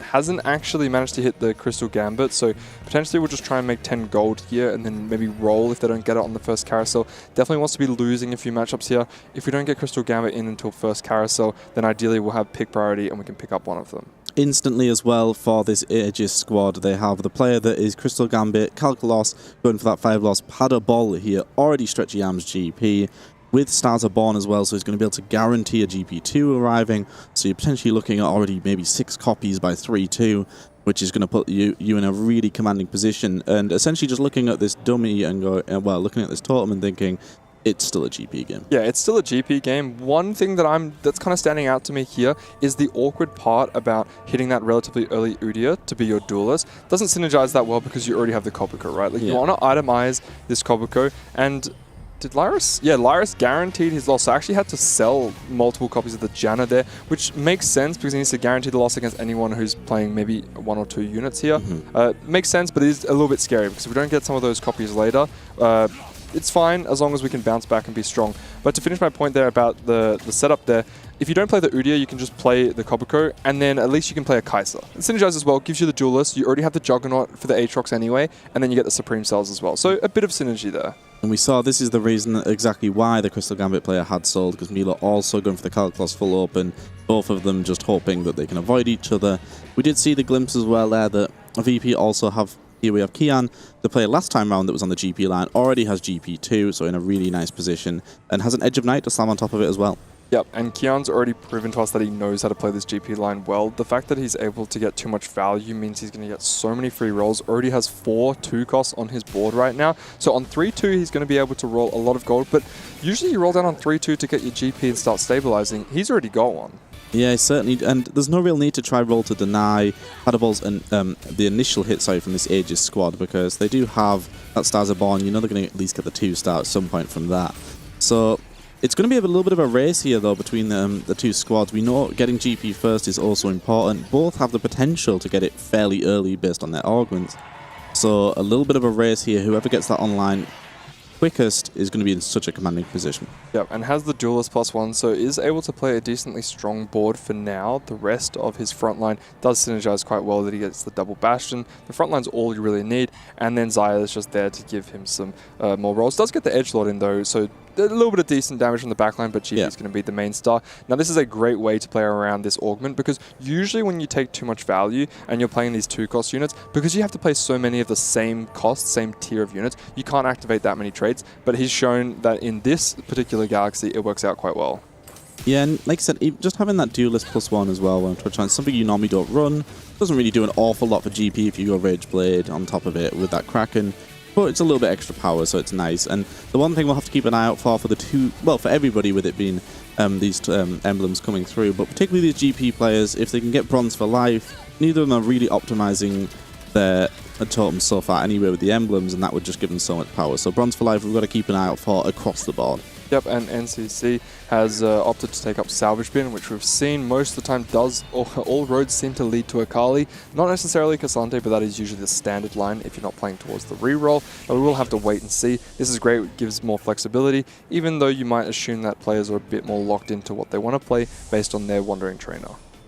Yeah, and just looking over here, we've seen the value of just econ augments, things like Salvage Bin, familiar pickups, getting that Bramble Vest in this particular meta for Opal as well. So we're getting more and more familiar as we get through this tournament with what the meta is regarding augments. We knew coming in what would be strong for the players to pick up in terms of compositions. We're now starting to learn really what's favoured. Salvage Bin, maybe you'll see way more than you'll see on the ladder. They'd love it in this tournament setting. Yes, most definitely, because the players are just able to utilize it so well. All these players are world-class players, and they're playing on 0 ping, so they can do their transitions very, very quickly. And of course, they've played so much and they've practiced, so they know the lines and they know what they can and can't do. They can really push the limits on this augment. As we do get a look at Putterball, who's still waiting. Oh no, has actually procced that GP. Oh, okay, so this gets... It's slightly awkward. Oh, it gets awkward because he's already hit the stretchy arms, hasn't he? Yeah, he has the stretchy arms, which obviously there's no way you ever give up on. So does have to find 2 more copies. But I mean, it's still a decent position to be in, don't get me wrong. He's still 4 copies, he still has the early GP. It's suboptimal, it feels a little bit weird, but it would have required you not using your fruit power up on your early GP and waiting, and then you might be waiting a long time for the 2-star to arrive. So just an awkward spot to be in, but nothing he could really do about it. Yeah, so ideally he would have used his fruit on the early GP and actually missed stretchy arms. It's one of those weird situations where you realize you're in. Or maybe if he had gotten an early Kobuko, he might have just bought that as well, because just for tempo. Yeah, as well. how long can you hold out on not buying a Kobuko if you just keep seeing more and more in your shop, when realistically you're just waiting for the GP? As you do get a look at Goa's board, who's playing around an AP line, has actually made a Spark as well as the Void Staff. So I'm not too sure if that was a misplay or if he just had to with his items in order to try and save HP. Yeah, I wonder if instantly they've got somebody that they're thinking it's not the best line. He's probably going to be playing Star Guardian, I assume, based on the way that's set up nicely for him. And we know it doesn't cap much higher than 5th place, middle of the pack. So maybe it's just slam, slam, slam, save as much HP as possible. You can be one of our denial players, you can have an extra HP lead. Yeah, and speaking of saving HP, we do have Maris here, who is playing around the Shadow Clone there on towards the Lux. Does have access to the extra crit chance generated by the JG, as well as the fact that the Augment's going to be buffing that. Going up against the GP too, but is still playing GP with mostly 2 cost units on the board, so not a great amount of support, and so the double Luxes are going to be enough to take this board down. Yeah, certainly isn't just enough in this particular matchup. More than happy to lose these rounds with the GP player, just farming a little bit of extra gold every now and again off the back of GP. Stocking up on those rerolls, he's going to be in such a good position. Do check back in here with Milo, who was one of our 5 lost players, as was Lires. So they both avoided each other, they both calc lost, I believe. Yes, Lires was the Crystal Gambit player. So in terms of both of them, happy with that outcome. Neither team falling behind in that regard. Not able to stack up too many of the Crystal Gambit just yet. Maybe we can lose 4 rounds in stage 4 as we can start to activate it. After losing the streak, maintaining the streak, you still don't want to lose it on 3-1. So maybe we'll continue to see that. But how long can you afford to sell the rest of your board? Lyris can always bounce back by sending it on 3-5, getting to level 8 as soon as possible, usually on 4-1. But if you're 1 to 2 lives on 4-1 and you're playing around Crystal Gambit, you're not actually strong yet. What instead you need to do is start winning rounds, then you'll be reaping the rewards. So if you're versing some of these stronger reroll lines that have already hit on 4-1, 4-2, it can be quite scary. And I think actually the winners coming out of that stage were Virtus.pro in that they forced Lires to sell off that Janna. He still hasn't found the replacement for it. Maybe they would have actually liked to go... He could have just held it and just said, okay, if I tag them, then it is what it is. Now he's in a position where he's going to have to dig for it again. Has the Rage Blade slammed as well, so he's very committed to this Crystal Gambit line. With the Juggernaut, could maybe play Juggernaut Ash as an out, which is just mediocre. So not like the slams really mean you could pivot into anything else. Yeah, and if we look at NCC's board, it is playing the Salvage Bin. It's a little bit difficult to digest exactly where he's going just because he has so much flexibility by changing these items. He's made some decently, I'd say slightly suboptimal frontline items with the Sterix Gauge, but having to burn those swords when playing towards the Sorcerer line definitely makes a lot of sense. That being said though, having the ability to have multiple swords means that he can actually play towards that Cassante line, as we know he loves his AD items. Yeah, he's in the position, like you said, where he can play anything. You look at the slams and think, okay, it's a SOC game, but as you've said, Salvage Bin leaves you open to anything. Explosive growth here could be good. Forward thinking now rolled into as a potential option. We know how powerful this can be. Just wondering, explosive growth gives him a little bit more. Similar amount of power in that you get those levels up quicker, but you're not as weak right now. You can potentially add something in. I was just about to say, we've seen Salvage Bin into Bronze for Life, which seemed difficult enough. Salvage Bin with forward thinking seems absolutely nuts. You'd be selling your entire board, pivoting, doing everything at once, all with like 10 items on your bench to do it in. So no, explosive growth definitely makes a little bit more sense. And speaking of Salvage Bin, we have another player, Maris, who's actually picked it up later into the game at 3-2. That being said though, he has the Academy and has managed to find himself an early Yuumi. So this Yuumi has incredible items. Doesn't really look like he's going to be changing his items too much. No, I do wonder if we actually had the Yuumi the round before potentially, and Salvage Bin was the reason we switched it up. So I don't think he was initially angling this line, but then saw Salvage Bin with a copy of Yuumi already and thought, okay, perfect. I just have my line instantly locked in. As you said, the perfect items straight away. So in a really good spot. So not maybe the power you would expect from Salvage Bin, but if it allowed him to get this Yuumi straight away at 3-2, when you're already on a win streak, bear in mind, this is a player that's not dropped around, great position. Yep, great position. His dummy does allow him to activate the heavyweight there with the Jace. Usually when you're playing the Battle Academia, Jace isn't, it's not a huge priority because you're playing around a variant which is not as many because you're prioritizing the Prodigy units. However, that makes sense. It can fit that in. And doesn't actually have access to Salvage Bin. However, Partable's had to settle for a JG Slam here. Yeah, it doesn't greet for the Rage Blade, so potentially worried that they're going to be losing a little bit too many rounds here. Wants to start farming back up on Econ. Did have to dig fairly deep to actually get the GP2, even though they have Stars of Born, they already had that one copy. Does now have the 6 copies online at least. And Udia 2 upgrades came through as well. So in that regard, we did find the Rise as well. So we've got the full Mentor online, which is really good to see. And yeah, he's dug deep. Yeah, he's slammed to the optimal items, but he's really online. Yeah, it's looking very, very solid. And as you said, it was a little bit scary there at one point just because, you know, he's had to invest quite deep into it. And it was a bit awkward because he was holding on to 4 copies of GP, but only one of them was actually the 1-star on his board. However, after investing a decent amount of gold, now at 3-3, he's looking quite comfortable. Having 6 copies, that's quite good, especially at only 3-3. And we've seen GP drop down to 10 gold in early stage 3, and that's perfectly fine because we know that he's going to be farming the gold back. Yeah, gets that gold back. Then we just take a little bit of a zoom out here, looking at across the lobby what people are running with. We see a few Kaisers have been lent into, and that's something that's crept up. Maybe as the tournaments went on, we didn't see it right at the beginning of yesterday, but in the stats it had some appearances for sure. We saw it creep up a little bit, and we're seeing here some of the dummies allowing Kaiser reroll to be enabled. So something that the tournament-wide people are starting to favour. Yep, and it looks like Kian's actually going to be managing to pick up Chain Vest there, takes away the Karma. Not too sure if his players needed that or if maybe they just didn't have the pick position to be able to get that. Maris quite happy, very comfortable there, holding on to extra copies of GP and also playing towards that Battle Academia is looking very comfortable. Milo has finally decided to start buying some units and looks like he's going to be contesting a line of Mundo and Kaiser. We've seen Mundo Jin quite a lot, and depending on the dummies, we've also seen players opt in towards playing Kaiser, just depending on what their setup is. Opal is very poor. He's sitting at 10 gold, and it's not like you're playing GP where you can roll really deep and you get it all back. You know, we've committed to the likes of Darius too, which is a heap of gold to spend early and doesn't really do an awful lot for your board. Yes, we've got a lot of the key upgrades through already, but you're seeing here in the mirror the 2 people angling this Kaiser Mundo reroll. Opal's really just trying to play denial here. He's in such a weaker position. Milo's sitting at 40 gold, has more copies of Mundo as well, and but Opal here potentially already weaker and with much less upside. Much less upside indeed.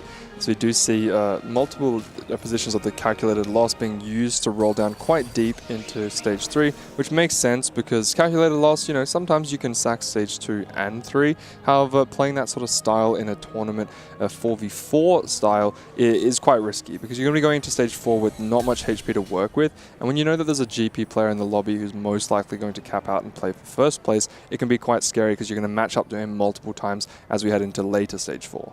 Yeah, and for the Aegis squad, having a player like Opal, who you're already looking at as someone who's going to be finishing low down in the standings. We saw Waybo there, which just quickly glanced over on that Star Guardian line, which is fine.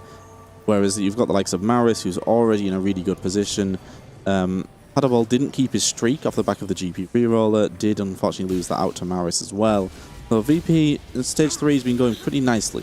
Yep, as we get another nice look at this Battle Academia board, so playing around that Yuumi, that Xin Zhao at the front line isn't actually synergized with the Battle Academia, but it does at least have that 2 Bastion active with the Garen, so really just a placeholder there until we get towards Leona. Starix Slammed can get changed a little bit later as we do have access to the salvage bin. That being said though, having a Jace with 7 Battle Academia and then having the 2 heavyweight from the dummy anyway, maybe the Starix or extra sword items aren't going to be completely dead as they usually are in this line. Yeah, Jace he doesn't do an awful lot of damage, but his stall is really, really effective. So he's kind of a pseudo tank with a little bit extra damage coming through. And it makes sense that the slams have came through on Xin Zhao there because, yes, maybe Garen, you have the traits activated, but you have salvage bin, you're going to have to waste a magnetic if you don't want to sell that Garen, especially with its scaling. So it just makes sense to slam it on the unit that will absolutely be getting sold. So I mentioned that you don't really want to be losing too much HP. Going for a 10 loss is We've lost risky. all of our HP. However, on Lyris's case, there's not really too much they could have rolled for in the early stage 3 because they can't bounce back. They're trying to play towards the Crystal Gambit, which definitely needs to be rolling on at least level 7, but ideally making it all the way to level 8. It's going to be rolling down quite deep here. We really need to be winning these We need rounds. Ash 2, and there it does arrive, thankfully. That was an immediate hit that we needed, and I think we'll stick with the rest for a little bit here because these are do-or-die rounds. He has to start picking up a few wins. Yeah, and doesn't find a Zyra, which is a good way to try and get towards the 7 Crystal Gambit, and that's when you can really start to snowball and get to level 9. Look, it looks like he has no hope of getting to level 9 here, but if he wins the next, say, 4 or 5 rounds, he definitely can. Really rough spot for this Aegis squad to be in if Lores does fall out here. Coming up against Maris, one of the big win streakers, had popped his items off in case it wasn't his teammate he came up against. Not the case at all. He hasn't rolled though, he's still level 7. Yes, he's got this Yuumi, but we've hit our forecast here on the side of Lores. We've got Cassandra 2 online, we've got Ashe 2 online. Ashe, we know though, doesn't really do an awful lot of damage, and this Bramble is just stalling her the entire time. Should just, I think, have enough to deal with it here. Has the Edge of Night to keep it alive. Going to be really, really close here, and that's a good win for Lores, but considering they were fighting one of the VP players that hadn't even pulled the trigger yet, a little bit suspect. A little bit suspect indeed. Just getting stuck on that Bramble. Wasn't even a Leona. If that was the Leona 2-star, I'm sure we'd had a lot more trouble as we do get options here. Going to reroll the second 2, and it's going to take... I mean, I think he has to in this position. I just think you're in such a suspect spot anyway. I think it's worth taking that extra risk. Bit of a gamble here. Doesn't seem to pick up any extra econ, so I do believe he's picked up the rolls. I'm not seeing anything else on the screen. I think so. You can see him rolling, but doesn't have any money, so now he's effectively down a prismatic. And he's already used all of his money, so Call to Chaos has brought chaos indeed, and unfortunately this chaos is not favoring the Aegis side. I mean, it's probably the worst one he could have hit, because at least XP, okay, you have your out to 9 potentially. Any items would be amazing right now. We've got a lot. In fact, no, I think triple TGs, TG, never mind, we've got it wrong. He was rolling a few. Yes, he was rolling a few, but okay. Okay, this is a lot better. Yeah, this is a lot better. We needed the items coming through, so... And it will provide a little bit extra oomph as well. Cassandra does decent damage just to help that Ashe out. Yes, and he's actually... so he's playing the Ashe, he's got the Udyr on the front. It says 2 duelists. Yeah, okay, so unfortunately he's just stuck with 3 Juggernauts, so he's really only getting use out of 1 of his dummies. Yeah. At least the frontline dummy can do something. It has 2 Juggernaut enabled, so it's going to be a little bit more tanky. One thing to note is that a lot of these dummies, when they have certain traits, they don't actually benefit much from them. But, you know, having a little bit of extra frontline goes a long way, especially when you have the backline Ashe. I love the Edge of Night. We've actually seen this multiple times on the broadcast here, because Ashe really just needs 2 things. She needs a guaranteed AD, and then she needs some guaranteed attack speed. So the Rage Blade's going to be stacking up, and she's going to be farming a lot of extra AD as she starts to auto-attack a lot. But then what's the third damage to itemize? Well, a lot of times with AD carries, they prefer getting something like an Infinity Edge, but she's just based on auto attacks. You can go for a Guard Breaker, that's perfectly fine, but we've seen how strong these Edge of Knights are, especially when you have threats like Akali. And checking in here with our all-out play, I believe Bronze for Life's been picked up as well. 2 silvers at the moment, so we do need to drop a few things down, but the upside is so good here. Prismatic Bronze for Life on that all-out composition should be in a really nice spot. We saw Laress came up against his teammate in the last round, and again here, so expertly done for the Aegis squad to hand 2 wins over.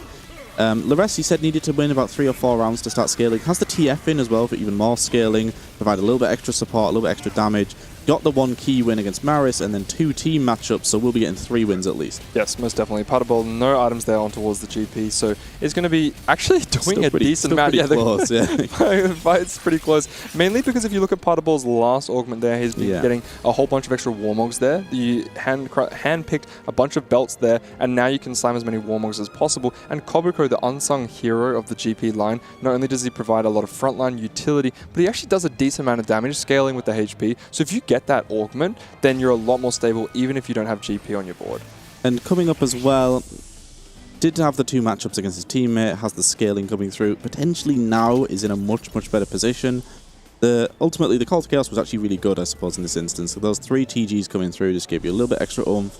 Did get the team matchup, so didn't necessarily need them in that moment, but has so many units to itemize, is making great use of it. And it did manage to pick up the Lee Sin there. Not too sure if he necessarily wanted the bow, but in this specific setup, because of his dummy, he can actually he can drop his Udyr and then play the Lee Sin for 2 duelists, and then he can play a different mentor such as the Rise, which synergizes well with the strategist, or instead he can play the Lee Sin as a Juggernaut.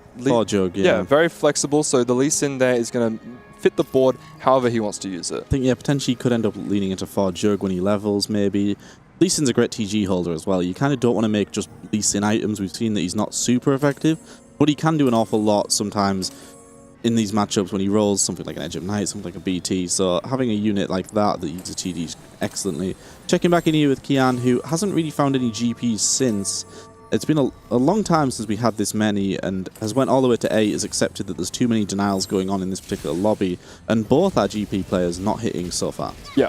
Definitely a lot of denial happening. We did see him with the too much value and the GB2 very early in stage 2, so we thought, okay, well, he's definitely in a position to hit it, but Patabol rolled quite deep, and then other players told his teammates, said, you know what, I'm probably not going to hit, but we need to make sure that Kian doesn't hit, so instead we're just going to play defense, and GP2 is getting stuck against a very strong frontline over there with the Star Guardians. We haven't seen too much success out of this Jinx lineup, but it is pretty decent at just playing for a top 4. Yeah, and I think Waybo actually we saw had the Star Guardian +1 and the Sniper +1, and that's great for Star Guardian because it's a little awkward to fit anything. Like when you level to 9, the best thing you can put in is normally Kabuko, and you want a Sniper in for Jinx, especially because it is a Jinx-heavy composition, so being able to get that online, get 8 online earlier, a little bit extra room, you can drop potentially one of the dead units.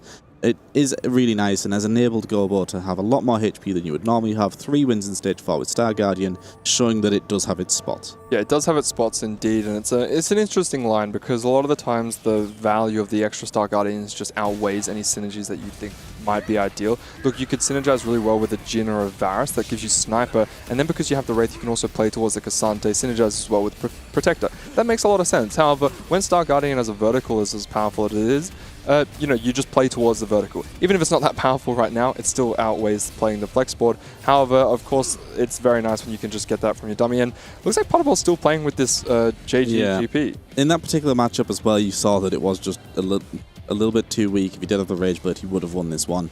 And so many GPs have been denied. Patabol, though, whereas Virtus.pro have sent their GP player to 8, they've went, okay, there's too many out the pool. Maybe even they're all out the pool. We're not entirely sure. We've seen so many around. Patabol's just committed to re-rolling, but he's close to Kabuko as well, he's close to Yasuo.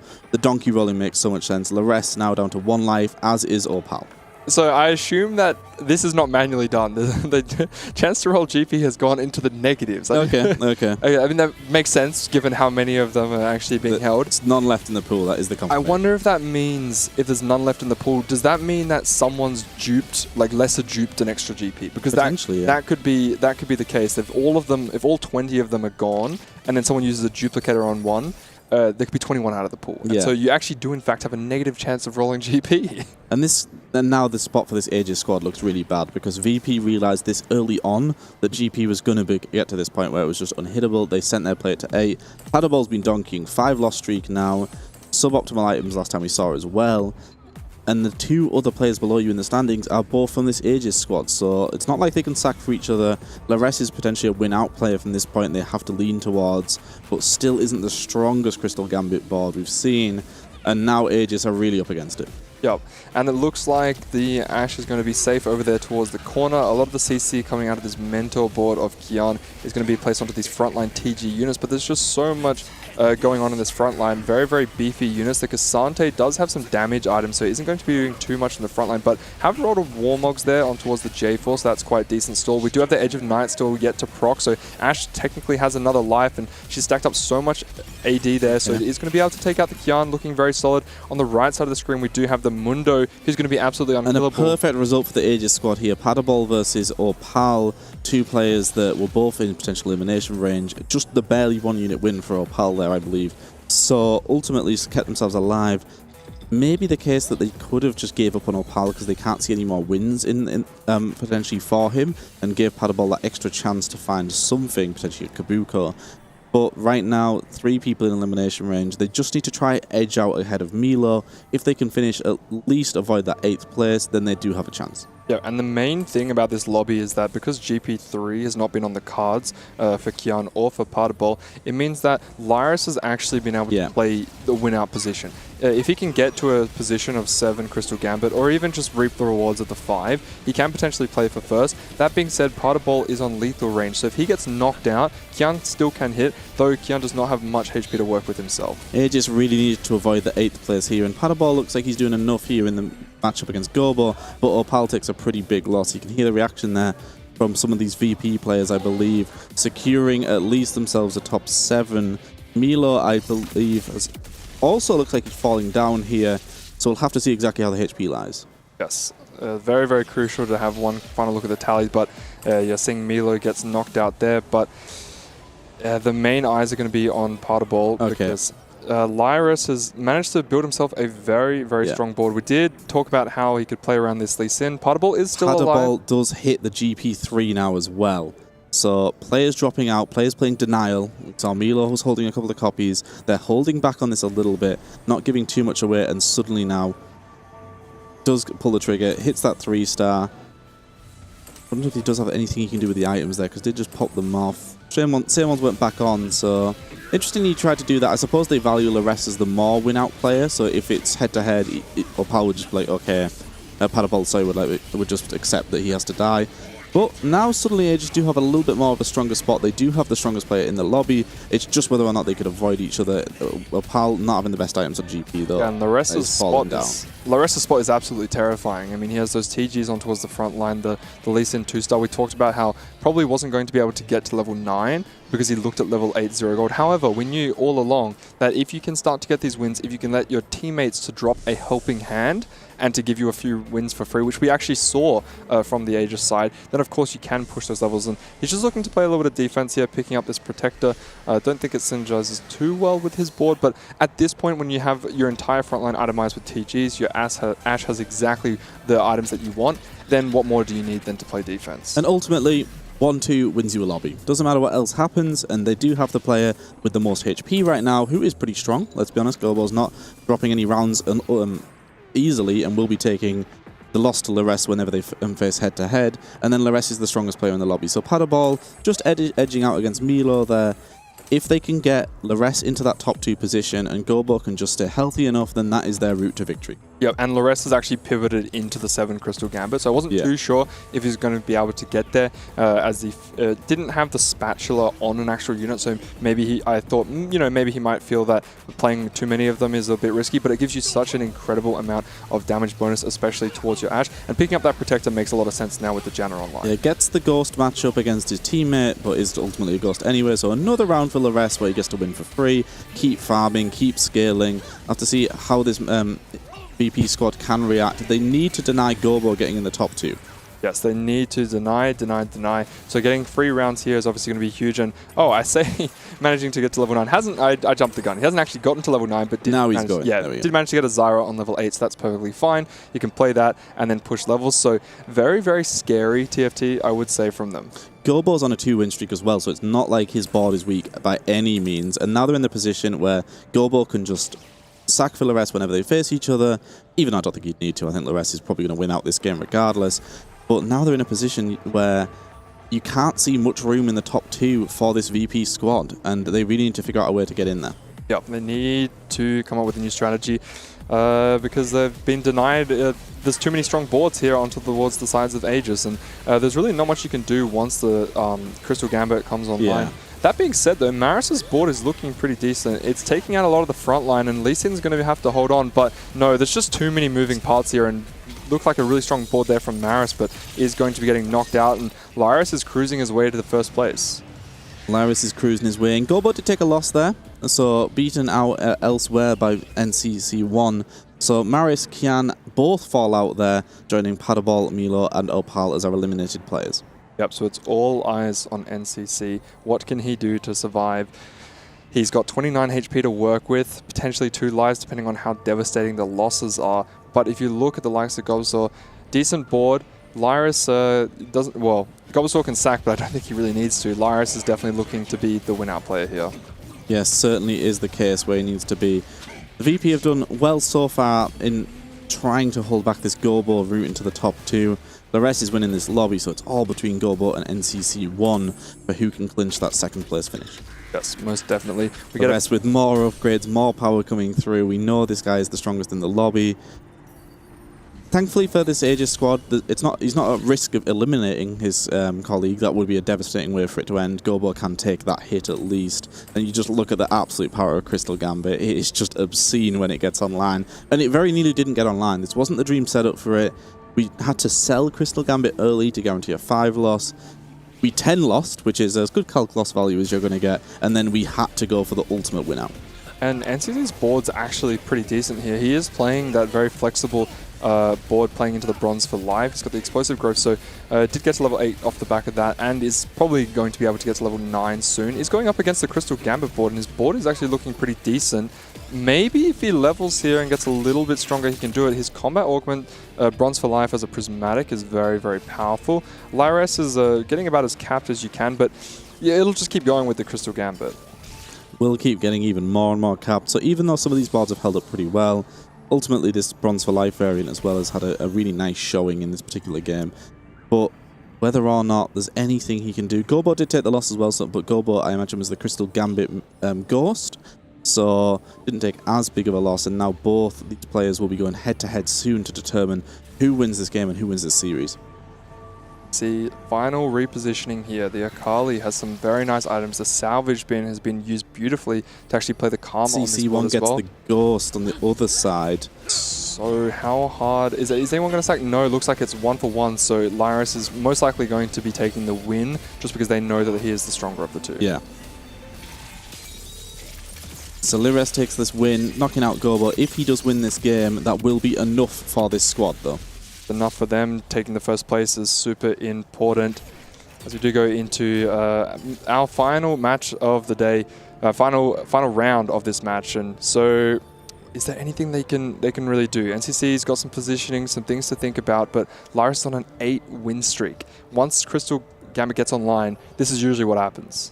Yeah, really rough spot to be in. You could kind of hear the celebrations a little bit earlier from this Aegis squad when they felt like, okay, Lyris is finally online. No one's going to stop this bullet train. And we're seeing extra artifacts coming through that we don't even need. We're just slamming them all over here. Ultimately, the triple TGs kept us alive and got us to this point, but now we're at the point where we just have far too many items to deal with. Yep, far too many items to deal with. It was a little bit scary, you know, if we'd gone against some slightly stronger players who'd rolled down a little bit deeper on stage 4, maybe wouldn't have been able to get there. We do have the nice corner bait there to try and keep this Ashe alive a little bit longer. There you can see Akali actually jumps on towards the Janna, so Edge of Night not even procced yet, and Akali's not going to be able to do anything about it. Does get stunned up there by the J4 in the middle there. Ashe is finally going to return her target there, but there's so so many different units here who are There's working. just far too much power for this squad. You can hear the roar coming through from these Aegis players. They're so excited with this result. 2 massive results. They had to win this lobby. They had to win this series to bring home that EMEA pride. They are the #1 seed, and they've took down a really great squad here. And now they're the second squad qualified for the playoffs here for TFT at EWC. A very, very close series coming down to the very final fight, and we expected nothing less. This was an absolute battle, but now Virtus.pro has to drop down to the decider match tomorrow. 2 games in this series that went down to whoever won the lobby would win the game, and that is as high stakes as you can get. I think Aegis deserving winners though here. They showed in the second game they kind of put on a masterclass and stomped that, and then the other 2 were really, really close. They were at tiebreakers going to that final round. So it shows how closely matched these sides are, and I expect Virtus.pro are not going to give up. They're going into this elimination bracket, but they're going to be the one of the strongest sides in there. Yeah, one of the strongest sides for sure. They've shown that they can sweep teams and they can show that they can bounce back. And look, looking at some of the replays here, it definitely looked like a close game throughout. Aegis had a great game plan to have that, Hail Mary, that 1-star player, Lares, to just win it out for them. And they just really set themselves up to be the one-man show. And so you can see this build-up here of playing in a bit of a chaotic environment. I would argue the Wandering Trainers didn't play too much of a part into it. It kind of gave a little bit of direction as to where certain players were going. But as far as Wandering Trainer games go, I'd say this was relatively tame. Absolutely, and they were able to pilot it quite well. We did see not too many off-meta lines, but the thing is, now Virtus.pro will either have to face Team Falcons once again or Mouse, and they are going to a Game 3 as well, which we also expected to be an absolute banger. I'm sure they're not necessarily looking forward to having to play through one of those teams again, but I have pretty good confidence because they played all of these matches very well. This group is so stacked. I mean, when you look at the fact that the elimination match going to 3 games between Falcons and Mouse, Falcons a potential tournament favourite on paper, Mao's a super team coming out of Germany. Aegis have came out and they must feel so great about this though. Getting that first place in this group, when you look at it with potential contenders for the overall crown, I mean, they've done incredibly well. Yeah, they've done incredibly well, and I think it's relatively important that they've actually taken a loss here before maybe later into some of those later games because, being able to bounce back from a loss is extremely important, and they had a sweep in the starting of the day, but it's great that they can bounce back now. And well, let's hear from one of the members of Team Aegis. Head to the stage with Crowan and Waybo.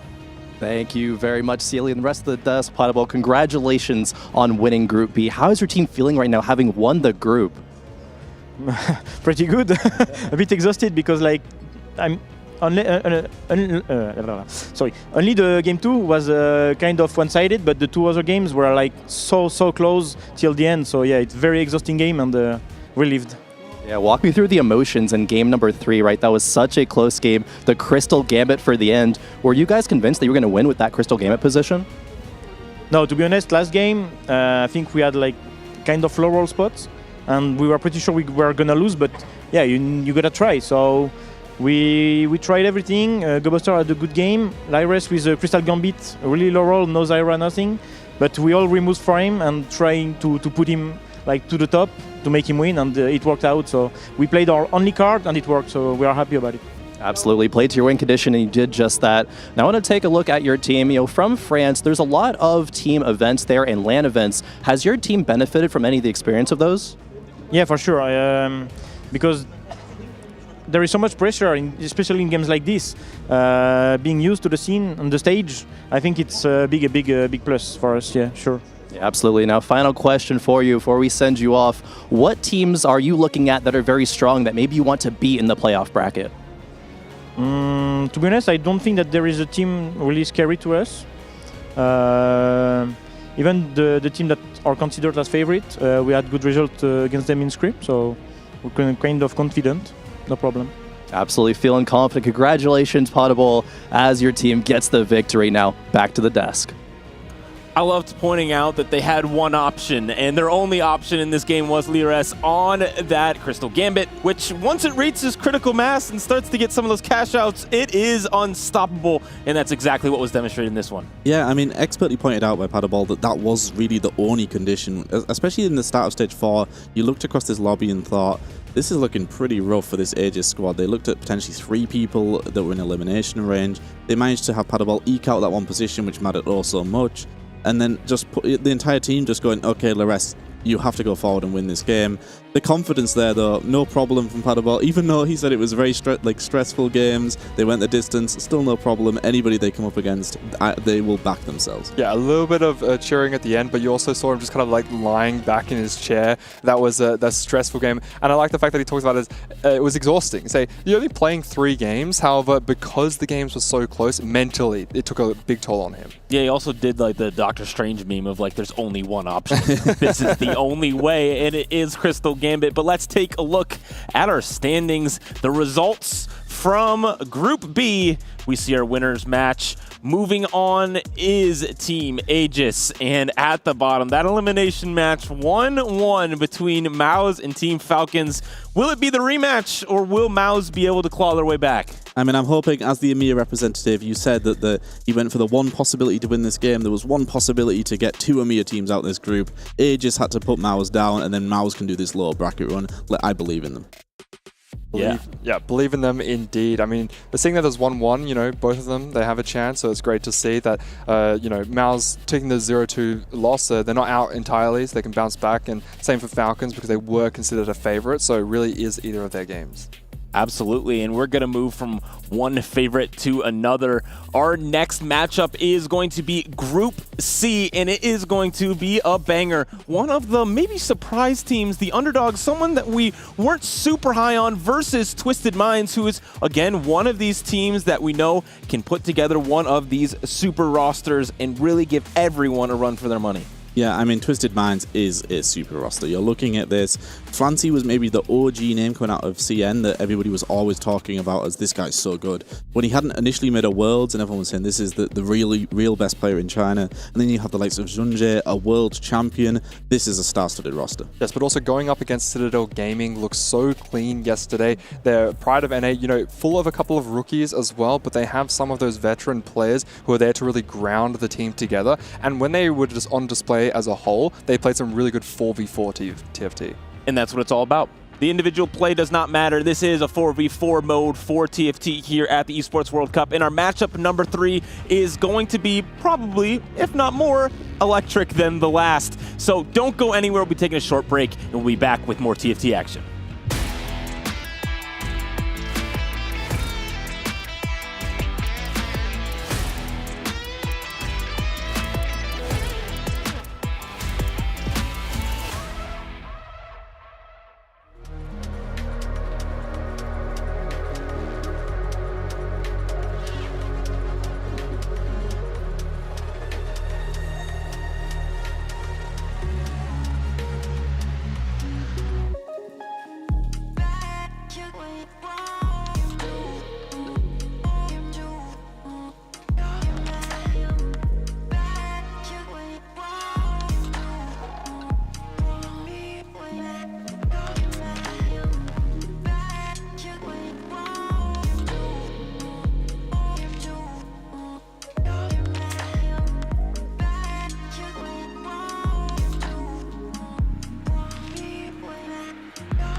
Welcome back to TFT at the Esports World Cup, where we're getting ready for match number 3 of Group C, deciding who will go to the playoffs and who will drop down to our decider match. We have a banger between Citadel Gaming and Twisted Minds. Who will come out on top? It's been a banger so far, and I'm excited to see what comes next. Well, I'm expecting big things for this Twisted Mind roster. Third game of the day, third series of the day, sorry, Group C. Third seed out of China, third seed out of Americas here. Everything's lining up, but this Twisted Minds roster, it is stacked. It is very much stacked, and they had such a great series yesterday versus the Wolves, right? It was so good. It was a banger. 4 HP was the difference between who moved to this game and who dropped down. And Twisted Minds came out on top. And they're one of these teams that we look at and we say, okay, you have a Tactician's Crown champion, a set champion, all the way back in Dragonland set 7. And so maybe this roster is something that's been put together to win EWC. They have everything you need. When you look at this lineup, as you said, Junjae, a champion in the past, winning that Dragonlands. But then you look at the likes of Achen, who was a Galaxy's representative. So that is as OG as you can be in the competitive circuit. Right at the beginning, Flancy we saw on the screen just there. One of the premier names coming out of CN early on, was always highly respected. This entire team is just crazy. Yeah, absolutely crazy. Just like you're saying, they have 5 regional champion wins combined with this team. It is just absolutely nuts, the star power that they have. And it's going to be no surprise if they do end up winning this series, right? They are a 3rd seed coming out of CN, right? Citadel Gaming also 3rd seed, like you said, Barry. But I think if you just put these rosters head-to-head against each other, you would really give it to Twisted Minds more often than not. Yeah, also 9 Tactician's Crown appearances between them. Oh, the fewest on their team is 2 per person. And so all of them have great high-level TFT experience. But if this tournament has taught us anything so far, it's not about your individual pedigree, all these things. It's about how you can put it together as a team. And one team that's talking very confidently about how they can work together is Citadel, and they are ready to roll here for their match to move on. I mean, Citadel have the pedigree mixed with the new blood. Kai Wang coming in here, not the most competitive experience, but was our day 1 MVP, really stepped up for this squad. And pairing that with some veterans of the scene, the likes of Robin, the likes of Solars, it's got everything it needs. Yeah, it's kind of crazy to compare, right? There's 9 TAC Crown appearances on the side of Twisted Minds, but Kai Wang just has 1 regional finals appearance. No TAC Crowns, right? The rest of the team, of course, has, TAC Crown appearances besides Solus, but he's been in the scene for a very long time. And talking about that team synergy, right? That coordination, that team play that Robin Songs was alluding to, you absolutely saw that yesterday in their 2-0 victory, right? And Citadel is one of the only teams left that actually hasn't lost yet. Yeah, and Dink Memes specifically was one of the fastest rising stocks going into last set, had made 2 of the Tactician's Crowns in a row, had an offset, but now is back, did a lot of 4v4 prep. They've worked together. They've said they are the most unselfish team, and we will see if maybe that's going to pay off here in the group stage. And I think it's really big for them having an organization that is so heavily focused on TFT. Citadel have really went all in. They know that this is a growing scene and they want to be a part of it, and building such a veteran team mixed with potential, they're in it for the long haul. Yeah, absolutely. And I think that's a great mix when you have veteran players who are willing to build up and bring up those newer competitive players, right? I think Robin Songs absolutely has recognized that since day number 1. They've already proven that they can do it. I wouldn't be surprised, right, if they go onto the bracket stage. And after that, I think that they can show that they can not only go top 4, but maybe further. And Robin, being also an EWC veteran, had a team last year that performed quite well. But here we go into our first game of our match 3. Citadel Gaming versus Twisted Minds. We'll have full prismatics, and it's going to be a good one. Very, very fun. It's going to be very spicy then. But for the Citadel squad, this is a bigger task than the one they had yesterday. The Fnatic roster are good within EMEA. They're regionals players. They've went to Crowns, but they're not this level of experience going from this Twisted Minds roster. The support staff for Twisted Minds as well, they have Tanner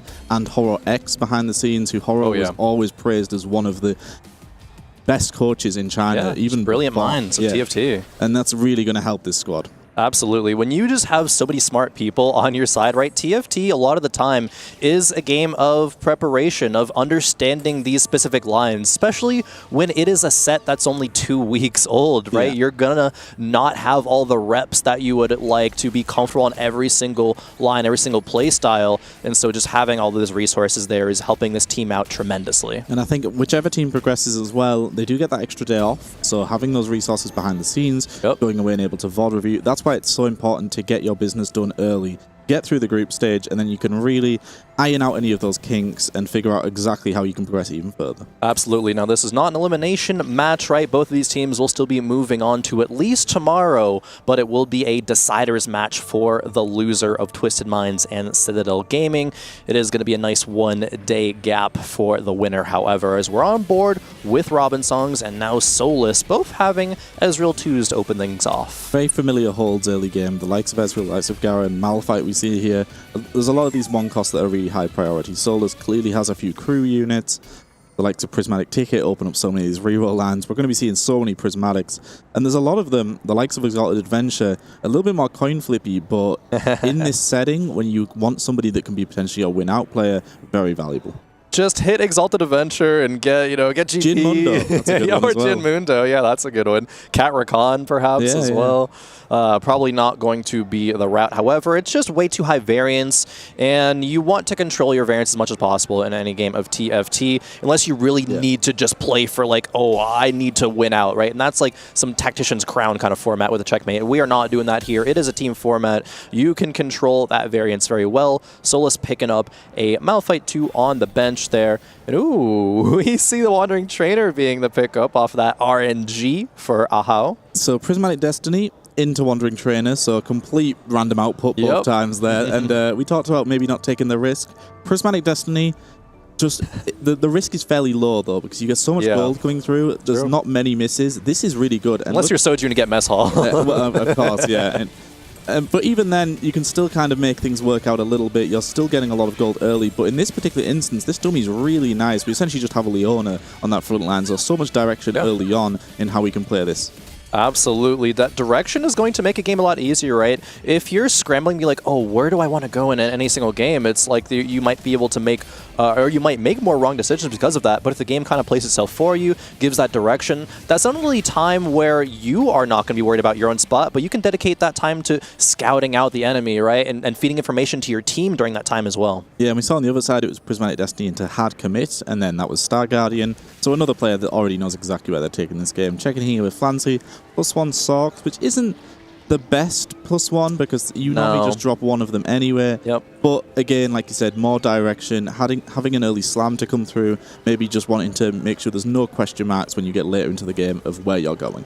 Yeah, absolutely. Maybe you can get to 6 Sork like a turn or two earlier, right? But as soon as you find all of them, and then Gwen goes in as well, right? It would be great if Sork was a chase trait, right? You get the Prismatic tier, but we are not living in that world, unfortunately. So Sork, not the best.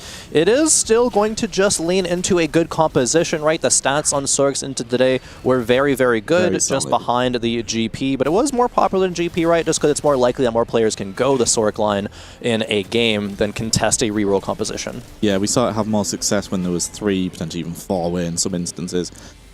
From the Citadel squad, we saw it yesterday where they have this one player that is going for full open, and then one player that they really want to push tempo. And exactly already we've seen that early on where going long, just allowing you to slam items, constantly be a level ahead of everybody, really. Just get yourself that strong board.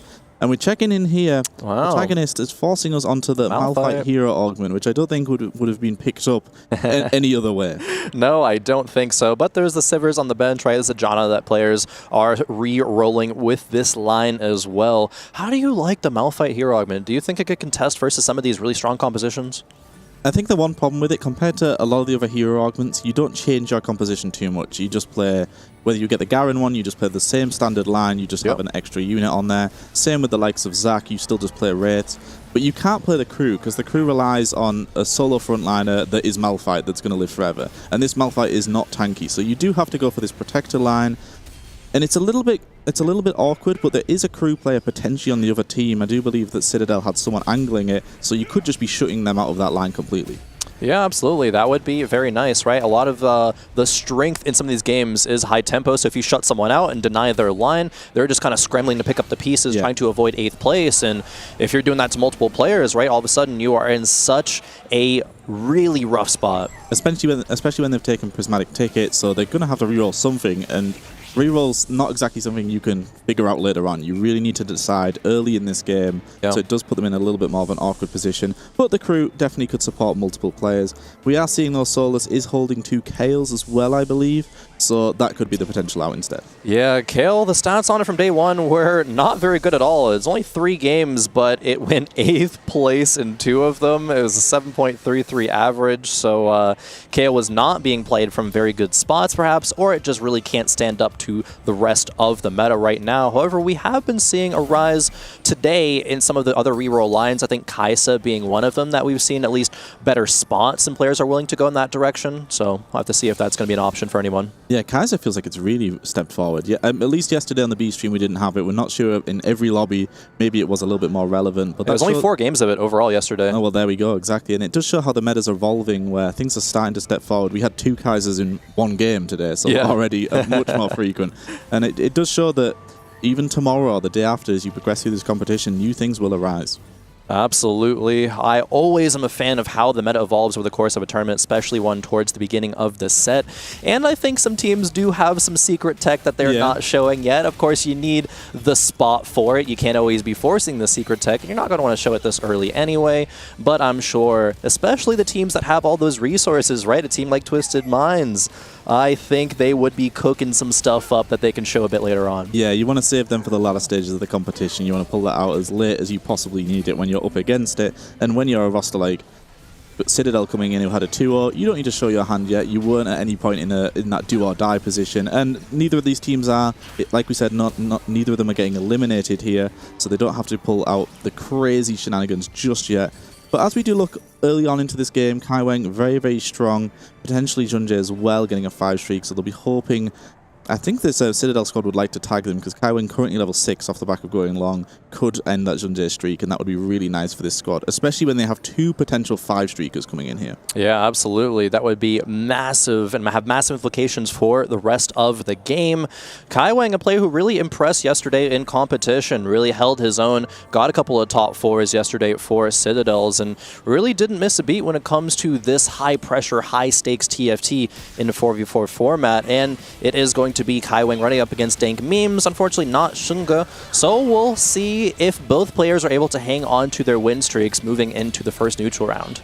Yeah, Citadel really heavily favoring this streak approach. Either way, we've seen it have so much success for them yesterday, having someone completely open, other people pushing tempo. We've seen a lot of other teams not really do that as much. They treat the game as they normally would, where they go, okay, you've got a win streak spot, okay, you can in this particular game, but Citadel are almost forcing it. They're going, you're the person that's going to slam 5, you're the person that's going to sell your board completely, you can 5 loss. And it's working out really well for them so far. Yeah, they even have 2 players full loss streaking with Solus and Robin Songs from Citadels. 3 full streakers coming in is an incredible position to be in. Absolutely. Now they just got to be able to convert on that, right? Solus and Robin both need to be able to hit. Solus with that prismatic ticket, right? Going towards perhaps a reroll line. Already having a Rage Blade to work with now. Not sure how many Gangplanks are in this game, but that's certainly going to be leaning towards that potential direction. Was holding those kills early, decided to get off crew due to the Malphite hero augment coming through. Yeah. Sold those kills, so as you said, I guess it will be the Solus is the contester on the GP line. You can't let someone have a free hit at it. No, but definitely playing not. it from behind, a little bit more awkward. Absolutely. It has to have some really good rolls in Stage 3 to catch up and really just stabilize the bleeding immediately. It will not be a level 6 right now, however, but maybe 3-2 be willing to roll down some. It does also depend on what augment comes through, but just trying to make any single board work right now. And I think that is the determining factor of like a great TFT player, is able to play the strongest board at every single point in the game to, even if you're lose streaking, right, just kill enough units as possible to not take that much damage. Yeah, HP is just a massive resource, especially in 4v4. If you get an extra life later in the game and you can give that life to your teammate, who's a potential win-out player, we just saw with Aegis, they needed this position. They needed to have their teammates be willing to sacrifice to allow their win-out player to step forward. So it matters even more than it would regularly. Kai Wang here, off the back of that going long, is now level 7, so in a really comfortable position, has a lot of HP to work with. JG guard breaker coming through as well, and just that is best in slot on pretty much any AP carry. Yep, absolutely. That item, right, is just going to be working so well for AD and AP boards. It really is just so flexible. Going to be doing a lot of damage here into Shunga. So Kai Wang protecting the streak and ending that of Shunga. Yeah, avoiding him in stage 2 made a massive difference there, because you are this level 7 at 3-1 instantly, which is really nice. More prismatics, as we were promised. We will be getting a full prismatic lobby here. Absolutely. And we know how powerful Bronze for Life can be. Belt Overflow's been really solid. Pipeline, never a bad option. So some great potential here.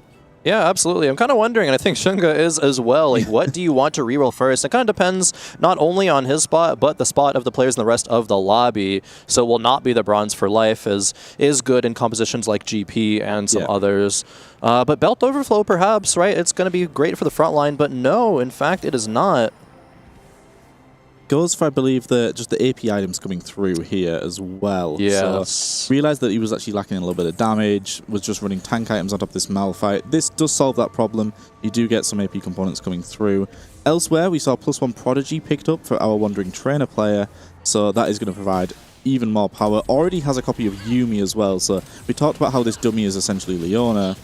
And now we've got +1 Prodigy on top of it. We've already got an early Yuumi. We've got a Malzahar behind it. Really solid opener. Yeah, I think for multiple members of Twisted Minds, there's really good spots to just build off of this strength, right? Especially with an early Yuumi. Right here, right, we have the Malphite with those AP items, right, coming through like you were saying.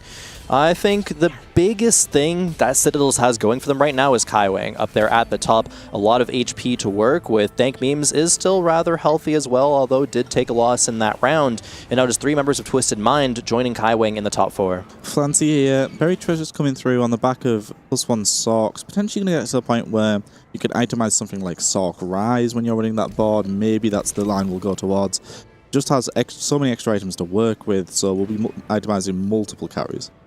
Yeah, definitely. We get that Radiant Ginsu's for Solus on this GP line, and yes, that was the direction that he chose to go. From that full kind of open fort style, have that prismatic ticket, and if you're re-rolling at level 6 and getting kind of lucky and getting all those free rolls coming through, there's no surprise that Solus did hit Gangplank 2 and has a respectable amount of gold, right? 35 left, maybe able to sell up to 40. Not the worst spot for him. And he hit the core of the comp as well. He has a Jarvan already. He has the Rise, which is the most so important hit. The awkward spot where you have the mentor units on the bench, completely avoided. It seems to be the GP players always do this. They always hit 3-2 Rise. I'm not sure what's different to them compared to when I'm playing it on ladder, but I don't know. Just be better. Just be lucky or just hit. They seem to find the way every time, but rewarded for rolling early before those Rises can be denied. But we see here Robin dropping the round up against that Yuumi already. Really strong position to be in.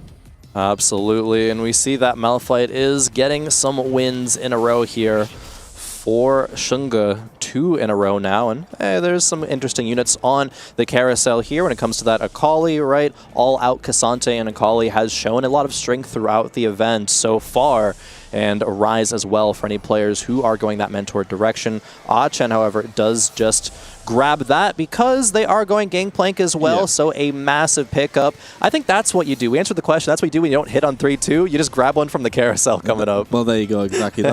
The most valuable pickup, and does have Prismatic Pipeline, so realize that the competitor on the flip side, Prismatic Ticket, is going to be rolling aggressively. He's going to be ahead on tempo. The best way to respond to that is, okay, they can have stage 3. I'll wait for this pipeline to come through, and then I can start doing my rolls myself. So pretty good spots across the board for both teams here. Neither team has somebody that looks completely lost, which is when you're in a dire situation, you have someone that's basically just going 8th. Yeah. Not the case here for both squads, especially now that all-out Cassante has been found. Robin was the one player that was a little bit more open, now having some clear direction. Absolutely. Every single player, like you're saying, having that direction. Going to be really interesting to see if Kai Wang is able to carry this streak forward once more into neutrals, right? 10 wins would be so strong. But now we see how Solus's Gangplank will stack up against this Malphite. Does get CC'd there momentarily. Edge of Night is still available, but it gets procced there. I think one more cast from this Malphite. No, actually dashes away, and GP heals up, and that actually is allowing that win to come through versus Shunga. I think Shunga's board there Malphite's not going to be getting much stronger the game goes on, and it's quite a sorry state of affairs that he's losing that particular round. I think has shown the way to make it work, just itemized it as a tank for the time being until those AP items were presented, and then we'll just push on, play this protector line. I'm wondering what his secondary damage dealer will be. If he's going to reroll for Janna, it feels like it's better to push on in levels in this particular spot, but you need something behind it to put some output. Yeah, right. You're going to a bunch of protectors, so you're going to need some other damage dealer. Malphite cannot just do it on his own. Going to have to see. I think he'll be going for that one in Stage 4, right? When you push levels, you can find some kind of backliner to pair with that. And now Kaiwing, we've seen actually so often players play around this early Ezreal, and it actually just does enough damage, crazily enough, as a 2-star 1-cost champion. Even with absolutely no frontline items to work with, right? There is going to be that cybernetic augment there, which gives Poppy a little bit of extra AP and mana generation with that belt, but really it's just not that much. It's just the power of pushing levels very early. Yeah, the power of pushing levels, just tempo, tempo, tempo, be the player with the most HP. And on the flip side, Dynamics was the player that was leaning towards this Star Guardian line, so Kaiwing more than likely will want to get into Prodigy. That is contested though, so Kaiwing might be in a position where he's stuck between two compositions, but has a nice setup for either one that he lands on regardless, and will be able to use this HP as a resource to donate some rounds to Robin, to Solas later in the game. Absolutely, and we get into these neutrals, get to see Shunga on a very, very healthy gold amount, right? Level 761. We'll be able to level up either next round or 4-2, really, if he wants to push that forward a bit more. Checking out Solas's rolls here. This is 6 Gangplanks, a pair of Jarvans, right? It already hit that rise a bit earlier, but a bunch of Yasuos as well. Actually, is closer to Yasuo 3 than Gangplank 3, which oftentimes is the case with how much players are denying Gangplank in this event. Yeah, Gangplank, Kabuko more often to be held, and the likes of Yasuo just kind of arrive. The only real competitor only real competitor is the other player in the lobby that is playing GP. So Solas, he will keep digging. Yasuo 3. Doesn't really have anything to slam on top of the time being, but as you said, digging for this GP now will just be going all the way every turn. Does not find it, is selling a few more units, finds another Kabuko as well. Is going to pick that one up. Even selling the Jarvan pair, wants to hit right now, and there it is going to be able to grab that. Has another Kabuko in the shop as well that he can lock for if the gold doesn't come through. But that's the power of Prismatic Ticket, right? So many rolls came through to hit GP at a pretty key point, right? Stage 4 is when so many people are going to be rolling for their level 8 boards if they went that direction and getting so strong. Solas really does not want to fall behind at this point. I didn't have to sell too much. Did give up the Jarvan pair, did give up the Aatrox, which is your next in, but you can find the Aatrox at any point. And able to get enough gold back here where you don't have to lock, you can pick up this Kabuko as well. So the potential for Kabuko 3 suddenly in a really good position. And I think you completely go all the way there. Once you're one off, especially with how contested this unit is, how much denying is going to be in place, you've just got to keep going until it arrives. Absolutely. Taking a look at the augment selection for it, appears Flancy here with a little Academia Star Guardian Prodigy board. Oh, Radiant Relics is always just a standard one that's very good. Water Lotus as well, maybe some potential. Kaiwing, actually, it's very surprising to see a player go into like the 11 streak and 12 streak, because oftentimes when you are that healthy, you're just going to be sacrificing some rounds in Stage 4 and trying to push perhaps level 9 and cap out your board that way. But Kaiwing still keeping it forward and is going to be that Lotus selected. I mean, oh, it was for Solas, actually. The Cam of Flancy tripped me up. Yeah, neither of these I don't think any of the options really stood out. This is definitely perfectly fine, and it just adds a little bit more utility to the board as well. They're going to be casting more often. But you could tell he didn't instantly rip one of them, so I wasn't totally convinced. As you said, though, Kaiwang's on a streak, Solas is on a streak. Citadel don't have anybody that's dropping dangerously low, so in a really good position here. But on the flip side, Twisted Minds, they've got clear direction. Kaiwang's actually got to this Yuumi board before Ahau on the other side. So even though it looks actually here how maybe he's picking up this victory. Another cast. Oh, just so close. Barely there, but Kaiwang's got so much HP to work with. Having him holding hands with the opposition player is perfectly fine. He can take a few more hits. He can go toe-to-toe with that composition. Yeah, absolutely. You have the HP. It's a resource, and it's going to be used right now. Kaiwing. I think the real crucial part is who's going to deny these Yuumis, right? That's a very crucial part for a couple of strong players in this game. And if you're not able to hit Yuumi 2, the power of that composition really just falls off a cliff, honestly. Yeah, and you can see Archen here has went to level 7. is in a position where if GP arrives, great, but unfortunately not really in the position to guarantee it. The GP3 0 is gold. already out the pool. And we've just seen this time and time again, GP is so powerful, and it's just the race to that GP3. Whichever team hits that first is just in such a better position. That player can then just go full denial, they can just switch up their game plan. They know they're the strongest player in the lobby for the next few rounds, and they can just focus on playing defense. Absolutely. We see there's 4 gangplanks left in the pool, 2.6% chance to roll one. So as you were saying, Chen not really going to be aggressively going for that. If it comes, but you can't be relying on it at this point. Flancy on a 6-loss streak as well. And taking a look at the board right there, right? It's a Karma 2, has some pretty good items, but maybe not that much in terms of the combat power with these augments coming through. Yeah, I mean, ultimately the +1 Sork, it's not doing an awful lot. No, and I it's think not. Anything econ orientated would have given you so much more power. You can play the denial game, you can do much more for your team. The +1 Sork just means until you get Gwen, it's a little bit more helpful, but I feel like the entire game, restricting yourself to, as well, never being able to pivot to potentially Yuumi if that was what arrived. Yeah. Just Karma the entire game, knowing that's your game plan. But not the best +1, I don't think, in this particular lobby. No, the +1 is not the win condition of that board by any means. It's not even that great early on either. It's of minimal power, maybe equivalent of like a little bit less than a gold augment, honestly, it kind of feels like. In terms of that power level, Chen here is going to be on a rise 2 as well with a Jewel Gauntlet, providing a little bit of extra damage for the backline. Shunga has won 2 rounds now again in a row, has found some backline power just in the form of that Janna. Nothing else crazy to work with, however, for now.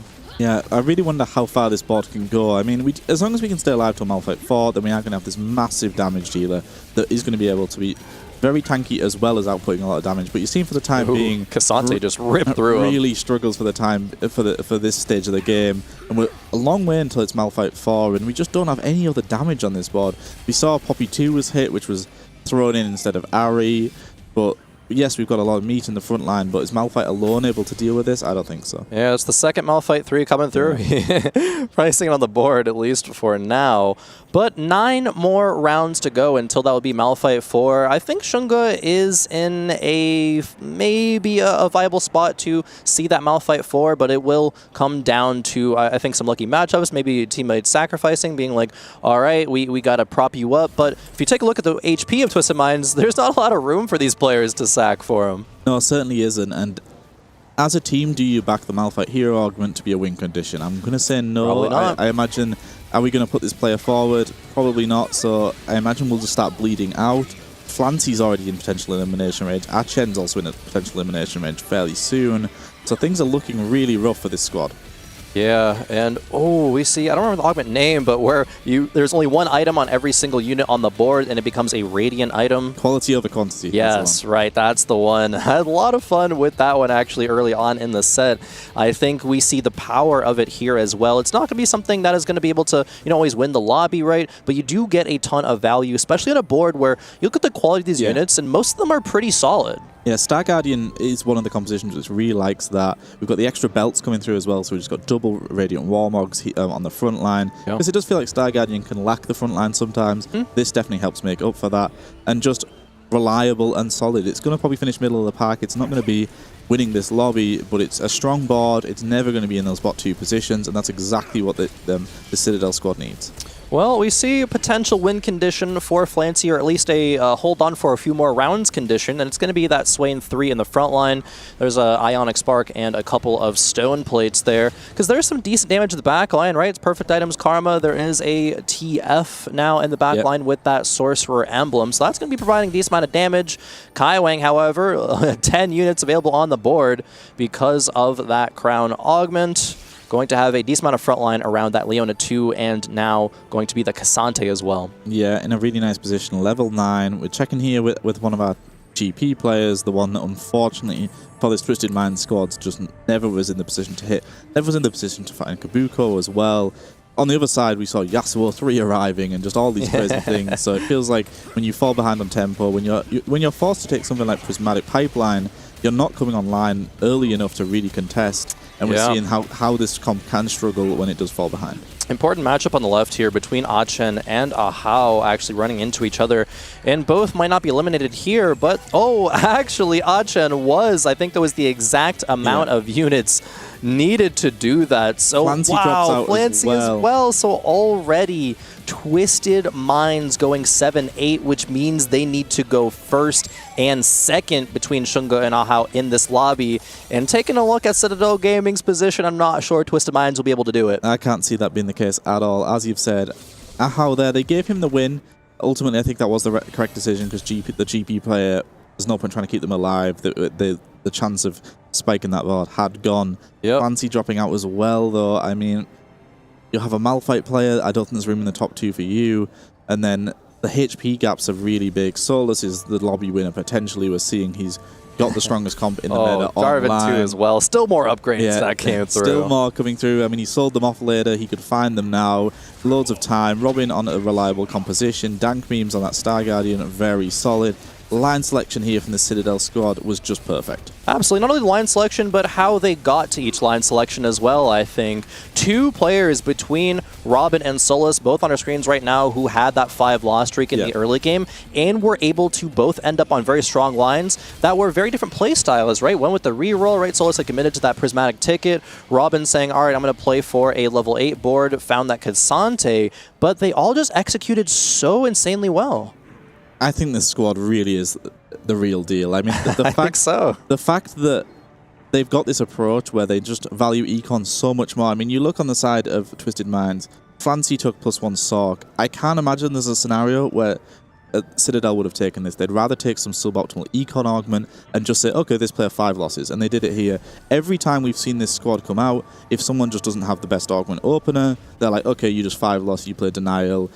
They always have someone that's pushing levels and trying to just set the tempo, and I think they're just valuing the streaks so highly in this 4v4 format. And you can almost guarantee streaks. As soon as you get 1 or 2 wins on the board, if you fought the opposition, you know you have your teammates coming up.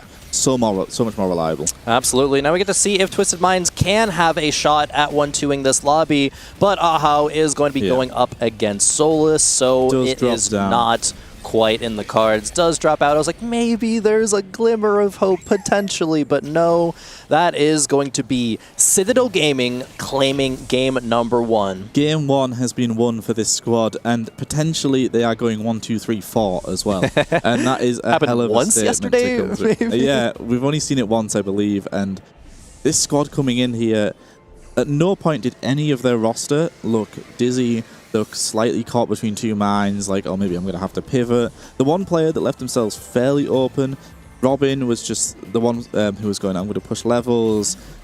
Very early committed to all-out Cassante as well, so just great spots to be in. And now we're in the position to send this Twisted Mind squad entirely bot 4. And just from the mental aspect, that's going to be huge. Yeah, absolutely. I do want to see if this happens first and kind of paint that picture before I go into another longer point, just trying to build up Citadel Gaming and how well they played. But what is the win condition for Shunga here? And Shunga's board, we were talking about, can the rest of Twisted Minds, you know, send Shunga up to a lobby winning position? They weren't able to because they weren't even able to stabilize themselves. But this Malphite line, right? What's the augment name? I'm blanking on it, but anyways, the Malphite direction for Shunga was very strong. Did unfortunately lose a couple of rounds in that stage 3 kind of portion where you really wanted to be collecting some wins.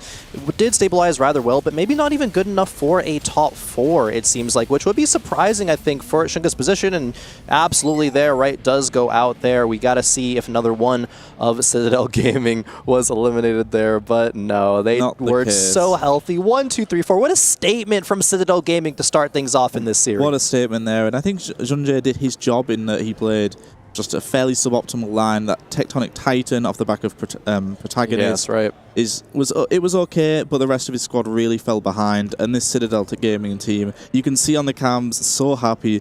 Now they get to play out for a little bit of infighting, see who's going for those MVP points. Yesterday, Kai Wang was awarded our MVP, so these little players will be thinking, you're not getting all the credit, I want to win this game.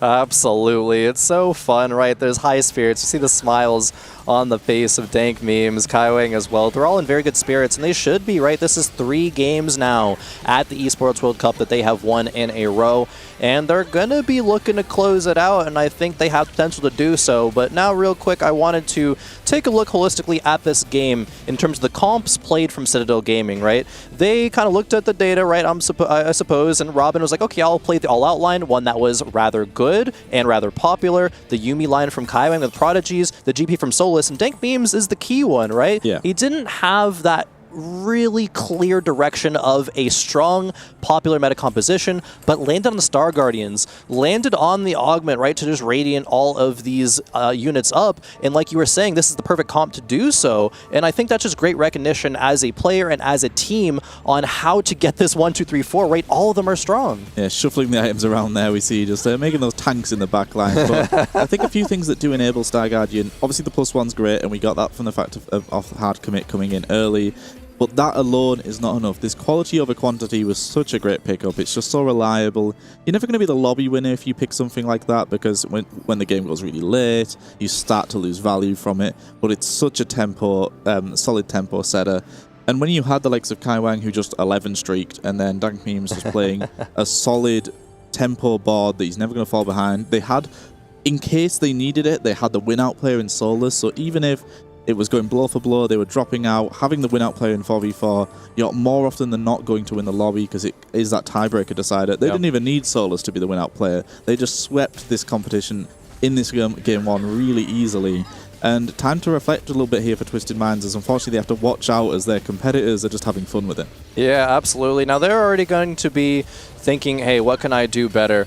But in terms of this Citadel Gaming squad, I kind of think it feels like they've cracked the code on how to play 4v4, at least in this specific meta, right? I think the prioritization on those win and loss streaks is really, really strong. I'm curious to look back at the data and say, like, okay, if there is a team in a game who has one player 5 streaking, one player, at least one player, you know, 5 loss streaking, what's the percentage of them winning that game? I would think it's rather high. You would assume it's very, very high, and I think this squad has recognized that.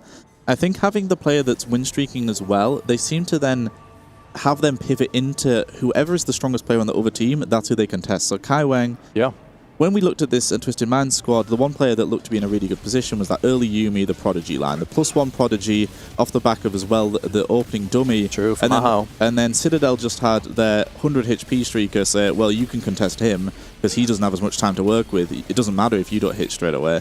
So it's almost like the win streaker then gets sent on the mission of you contest their strongest spot, bring that spot down, and then we're chilling. Yeah, that's a very interesting point, and I think you've kind of hit the nail on the head there with that, because you just have so many resources to be able to do that, right? As long as you don't, terribly low roll, you're going to be able to contest, be in a better spot, while everyone else who's in like an okay spot is still trying to play catch up. Yeah, they've just done so well here, and Solus now, we know this will probably be the lobby winner. It's the lobby winner time and time again. We've seen the statistics.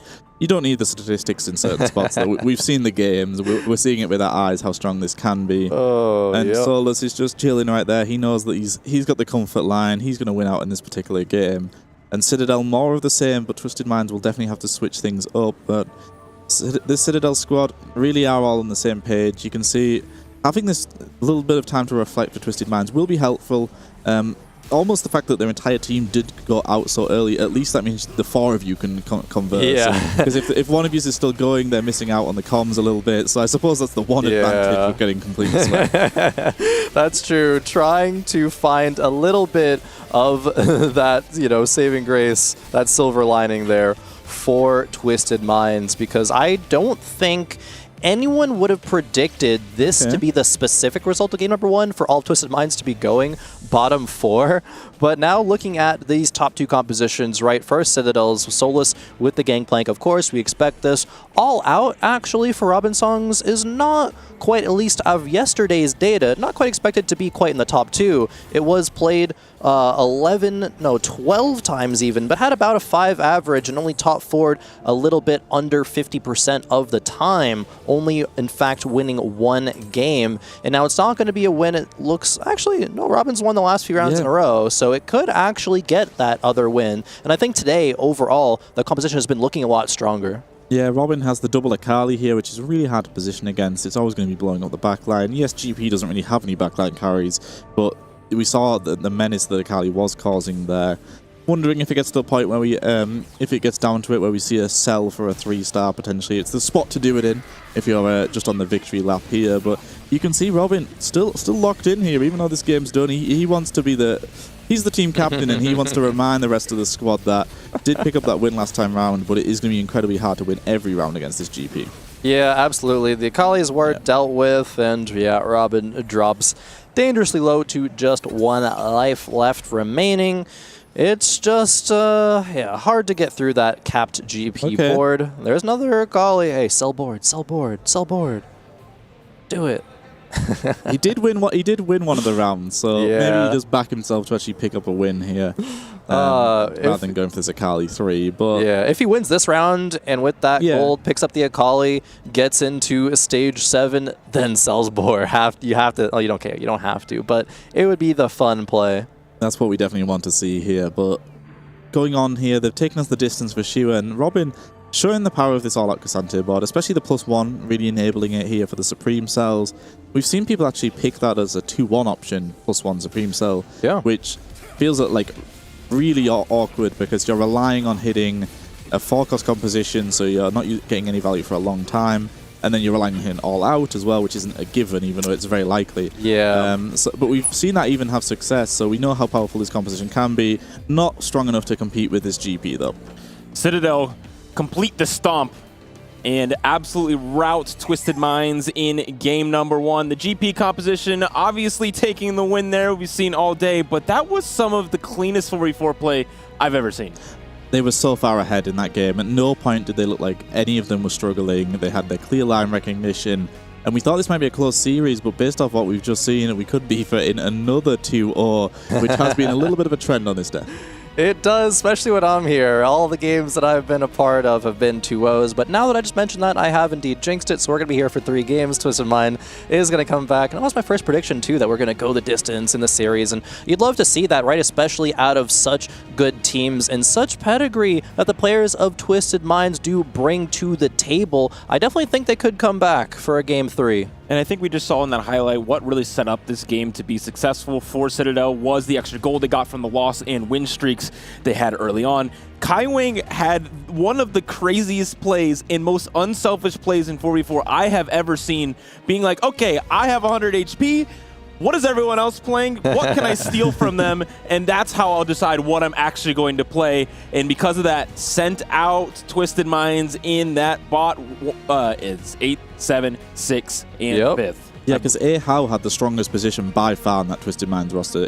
We know that with the +1s he really had a win-out composition, and they recognized, okay, Kaiwang, you just go ruin his game, and that'll be enough for us. Yeah, this is great team play, great recognition of the 4v4 format and how to just get these small advantages. Ahau ended up going 6th in that game because of it, and it was just such dominance for the rest of them as well. It's not only one player or one call from a team going well, it's like everything just lining up for them. Yeah, absolutely locked in, and we see here all blue at the top. 4 of Citadel Gaming taking those top 4 spots, Twisted Mind at the bottom. And now this is one of those victories for Citadel that is obviously very encouraging for them, but for Twisted Minds, it's like, wow, we got stomped. Yeah. Now what? They got really stomped. And we talked about how big the brains are behind the scenes on this roster. Yeah. They have 2 really big recognized names.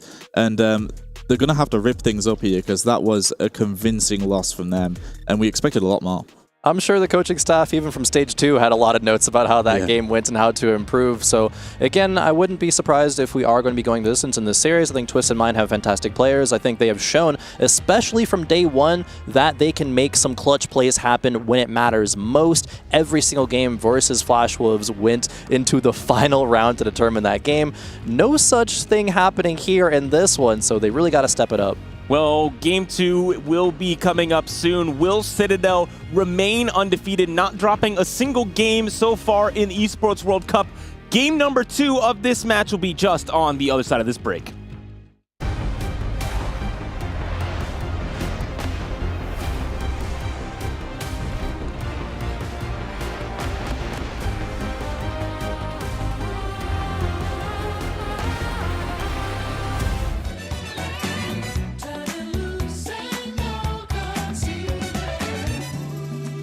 think you can feel it, that this is a magical moment. And not every moment can be precious like this. So come on, here's something you don't want to miss.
Welcome back to TFT at the Esports World Cup, where we're about to find out if Citadel's really cracked the code when it comes to 4v4 after an extremely dominating performance. I mean, this team looks just the most in sync. I think you can look at some of the other rosters that are performing well. You're like, okay, they have the star power, they're on the same page as, but this team, they're just, everything is just perfect so far. And I don't want to curse them too much, but they're really impressing me, Karan. Absolutely. I think at every step of the way, it seems like at least they're a little bit ahead, right? Yeah. And I think even from day 1 to day 2, they look better, even if they've, even with them looking so good in day 1. I think that's a really, really great sign for them as a team, especially going up again against a powerhouse like Twisted Minds. And I think one of the buffs from day 1 to day 2 is the stats you can get on the 4v4 meta, because it is a little different than what it is on ladder.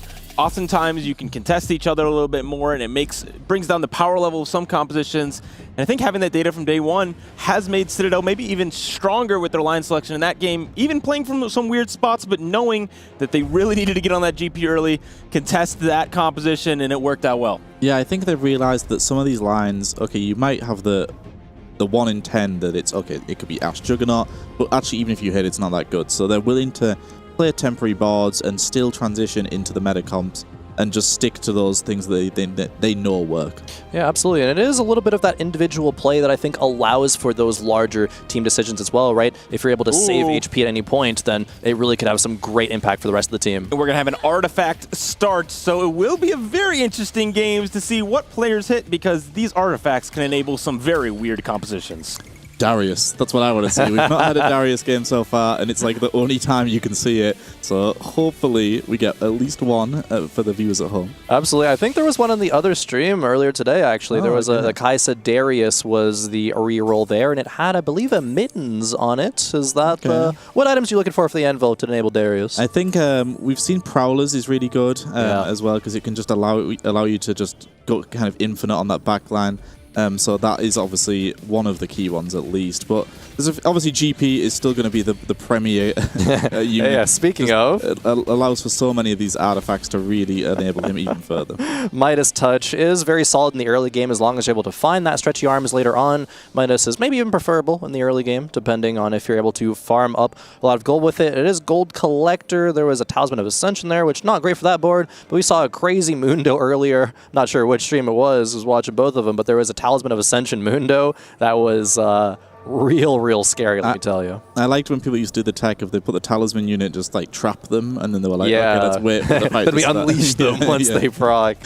Not really a thing that you do anymore, especially the likes of Mundo. You know he's going to live long enough anyway. Yeah, absolutely. That was always a fun tech. It is Gold Collector, in fact, coming through for Dank Memes, so little bit of an extra chance to be getting that extra econ. Spills of War, Chaotic Evolution, and Kingslayer being the options here. Delayed start we've seen always be a solid option as well. Just econ. Silver Spoon, also an econ augment. We've seen them be favored so much. I think delayed start, at least you always guarantee pretty good losses as well. Unless you completely miss on a frontliner, and that's the only way. So. Yeah, but do you want to do that when you already have the GP with Midas Touch? It's, arguable at that point. But what do you want to do, right? Is Silver Spoon good enough, right? Get you to that level 5, level 6 bit faster to be getting those extra copies of Gangplank, perhaps? I think it's solid enough. As you said, it does take the delayed start, Yeah, though, let's do it. Gets out of that GP line. I think that's fine. We'll have to have a look as well with the rest of the Citadel squad to see if anybody did have a really good GP spot. Maybe that was the discussion that was going down. Yeah, absolutely. Well, we see Kai Wang here, potentially the player that's leading it. With Keepers, right? Even just Keepers 1, it's still a solid amount of value for that GP Has the Flicker Blade as well, so the better artifact. Yes. So I think that was the discussion that was going on. Yeah. Flicker Blade, Edge of Night, bow already there. Absolutely, that was the discussion. And I think once again, Citadel Gaming just not missing at these crucial decision points. Yeah, that's certainly on the same page there. And with delayed start as well, and you have Collector, you get upgrades. So you're gonna get some value from it. You're gonna at least kill a few units, potentially even streak off the back of what you got as well. So still in a really solid position. So 2 Citadel players early on that seem in perfectly solid spots. Absolutely. Kai Wang, a very good spot there. Even having a duplicator actually to work with on the bottom there will be crucial in getting a GP3 in a meta where so many players are eyeing to deny it. But we got the fish bones on the Kai'Sa there. For Solus, it is going to be this Garen line, it looks like. How do you feel about Garen? We've seen it do pretty well. I feel like it's been protagonist, though, where it's done well. Where you guarantee it. And you can tempo it into then Yuumi, and you're just running the standard Yuumi board, but you have this extra damage source through Garen. But I think in general, it's still solid. You can Reroll it with the Ezreal Syndra core that we've seen a lot of the time have success. If you hit it quick enough, you can just then tempo it into Leona. There's the possibility, I suppose, you do Katarina, Rakan things. There's a lot of ways you can take this line. Yeah, absolutely. Having that Spirit Visage, having the Infinity Force to start things off here. It was just a Garen 1, but we're going to be seeing a Garen 2 hopefully here soon to try to allow that early win streak.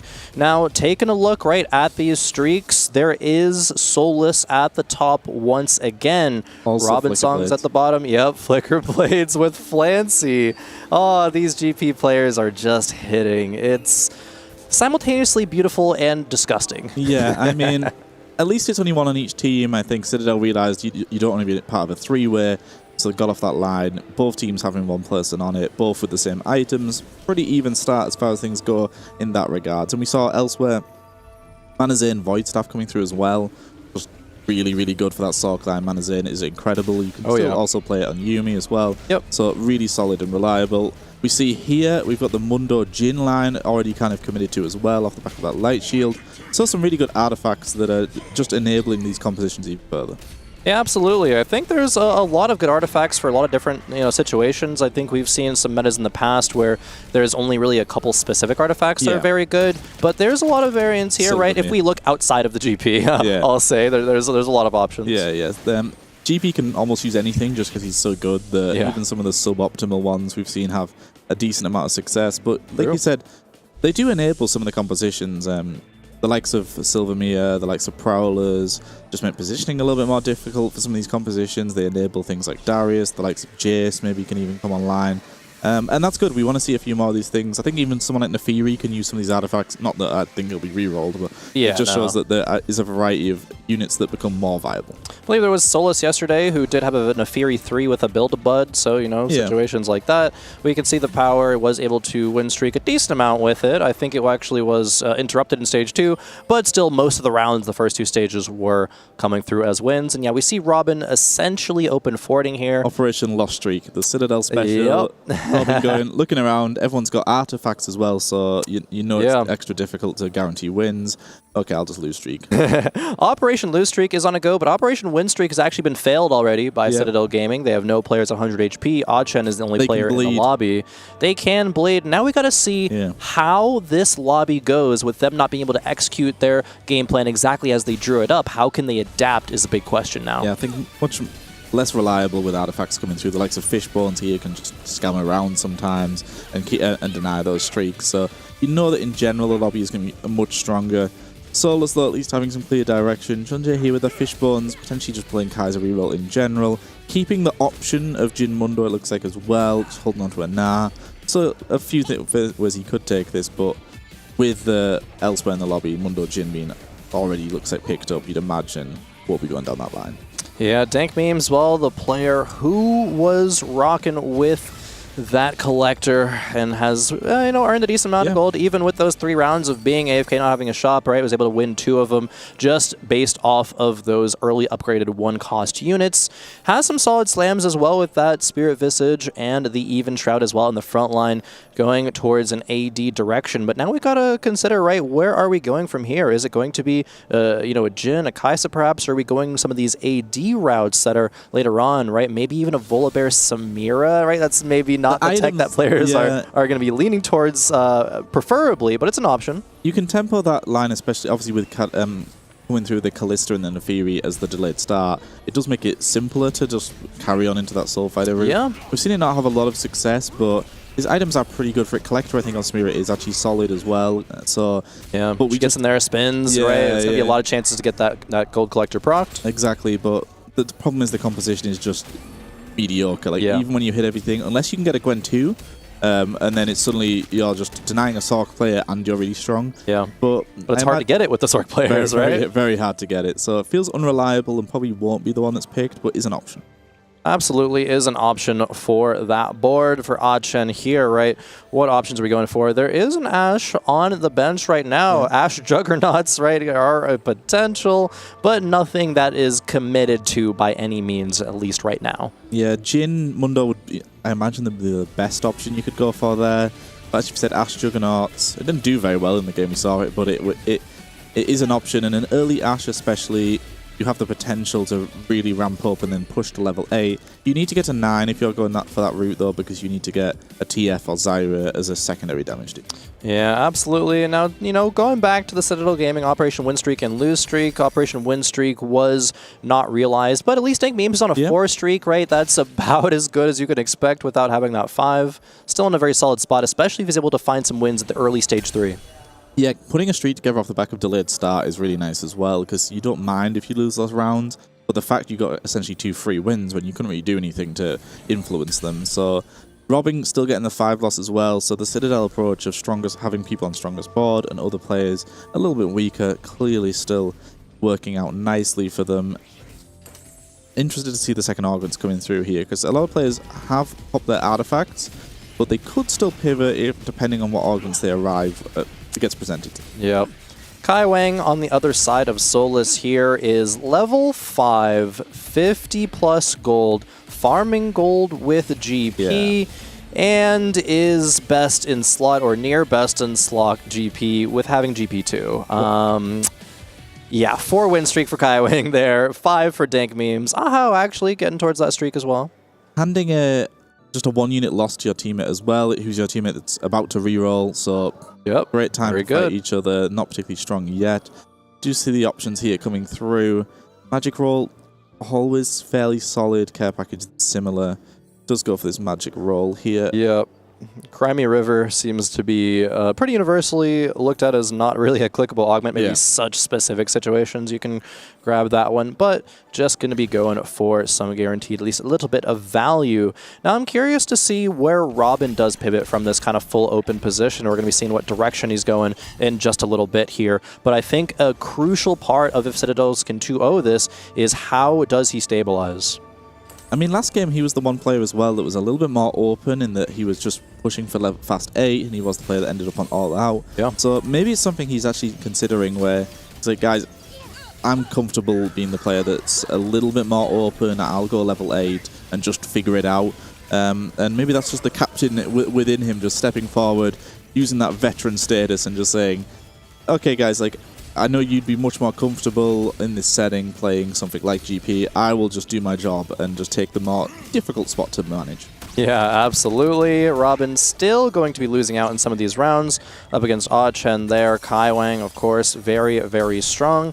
Dank Memes' streak did come to an end, unfortunately, but I think has already put himself in a very solid spot. Gotta see where this board goes, though. Kai Wang as well, of course, with that Gangplank. Just so strong.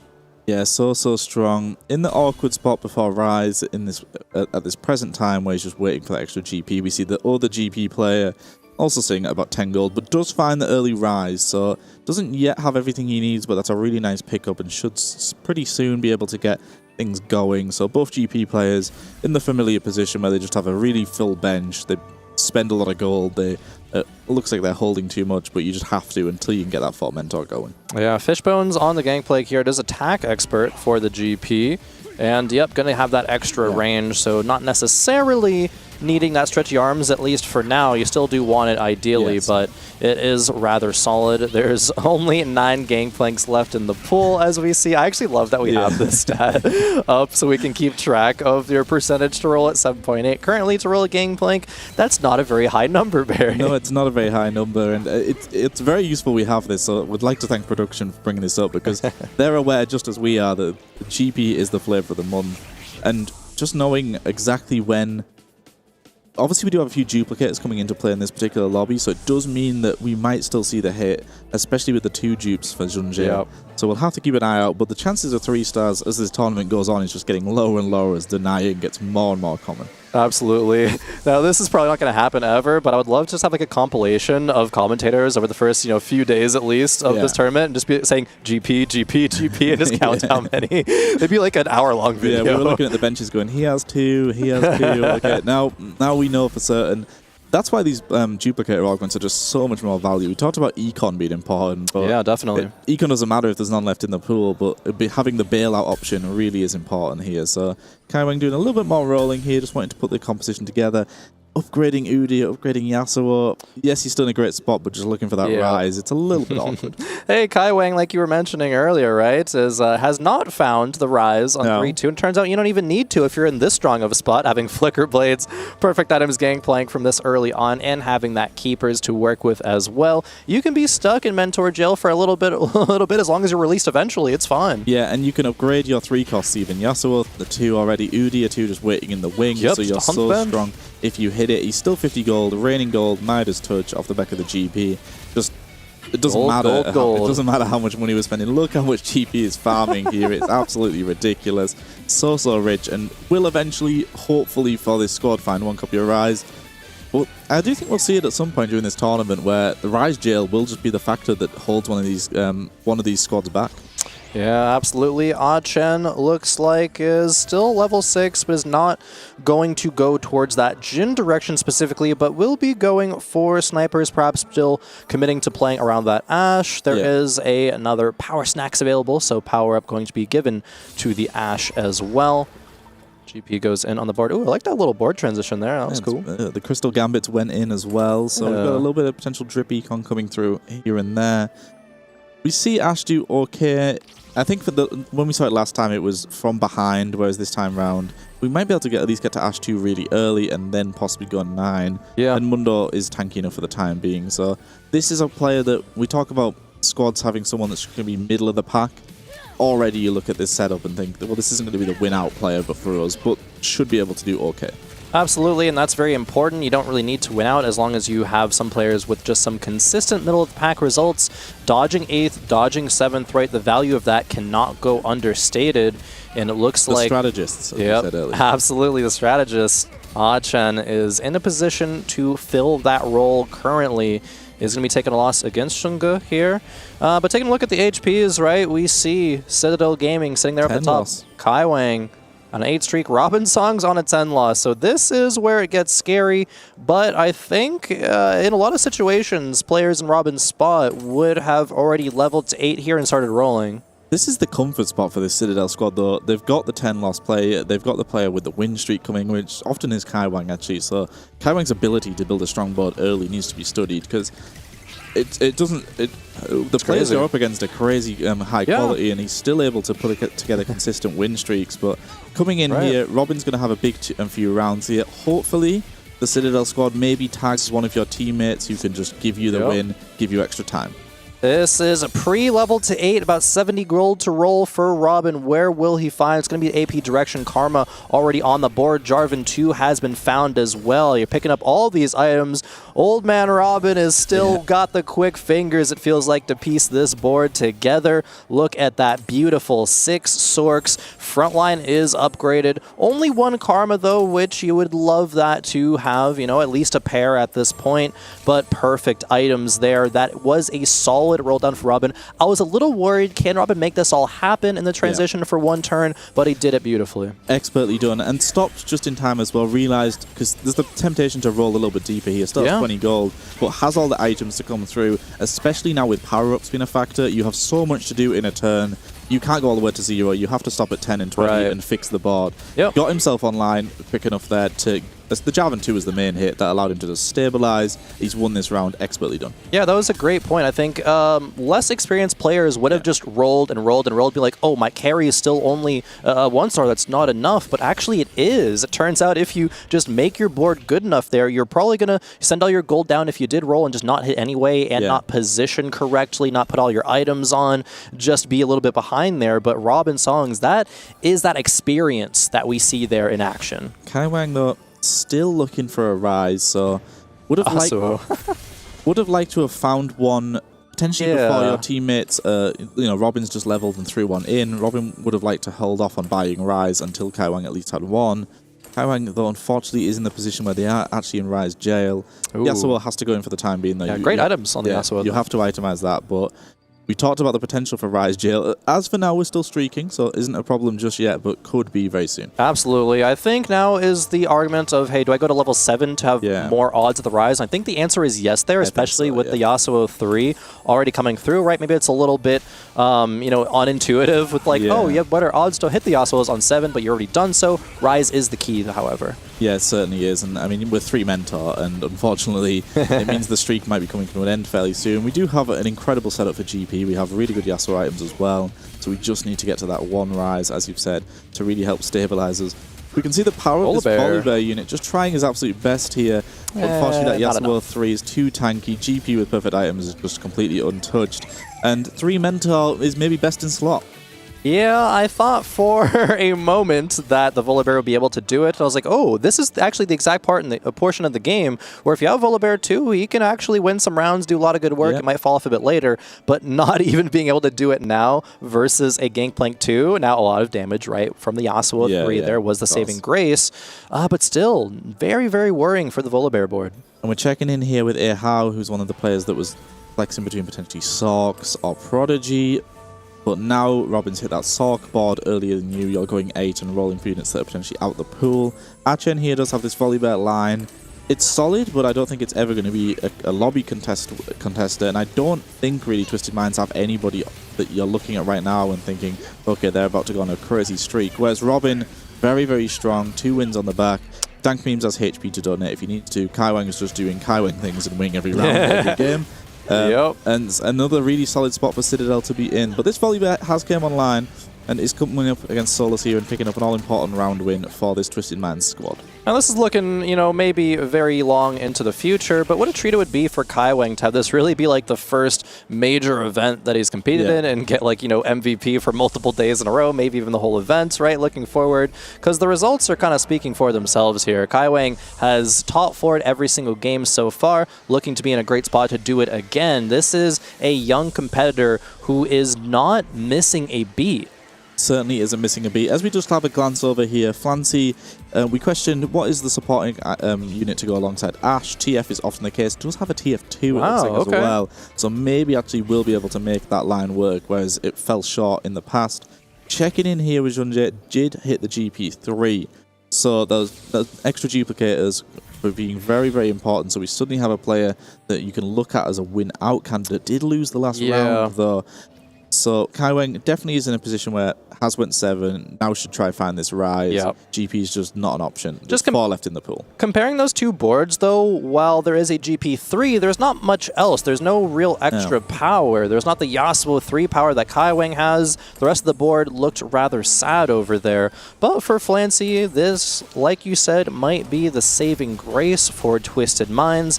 This Twisted Fate's going to be so strong. The Ashe as well with the Flicker Blades in the back line. The front line is rather suspicious, I will say, though. It kind of falls over with just being looked at. Yeah, fell over really easily there. We do have little buddies, so we have this double Ashe set up with the TF. If we get to a set 2, which will be benefiting from that, there's a lot of Juggernauts which are just little buddies. They're just trait bots anyway. So it could work out. We've now hit Kabuko 3, so we've got Kabuko 3 and Yasuo 3 before a single copy of Rise, which is a really rare spot to be in, and it's just... That's crazy. I maybe cursed them earlier. I said, will we see a Rise jail be occurring? And this is the most Rise jail I could possibly there's see. just an extra Udyr in there right now, being like, hey, we do have 4 Mentor. It's like, I can be Rise, guys, please, just let me be Rise, but no, not yet. Not wanting to overroll, I think, is very key for Kaiwang. We're still healthy. Yeah, absolutely. Still healthy. Even with losing a couple of rounds in a row, I think there's still a lot of boards that Kaiwang can at least contest, maybe beat, but maybe not have that bad of losses. Yeah, Dank Memes on the other side early on had that Kalista delayed start, and we thought, well, that can tempo really nicely into Soul Fighter, and does actually have Soul Fighter, so has set 2 online. Has an unitemized Samira, though, so we took reinforcement, but TF2's arrived. So there's 2 TF2s in this lobby out of nowhere, seemingly. Yeah, that's kind of crazy. But it does mean that we're playing Soul Fighter, but we're not really carrying a Soul Fighter unit. So, but again, Dank Memes is doing his job of just putting together a solid board. And it's just for this Citadel squad, how quickly can we get Kaiwang to a Rise? Absolutely, and the opposite of that is Robin Songs taking a loss, was on a 4 streak, but now is dangerously low. Yeah, Solus is low as well. This could be a situation where we see a 7-8 coming through for Citadels in Stage 5. Robin has hit the Karma 2, however, Solus has hit the Rise 3 alongside this Garen 3. I think the board is strong, but there's not guaranteed wins in these rounds. There is a lot of fight RNG. There is just bad matchups for Solus here, and taking one really bad loss will send him out in the bottom 4.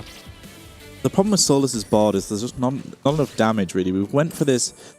We've had to dig pretty deep for Garen, and in the process of it, we've hit Rakan 3, but we haven't got to a spot to ever go 8 for Yuumi. We still have an Ezreal on the board carrying a TGs. Caitlyn 2 actually does do a little bit of damage. Yeah, not bad, especially when you're positioning like that, and Caitlyn's allowed to snipe across the map. Maybe in like 2 snipes, she can take out a backliner. And save your HP as well. She should give you good losses. But Dank Memes here on a fairly solid line, but I feel like Robin's of the Citadel players, Robin's definitely has the strongest board currently.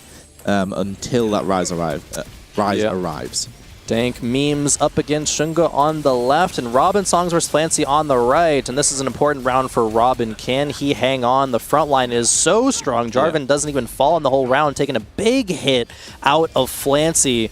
And on the left as well, this is going to be a win for Dank Memes into Shunga. So there are members of Twisted Minds that are rapidly falling. And how has Solus fared in this particular matchup? Garen is still alive, so that's a big turn for this Citadel squad. Yep. The key wins coming through here. Happy to take that victory against Kaiwang. Has now got the Rise as well. Will now push levels. Is able to at least get that Formentor online. GP3, not really an option, but does have a lot of HP to work with. And has, as you pointed out, the better setup around it. So all of a sudden, a lot of HP saved for that squad there. They just picked up 3 wins. The only loss was Kaiwang, who could take the hit. Suddenly a much healthier position to be in, but they are still facing 2 eliminations.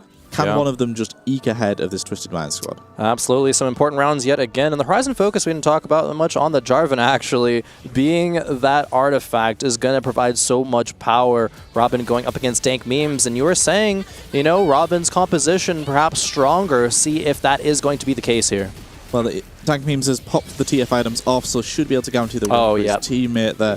On the right-hand side, we do see here CN versus CN matchup for Twisted Minds. Junjae took a really, really big loss to Flancy there, and Junjae is the GP player. And Solus lost the round. Solus down to 3 HP, Junjae down to 3 HP as well. So actually giving the win over there away from the GP player, you'd assume that GP is maybe a win-out option. All of a sudden now, facing down defeat, no chance of Kabuko. Rise doesn't do anything, unfortunately, for this unit. So when you are in a position where you're not tank components and you're itemizing Rise, it does feel a little bit worse. And as you've said earlier, the composition around this GP is really lacking. Yeah, it is. The Rise, like you said, is, you know, a little bit of a thing that can help out, but not going to be as good as the other really capped out GP board here. Solus is on 1 life. Same with Shunga. Are these players going to fall in this round? Let's see. The Garen on the right is trying to find its way onto that Volibear, but the Edge of Night is still there. And actually, I think he dashes away before the Edge of Night procced. It looks like the Garen composition is so strong though, but on the left side, actually Robin took out Shunga.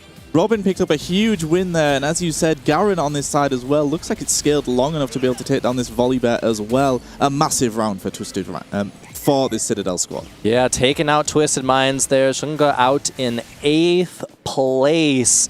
Gangplank 3 and the Rise 2 was not enough, like you said.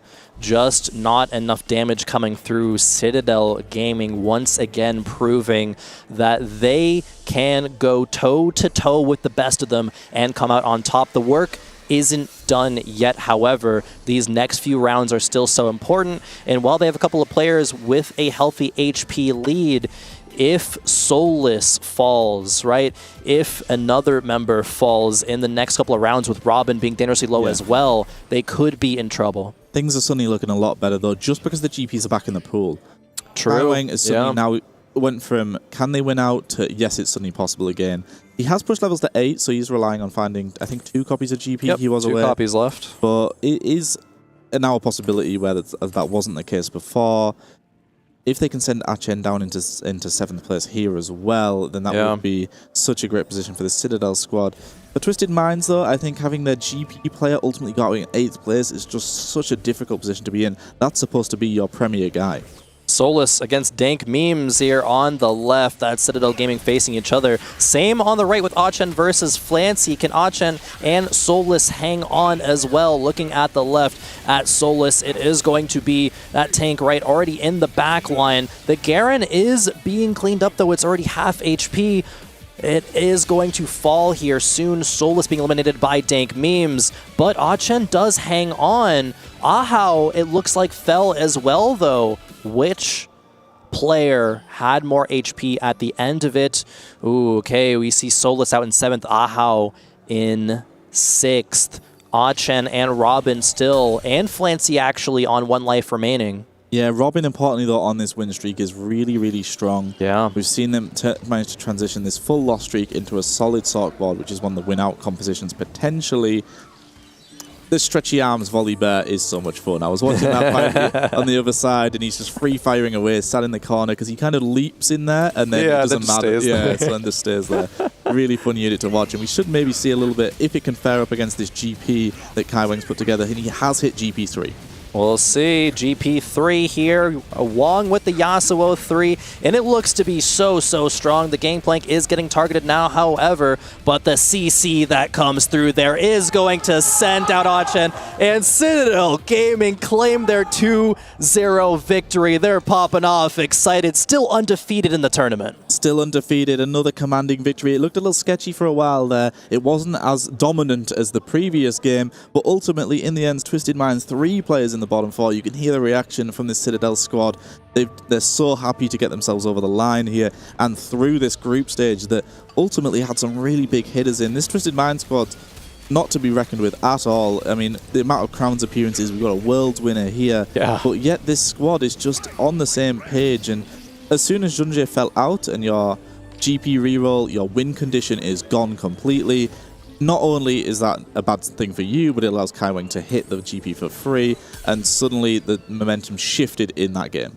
Absolutely. Such a big momentum shift, right? And we had the questions of would Citadel Gaming be able to make that happen based on their early game strategy, right? You had Robin with that full loss streak. Look at him now. He's made his way into the top 4, even with losing 9-10 rounds in a row, dropping to 22 HP, I believe it was, before he had that massive pivot round. And again, it's the experience. I think that's why Robin, out of all of them, is being kind of dedicated to that maybe loss streak role, is because he's able to make it work, has so much experience with that being the strategy.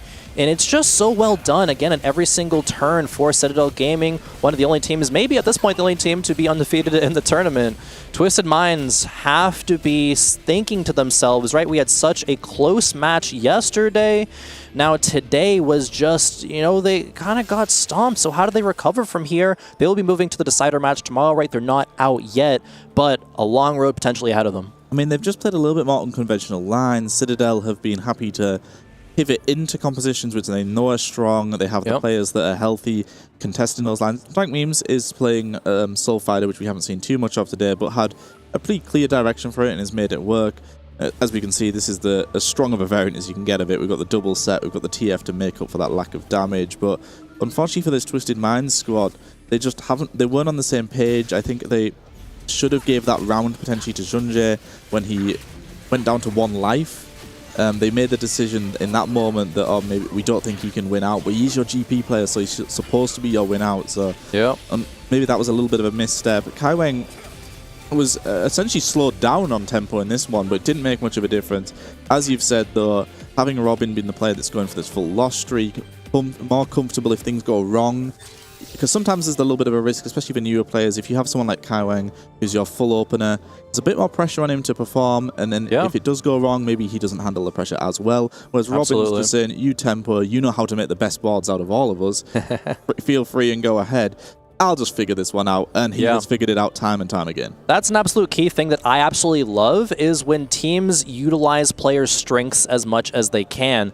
If there's a player who's really good at finding these strong early boards, hey, you go do that. That is your role here. If you can, absolutely make it happen. I will lean, maybe in Robinson case, he's saying I'll lean towards this loss streak. I'm very comfortable with that. That is my strength. In any team game, any team format, you have to be thinking about that. And Citadel's Gaming did it very flawlessly. They didn't 1-2-3-4 again, but they did 1-2-3, and this is, I think, the most dominant series of the tournament so far, having 1-2-3-4, then 1-2-3. It must be the case. I think the other 1-2-3-4 wasn't even in a 2-0. So yeah, exactly. It just really came in, and the most dominant group performance so far. Absolutely. Coming into this, I think yesterday I had them at a 2-1. A little bit of hope for my EU squad, EMEA squad more than anything. But coming into this, I mean, they must be favoured in almost any matchup, especially when some of the on-paper favourites, the likes of Falcons, have already fell out.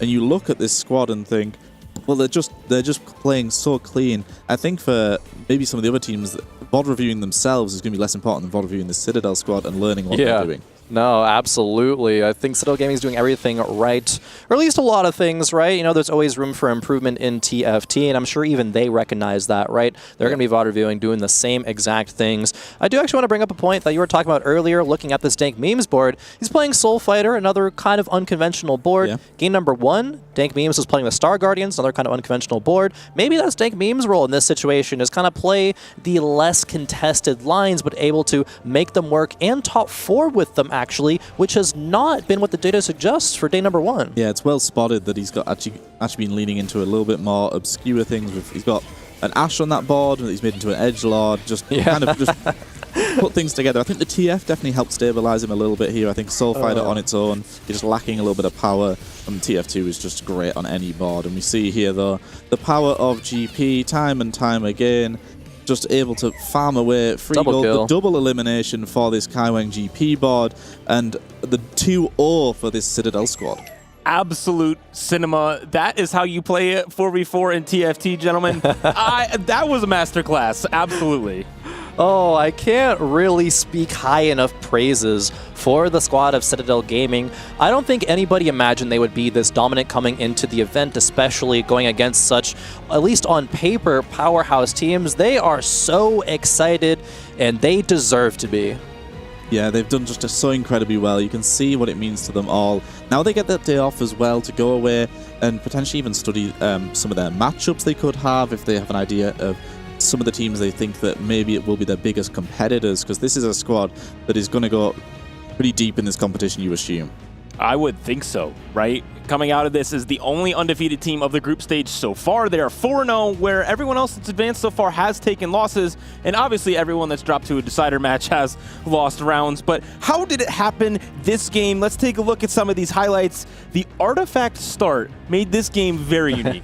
Yeah, it certainly did, and I think even the fact that they had someone on Midas GP and Dank Memes, and then went, no, Kaiweng has the better spot for GP. I know I've popped my anvil and I've got collector, so it feels a little weird to take something like delayed start, but that is going to be upgrades. You're going to get gold from it, and just expertly done to realize which player had the best spot for the win outcome. Dank Memes, as you pointed out, Crow, and just we'll figure it out later. Yeah, absolutely. Another example of that selfless play from the whole team of Citadel Gaming. And one of the players that has been an absolute stud, the Sony MVP of yesterday, Kaiweng, is ready to get interviewed by our own Tamura. Thank you very much, CLA. I'm Tamura down on the stands with Kaiweng, who's just come off the back of a very convincing win. I wanted to ask you, are you feeling more confident after such a devastating performance over your opponents, or were you already really confident after day 1? I think we were confident even before day 1. Like, our scrims were going like really well, even against like Vitality, Aegis. Like, all our scrims have been going like pretty well. I didn't really know what to expect from the teams in our group because we didn't really get to scrim them. But yeah, definitely after day 1, day 2, I'd say we're still pretty confident, but we're trying not to be overconfident. We don't want to underestimate anyone that we're playing. That's great to hear. I just wanted to know, if you have dominant wins like this and you feel like you won easily, do you prefer that, or do you like when the games are close because it lets you know that you can perform under pressure? I think on stage we would prefer to be dominant. You know, like send them 5, 6, 7, 8, maybe crush their soul a little bit so that they get a little bit, they just perform less well game 2.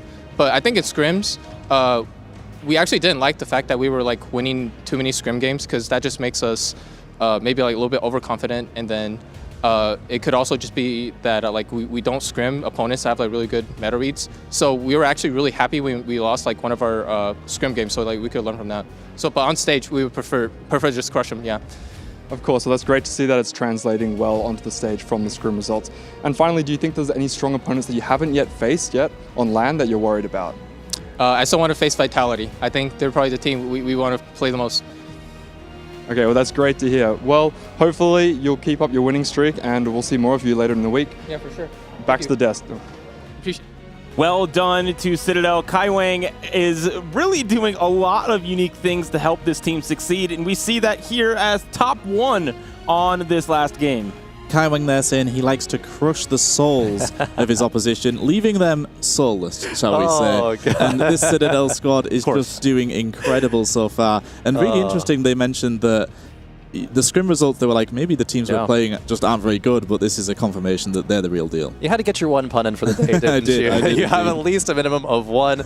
But I also wanted to highlight, right, they like losing scrims, and I actually resonate with that personally a lot, because it does show you how you can improve. It's okay. I think to lose is to improve, right? And it's going to be having such high, stakes on the stage, so you want to dominate your competition then. But to lose in practice, that's great. Don't get frustrated about that. Use this opportunity to learn, and so you can come into the Esports World Cup and have wins like that. Well, at this point, you don't want to lose. And they want to continue the winning ways. They are the only undefeated team so far left in the Esports World Cup. We will have another matchup coming soon, but anything else to help wrap up this match? How do we think Twisted Minds will compete maybe against the rematch down at the decision match tomorrow? I think Twisted Minds definitely have a little bit to go away from here and just possibly review what their opposition did well here, because this Citadel squad was so commanding. I think Twisted Minds, though, will come back swinging. They're still going to be one of the favourites in this elimination bracket, and you still imagine that they're going to come in strong because they just have so much experience on this roster. Yeah, absolutely. So much experience, so much individual pedigree, but we got to see how that will translate into this team game. It was close yesterday, a stomp today, but we'll have to see when that decider match comes through after Flash Wolves versus Fnatic happens. Flash Wolves are up 1-0 right now, however.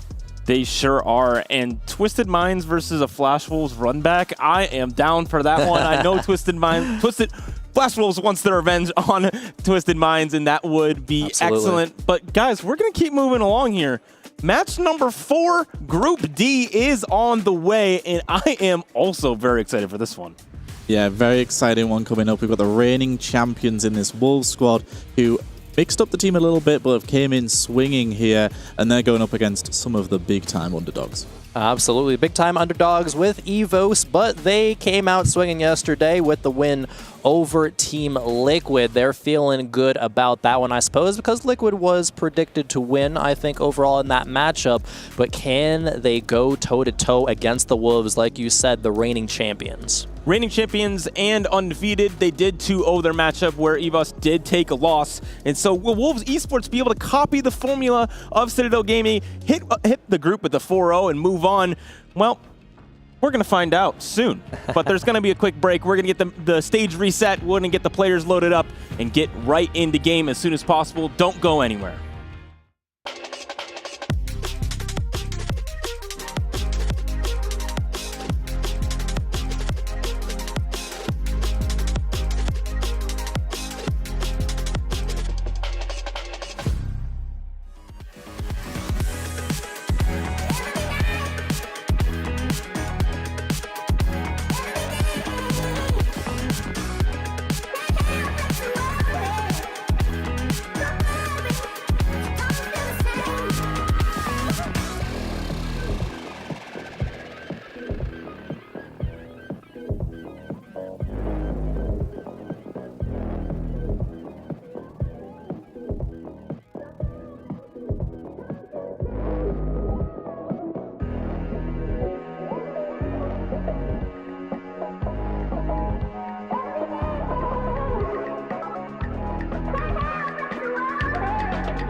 Welcome back to Teamfight Tactics at the Esports World Cup, where we have one final match today to see who will be going and punching their ticket to the playoffs first and who will be heading to a do-or-die elimination match tomorrow. My name is Siu Lee, joined once again by my fellows on the desk, Tamura and Crowan.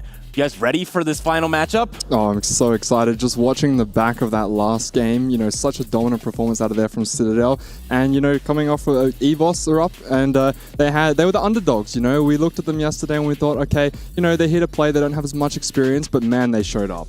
Are we going to see another underdog story come into the light here? Because Wolves, in fact, are the favorites, sporting two of the members of the roster last year who won the entire event, with YGQF and Saren as well. So there's a lot of expectations, I think, still on this squad. And EVOS feels like kind of playing with house money, but it's great to see them here already. And they are agents of chaos. And I am personally a fan of that. They had some games yesterday that were a little bit insane, but when they needed to, they locked in, they played meta lines and were able to get that win. And now they have two chances to win matchups to make it to the playoffs. Yeah, speaking of chaos, they weren't afraid to take risks. They were taking some augments, which, you know, a lot of other teams would probably instantly reroll. They were afraid of, even willing to recombobulate into the J3. So things like that is just, how are you supposed to play against that? Because a lot of these players, they'll be scouting up the opponents and go, okay, you're holding onto these certain units. We need to make sure that we're denying it. And they just recombobulate their entire board and change up their game plan on 3-2. Yeah, sometimes it's the most frustrating thing. If you're like, hey, my opponents are just like doing such risky things, they're playing with no fear and just like works out for them. Like, what is that? And for EVOS, this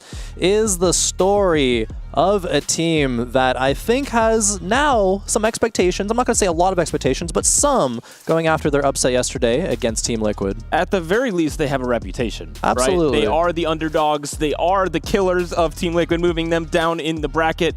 And now they have a chance to do something crazy and be one of the first four teams to qualify onto the playoffs. They're a team with no Tactician's Crown appearances between them, which is the only roster where that's the case. And doesn't matter. You're playing as a team now. It definitely does not matter. We saw them play with a lot of confidence, a lot of wacky plays. But then also there was the other game where they kind of locked in and stuck to their standard lines.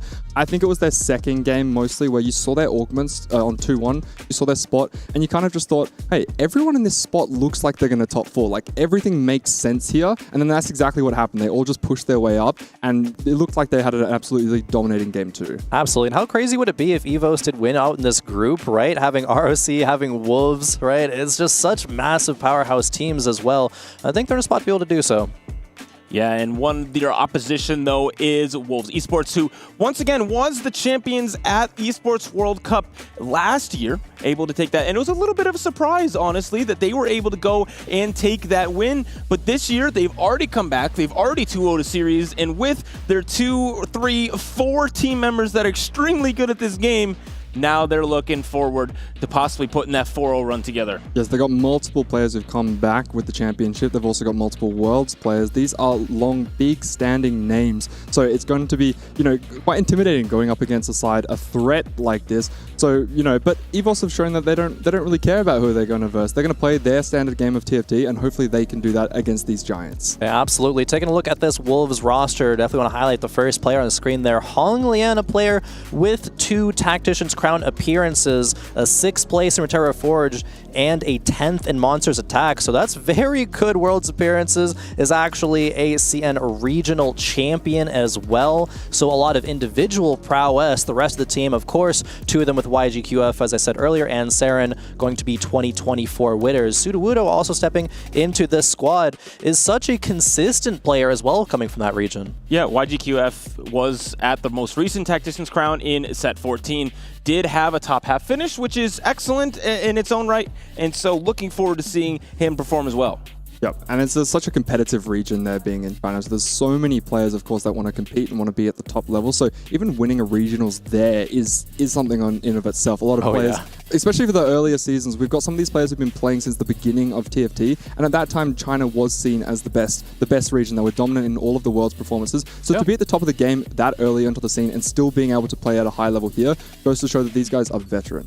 Absolutely. It's very interesting to see kind of which region is on top through, you know, just all the sets of TFT, China was so dominant for a while, to the point where other regions were like, hey, we got to look at CN for the tech. We got to steal all of that because it was just so good. But maybe the playing field is a little bit more even now. And of course, as well, this 4v4 format, going to throw everything else through a loop. And we see all smiles and waves there from Shredden on Evos. Is feeling rather good going into this game. And I actually really like that. I think that's a really good sign to see from Evos. Yeah, I think that's absolutely amazing because a lot of these players, they look stressed. Look, there's more smiles on the faces. They're chilling. Yeah, so many of these players are stressed going in. They make slight mistakes. They might, you know, misclick their augments or just kind of move the units around a little bit wrong. But if you're smiling happy days until you drop a game, then I'm sure you're going to be keeping that smile and relax. And that's exactly where you want to be, especially in a team environment. Because if one player drops their head, it usually cascades and be quite dampening on the whole team. You know, my mom always told me if I was to have fun, that's all that matters. And they're having lots of fun and they're winning. So that is a good thing. So this matchup is going to be incredibly important. If they're able to do some of that mental warfare, have too much fun, be able to get in the minds of the other players, that is probably the goal. And I expect to see maybe, how much chaos? What level of chaos from Evos in this game? A decent amount of chaos. I think it really comes down to how we're going to be opening. And we're starting off with a decent amount of chaos, the Prismatic Augment.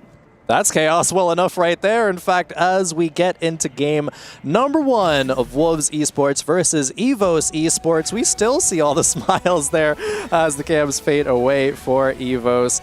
Absolutely beautiful. But this is a very intense match, right? It determines who punches their ticket immediately into the playoffs and who has to move forward into that decider match tomorrow, not have that day off, and just be under constant pressure for 5 days in a row. Yeah, and being able to get there, I feel like is going to come off the back of this first game, which is going to be dictated by the Prismatic Augment. So a lot of the time we've seen as Prismatic openers, people picking up augments such as the Protagonist just to lock themselves into a line. They can play HP preservation, they know they're going to be strong, and they can kind of play a more supportive role. We've had a lot of people taking golden ticket so they can try and force that GP, because if someone's able to put themselves into an economic advantage and lock in that GP3, then we know how well it does. Absolutely, right? Even with players denying GPs left and right, we still see at least one GP player very likely to be hitting that 3-star and hitting it pretty early on as well. See Saren actually selling up to 10 gold there, Katarina with over 9,000 already on the board, so put some potential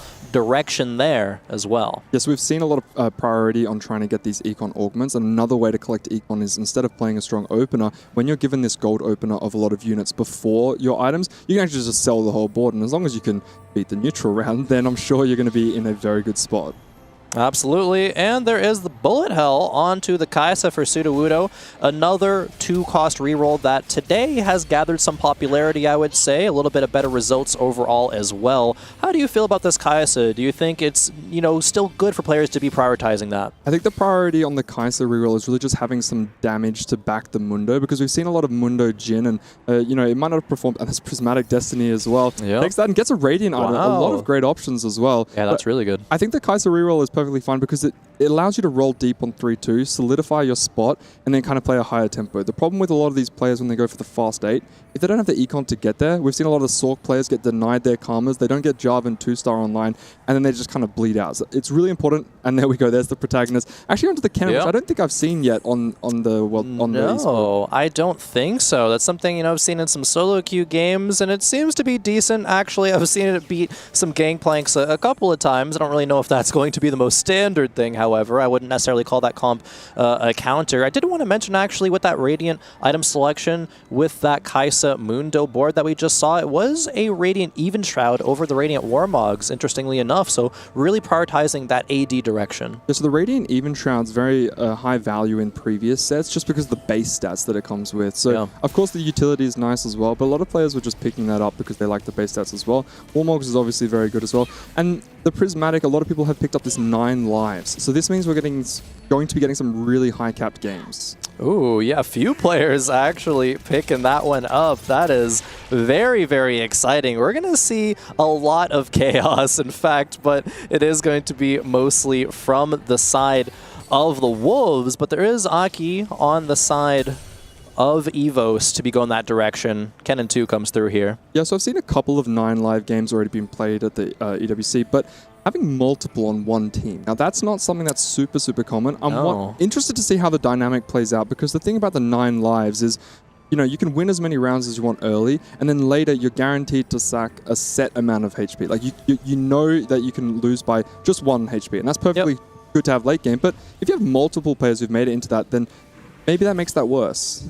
It's interesting. You know, we did see earlier a 9 lives game where there was a player who went kind of on that win streak in the early game. Maybe if you have 1 player win streak, 1 player loss streak, kind of taking a page out of that Citadel's Gaming play style as well. But it does kind of throw a wrench into things when there is another player contesting that kind of style of play with Aki as well. It is very interesting. Not quite sure this dynamic's going to go, at least yet. It also makes both low streaking. Yeah, it makes it difficult though for the EVOS players. So they do have 1 player with the 9 lives. That's great. They're going to have high pick priority, but they're going to have 2 players on the Wolf side that can actually deny items. So if they don't have the items that they need and they don't get what they need from neutrals, then the EVOS can save as much HP as they want. However, it's going to be really difficult to pick up the true best in slot.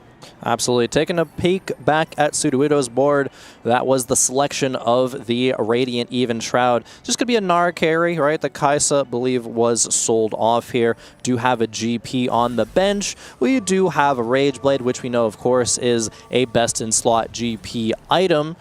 30 gold as well, so is one of the richest players in the lobby, besides for Honglian and Saren, who have that 9 lives to be working with. Yeah, of course, and they're going to be able to scale up and get a lot of nice rewards with that. So, yeah, the Radiant Even Shroud versus the Warmogs, I mean, regardless of what line you take, I feel like both items are good. If he does eventually go into the GP, we know, of course, Kobukuro does like that extra HP, but you really want to make sure that you has an Even Shroud as well, because obviously GP doing a lot of physical damage, and then when you pair him next to the Yasuo as well, it's just nice to have that AoE effect. You don't have a great last Whisper holder, you're not usually carrying too many backline units. We've seen Senna play temporarily, but once you get the J4 online, she's pretty useless. Yep, absolutely. Just wanting her in there for the mech, but she does get dropped rather quickly. A little bit of an afterthought there, unfortunately, but maybe one day we'll see Senna have a place in the meta. I actually saw a post about some secret tech that it was supposed to counter the Gangplank, so it was like Senna reroll. I'm not sure quite if we're going to see that one during the event, but I think the potential is there a bit in the future. There's obviously some comps that haven't been discovered yet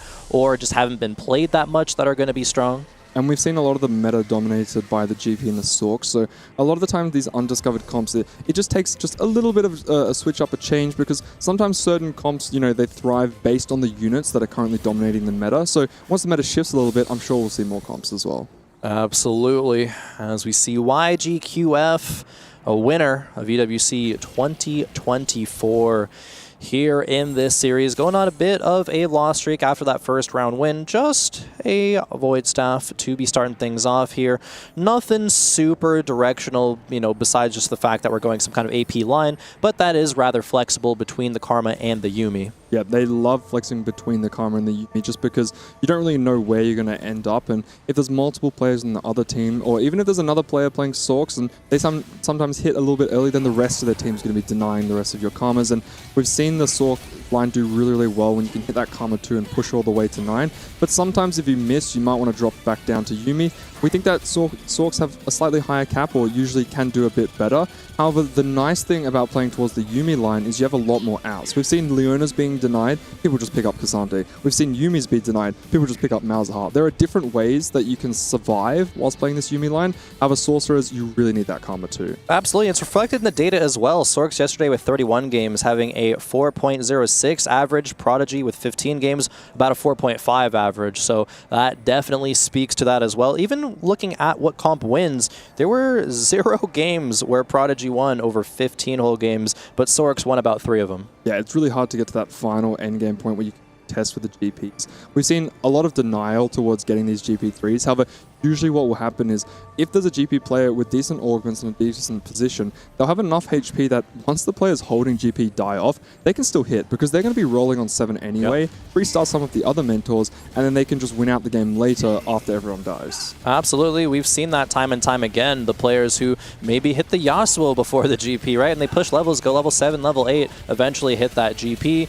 and push towards that lobby win. Got to see if Sudowoodo is going to be able to carry on the win streak, and the answer is yes, going up against Kesman. That was an easy round win. For Saren, though, are they going to be able to pull off that 5-loss streak? This is the same exact kind of play style that we've seen out of Citadel Gaming, having a win streak player, having a loss streak player, at least one of them, and it does net very, very positively for them, but it looks like no, Saren is going to have picked up that round win, so no full loss streak there. Yeah, it's a little bit awkward though. You're picking up the win, you know, but if you have the 9 lives, it's great to build up that extra econ. Losing 5 of your 9 lives in stage 2 it's terrifying. Yeah. Because you're looking at your HP bar and you go, okay, well, wait a minute. What if I need to sacrifice one to my teammate? You know? Can't. Exactly. You're not in that spot. Exactly. You're in a horrible spot, and you have to play for the win out because you don't actually get the real juicy rewards until you get down to those single digits and very, very low, so 1 or 2 lives left, and that's when you can start to win out. But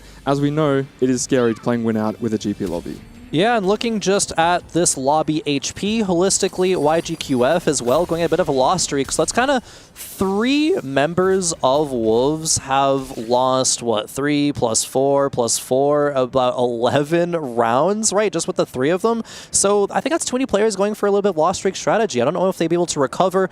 They're not going to be able to sacrifice for each other, maybe besides for Sudowoodo there up at the top. Yeah, especially if the 9 lives players have to go up against each other, then there's not really much you can do. Hopefully they can get a few rewards and then maybe start to take some of Aki's lives away, because, you know, he's still sitting quite comfortably there on 8. That's 8 out of 9, means he only lost 1 round. You've got some comfortable players at the top, like Kesman, 84 HP, so playing around that protagonist, Kennen.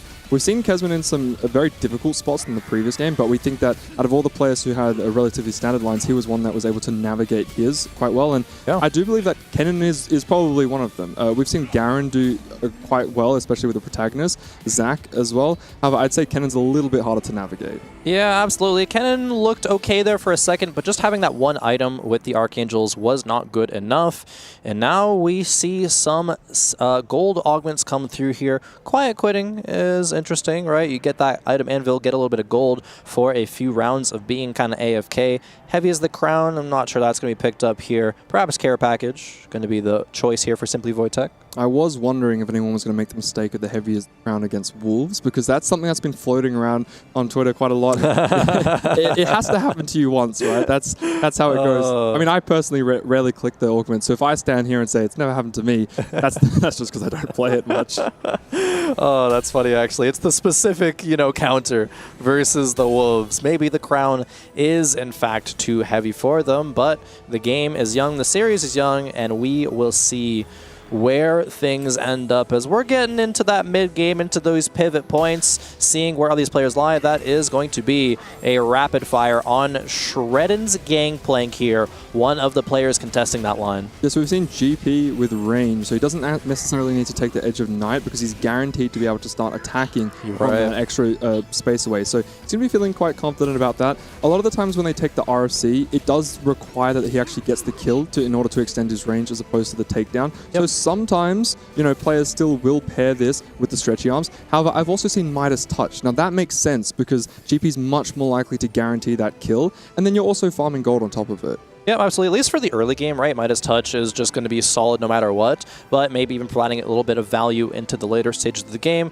We do have stretchy arms here, of course, with the RFC, so getting those takedowns, right, getting that extra range, and going to be a safer spot to do it, and we can have more items, more just combat power that's not in the edge of night, just like you were saying, as now we're moving on to YGQF's board. That is a Radiant blue buff there, not an item that I think we see too commonly in this meta. Yeah, not as common just because Yuumi doesn't necessarily need mana generation. So she already, like, you can just put 3 damage items on your Yuumi and it's going to go up to the races. Yep. Same goes with Karma. You do need 1 mana generation, but they've been favoring a lot more the Shojin. The Shojin paired with, as you can see, the JG Stride Breakers, very good combination. However, blue buff on Ahri, definitely not bad. The only problem is getting to an Ahri 3-star does take a while, so maybe that's going to be an out, or we're just going to settle for the Radiant blue buff because it was our best option. It might have been just the best option there, and YGQF is going to be a little bit sad, right, to the Gangplank. If it was targeted, it would have gone down in just 1 cast from the Ahri, but just so safe in the backline with RFC and stretchy arms, too stretchy to be in Ari's range there, as Hong Lian is going to be on a 5-win streak currently. Saren did take a couple more losses. Looks like with those 9 lives is down to 4 of them. And they're going to be picking first on the carousel. Aki, actually, both of them going for the Cassante. And Aki wins out on that one. Yeah, I mean, that's where it comes into play, the 9 lives. You can see the 3 players, they look like they're in lethal range, but no, they've still got a few more to go with. And if there's anything valuable on these mid-game carousels, the early-game carousels as well, then they get a huge advantage. They can play defense, they can play selfishly, and a lot of the times these 9 lives players actually do need to play kind of selfishly because they're going to be in a position where they're going to be getting a huge benefit from all of the different potential cash outs that they'll be getting as they start to lose HP. And so if they're going to be on 1 to 2 HP as we head into stage 4 or 5, they really need to make sure that they're prioritizing their gameplay. Absolutely, and taking a look on that carousel at the augments, a lot of the gold augments, in fact, the majority in this game were item components in some way, shape, or form, and I think that's been prioritized a lot this meta as well. People wanting to, you know, carry multiple units, and we see this on Saren's board as well with that Yuumi and Katarina 3 actually on this board. Katarina 3 at 3-5. That's crazy. Yeah, insane, because, you know, no prismatic ticket. Nothing to really get there. 6 amount of econ, played an econ opener into 9 lives, makes sense, but not really sure where the money came from. And I love this slam of the Void Staff because it might not necessarily stay on Katarina until the very end game, but it's perfect for Yuumi, and until we get a 3rd Katarina item, we can just hold it on her. Yeah, absolutely. The Yuumi has a spot available. Not really needing to do it right now, right? We just need some power on that Katarina being the carry on the board. We get another power snacks as well, right? This is the round that we get to power up a secondary unit. Going to be a frontliner here for Shredden's board, and Shredden on a loss in the last round. In fact, most of the losses there, or most of stage 3 resulted in a loss. For Hong Lian, however, this gangplank is very scary. There is the stretchy arms. There is already the upgraded Udyr 2, Yasuo, and the Kobuko as well. Now the name of the game is Where is Rise? Yep, and has access to the Unstoppable if he wants to put that on his Kobuko, I do believe he's selected on. So. And he has the Teacher's Council as well, so he doesn't even need to find the Rise. He's going to be super, super strong. 6 HP, he has a lot of lives to work with. It's going to be quite interesting to watch Shredding later because he's the one with the Econ Augment. So if Hong Lian can hold out for a decent amount of time, find a few extra copies, then Shredding could actually bleed. And it looks like he has 10 times as much HP, but honestly, I'm a bit fearful for Shredding. Yeah, absolutely. And there was just a little bit of a small tech decision there from Hong Lian to wait to choose the power-up until I'm going to go up against a teammate. Selected it when the timer was about to run out, so maybe there was an extra unit kill that came through on the other side because of that. It's just these small things, right? 1 or 2 HP could be the difference of winning or losing a series. Yes, most definitely, especially when you have 3 9 lives players. So the main thing about this augment that actually makes it really good, even in just solo queue, is when you do finally lose that final life, you're only going to be losing by 1 HP. So this means that if anyone else dies in your turn, there's a good chance that they're going to die by more than that, or even if they die earlier. So it's really, really important because if someone dies by 1 HP and they could have avoided it by something like that, and that's a Gwen when we're playing Sorcerer line. Love to see it. There's a Gwen. No karmas yet, however, but this is the decision to roll at least a little bit on level 8 while we're on the neutrals as well, right? Not waiting until 4-1 to do so. And I think YGQF has been rewarded because these AP units are going to be contested. Yeah, most definitely. We've seen a lot of these players actually picking up as much econ as possible. We've seen the Reigning Gold Plus on 3-2, just so that it gives us the advantage and ability to roll on 3-7 a little bit and often roll on 4-1. A lot of the times, because of the way that intervals work, solo queue, you'd much rather wait until 4-2 to do your level 8 pivot. Yep. However, you don't have that luxury in a 4v4 setting. If you wait too long, all your units are going to be... Yeah, you don't even have the luxury in solo queue all the time, honestly, because that is true. Depending on how popular a comp is, players are rolling before you, all the copies are just going to be gone. But especially, as you're saying, in this 4v4, when players are actively trying to deny you, there is a Karma 1, but it's on the bench. I think we're deciding that RE2 is a bit stronger for now. And I think with that blue buff especially, allowing her to get all those casts, if she got another cast off, that Katarina would have fallen, but that was not the case that round. Now moving over to Sudowoodo versus Kesman. Kesman has that Rage Blade and Void Staff on the Kennen now, and I think is doing a decent job at preserving HP, right? Was at least 2nd place before that round, now going to be dropping into 3rd, but it's a little skewed, right, because of those 9 lives players, and they all have multiple lives still left. Max Cap, instantly skip, doesn't really want to be playing around that. Max Cap and Invested offered. These are augments that have commonly been picked up because players want to, make sure they can play defense. However, having one Radiant item is good. Having two is even better. So if you can stack these Radiant items on the same units, the effects multiply effectively, and you get a really, really strong super tank. Or do we want to spread out and maybe get a little bit more damage because this board already has a lot of front line? Yeah, this is a very interesting spot to be in here. It looks like we're going that vertical Juggernaut line with a back line Ashe carry. And the Ashe is on the bench right now. There's a pair of them, but perhaps Gnar still stronger right now? Question mark as a Gnar 2. What do you think about this? That's a lot of attack speed because you already have the Flicker Blades, which is going to be generating a lot of attack speed. So maybe the theory here is if you pair the two, it'll get the attack speed ramping and then Flicker Blades can really pop off. We've seen in previous sets when Rage Blade effectively was a Flicker Blades, people would stack them. They build multiple of them because when you start to get a little bit of attack speed, you start to get a lot of attack speed. And so that's the theory here. My only concern is if we do make it to this Ashe 2, we've seen Ashe 2 without the Kraken Slayer really struggle to deal damage. I think I understand the decision right now. It was that power-up that procs gold after X amount of attacks, and so wanted that little bit of extra gold cash out before then swapping over to the Ashe. It all makes sense now. That is going to be items moving over to Ashe very soon.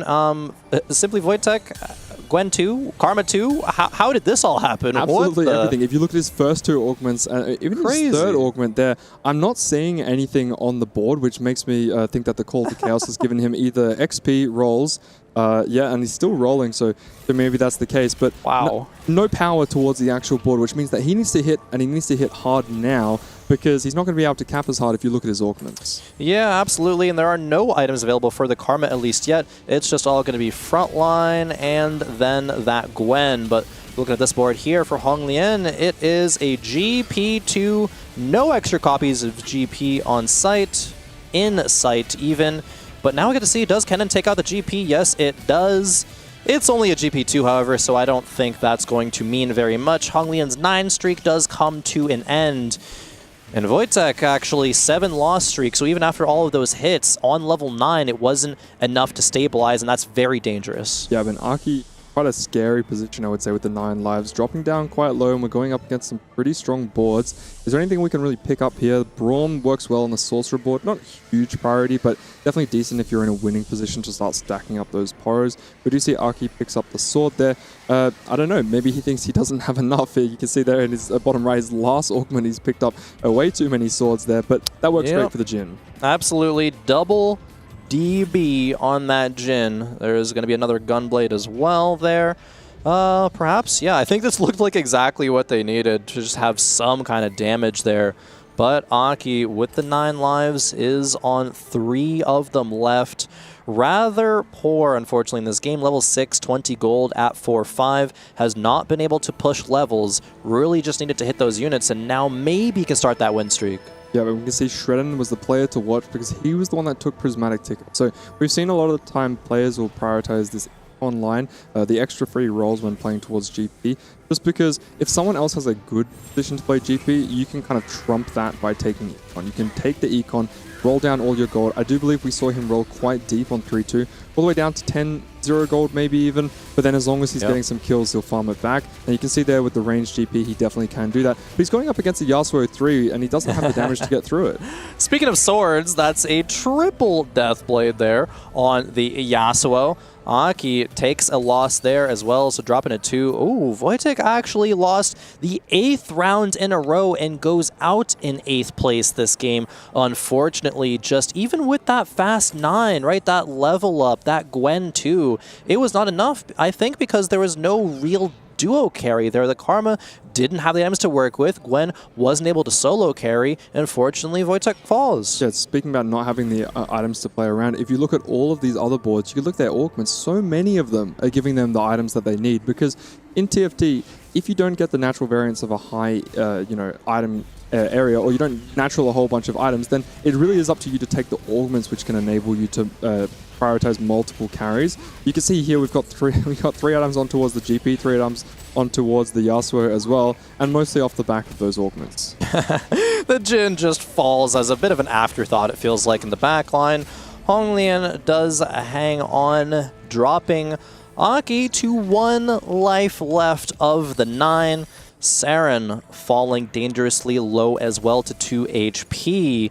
This is going to be hard for EVOS to come back in this game. Sudowoodo on a 3-win streak, 68 HP. That is a lot to have to get through. But YGQF as well is going to be in second with a 4-win streak currently. So especially if Aki falls again, goes out in 7th, I don't know if it's even possible for EVOS to go 1-2 at that point. Yeah, Kesman playing off the back of the cannon. Not too sure if that's necessarily the win-out kind of line that you would have liked to. Yeah, I'm not sure it is. Confident in. And then Sudowoodo having so much HP and 31 there on YG.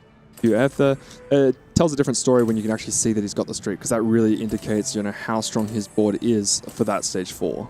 Yeah, definitely. I don't know if it's possible, once again, for EVOS, but they're trying to make everything work out here. This is a triple item Gnar. You get that Radiant Spirit Visage on the Mundo now. That's going to be an absolute beast of a frontliner. It is only a Caitlyn 1 in the back line with a DB, but maybe, just maybe, a snipe randomly will make the difference. It's going to be tough up against Shredden's GP3, however, and Kubuko 3 to tank. Yes, that's not ideal. Aki is going up against Shredden, who's already managed to hit the GP3, so ideally Shredden would be losing here, but not by much. Only on 15 HP, so really cannot afford to sack too much, and Aki doesn't look too happy. I think he knows that his board isn't going to have what it takes, and the max range GP, unfortunately, is going to knock out his own teammate. You can see the look on his face. He's not happy with the result there. No. Well, maybe. I mean, not happy with the result, but it's like, yeah, what am I going to do, right? I knew what was coming there. It is going to be Aki going out in 7th. So 7th, 8th for EVOS already. Kesman did pick up another win. Now, again, the challenge is just going to be taking out Sudowoodo and needing Shredden to get there as well. But like we are saying, it is a GP3. But how can a GP3 board, or a GPU board, and a cannon board reach 1-2? Yeah, so this is actually the standard kind of play style that we've seen a lot of the 4v4 players take when you have the prismatic opener. So you'll have one person take protagonist, they'll play HP preservation, that's Kesman's job. The second player will try and play GP, no matter how hard it is, they will try and do it. Because if they can do it and they can play for first, then great. Now you have someone who can leverage their HP, you have someone who can play for first.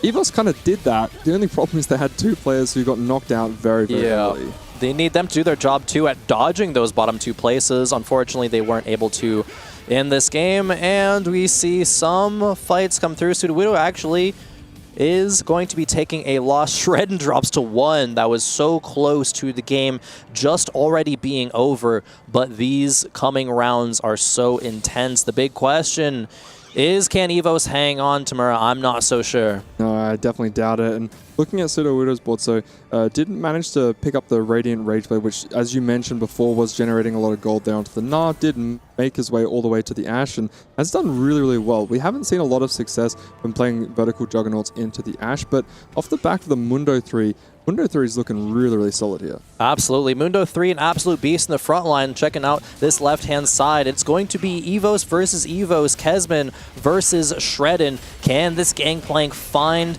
the round win, but also not knock Kesman out? It needs to be just a 1 or 2 unit loss here, but it looks like the Ashe is so powerful. The CC comes through, but that Flicker Blade stacking does send Shredden out into 6th place, and with that, Wolves Esports will be claiming game number 1. Super clean game there coming out of the Wolves there. You can hear the excitement in their voice from behind. Super happy to just be able to play a clean standard line. We had, a lot of augments picked up that were orientated towards the items, and it just showed because in the mid game really is where they shone. They had so many extra items, they were able to itemize their carries and kind of just send some of the other players into the bot 4. You see Wartech there, unfortunately, despite being able to hit most of his board, wasn't able to piece it together due to a lack of items. Aki had a decent spot, he was playing around the reroll line, but realistically, it's one of those lines where you kind of have to be strong, win a few rounds, and then you're playing for like a 3rd or a 4th. However, when you only have 9 lives to work with and you lose a couple of them early, you don't have much HP to work with. Nope, and actually, yet again, this is a series where a team is 1, 2, 3, 4 in game number 1.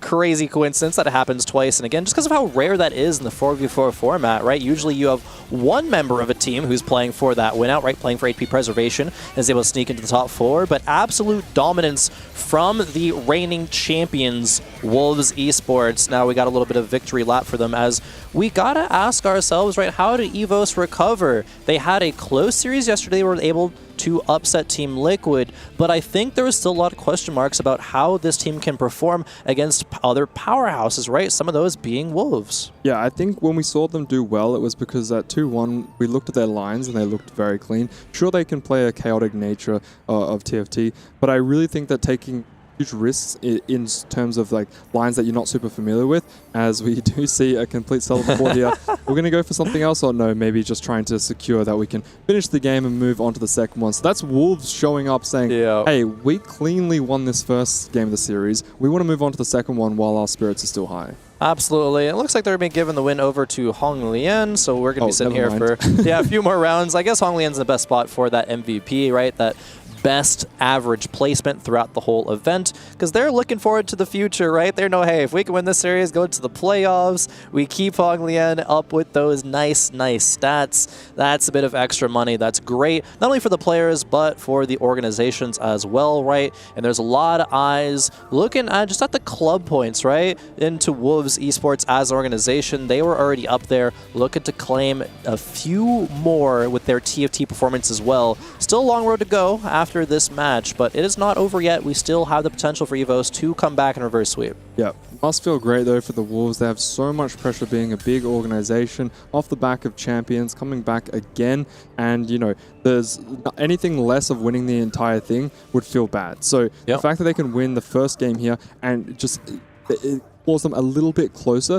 to being able to have that day off and really prepare for the finals moving forward. Yeah, just looking at this match and context of the whole tournament, I think winning out on your group does a lot of things. One, it gives you the confidence to say, hey, we are one of the strongest teams here. It also lets teams from other groups be like, hey, maybe you're pretty scary, you're in form now, and so when it gets to that playoff bracket, they might have a little bit of jitters, be like, oh, wait, we didn't know they were that strong. But also, most crucially, it gives you that extra time to prepare into tomorrow, you know, that mental rest. You're not playing all these draining games on stage, and you're getting that extra scouting time. Maybe Wolves doesn't even need it, but it's going to be a nice thing that they get regardless. Yeah, maybe they don't need it because they have been showing up in form all across both days. Games have been looking super clean, as we will be heading into the final fight here of Sudowoodo versus Hong Lian on a 5-win streak, looking to try and bring it to 6. And I think with Sudowoodo's full open court, you think he will? I don't know. I think he's got this in the bag. There we go. Hong Lian claiming the victory in CLE. What a dominant finish. Once again, a 1-2-3-4. Absolutely. A crazy way to start off this series once again. An absolute dominating performance. 3 9 lives players, it doesn't matter. Wolves Esports able to take the dominating win over EVOS. And I don't think that EVOS was actually too disheartened. Sure, you know, they're not happy about the result of that game, but you saw the smiles on their faces even when they knew that the game was kind of over for them. They're not too stressed. I'm sure they're going to be able to bounce back, and I don't think that it's going to take a huge toll on them because they seem like such a well-organized unit, such a tightly knit group, and they're just here to have fun. No, they're composed, I think, and that's fantastic. I think we were all thinking, like, okay, the smiles are here at the start of the series, but once you lose one game, are they still going to be? And that's very important to keep spirits up if you're going to have any chance of coming back in a series. As we look at these highlights here, right? 2 9 lives players from Wolves Esports. We said, hey, is that really going to work out? I'm not sure 2 players can really pilot that effectively, but it turns out, yes, they can. I mean, Hong Lian's spot was a little disgusting. I think we saw stretchy arms 2-1, then we saw perfect items come through. I mean, it was one of those games that were like, yeah, I think he's going to win, or at least get a top 2. So what can EVOS do to bring that back? It just didn't work. I think their strategy was actually, I want to highlight again how they did have one player on GP, one on protagonist, and we've seen that do really well, and it's been very difficult for the other players to bounce back. But Wolves being such a strong top tier team, they actually did have a strong strategy in order order how to counter that. And their answer to that is take 2 players with 9 lives, and then we'll actually be strong enough to contest in the mid game. And so if you have a GP player who's taken Priz ticket, we actually saw him losing rounds despite hitting 3-star. Yeah, which was kind of crazy actually, right? Still losing rounds at that point where you expect to be so strong as well. And I think we've got to talk about as well just the chaos, right? And I think with Kesman and that Kennen, you know, composition, it was looking like it would top 4. Unfortunately, it just barely missed out on it. But I think it's great recognition of these lines that if your rest of your team is in a better spot, you can make that work out. Just wasn't in the cards, unfortunately, there, though. Well, let's see how EVOS will bounce back in game number 2. But will Wolves Esports also make it to the playoffs completely undefeated, 4-0 stomping their group? Well, next match will tell us, and it will be on the other side of this break.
Welcome back to TFT at the Esports World Cup, where Wolves Esports, the reigning champions, are looking to continue their winning ways. Are they able to pull off the 2-0 victory and move through the group stage undefeated?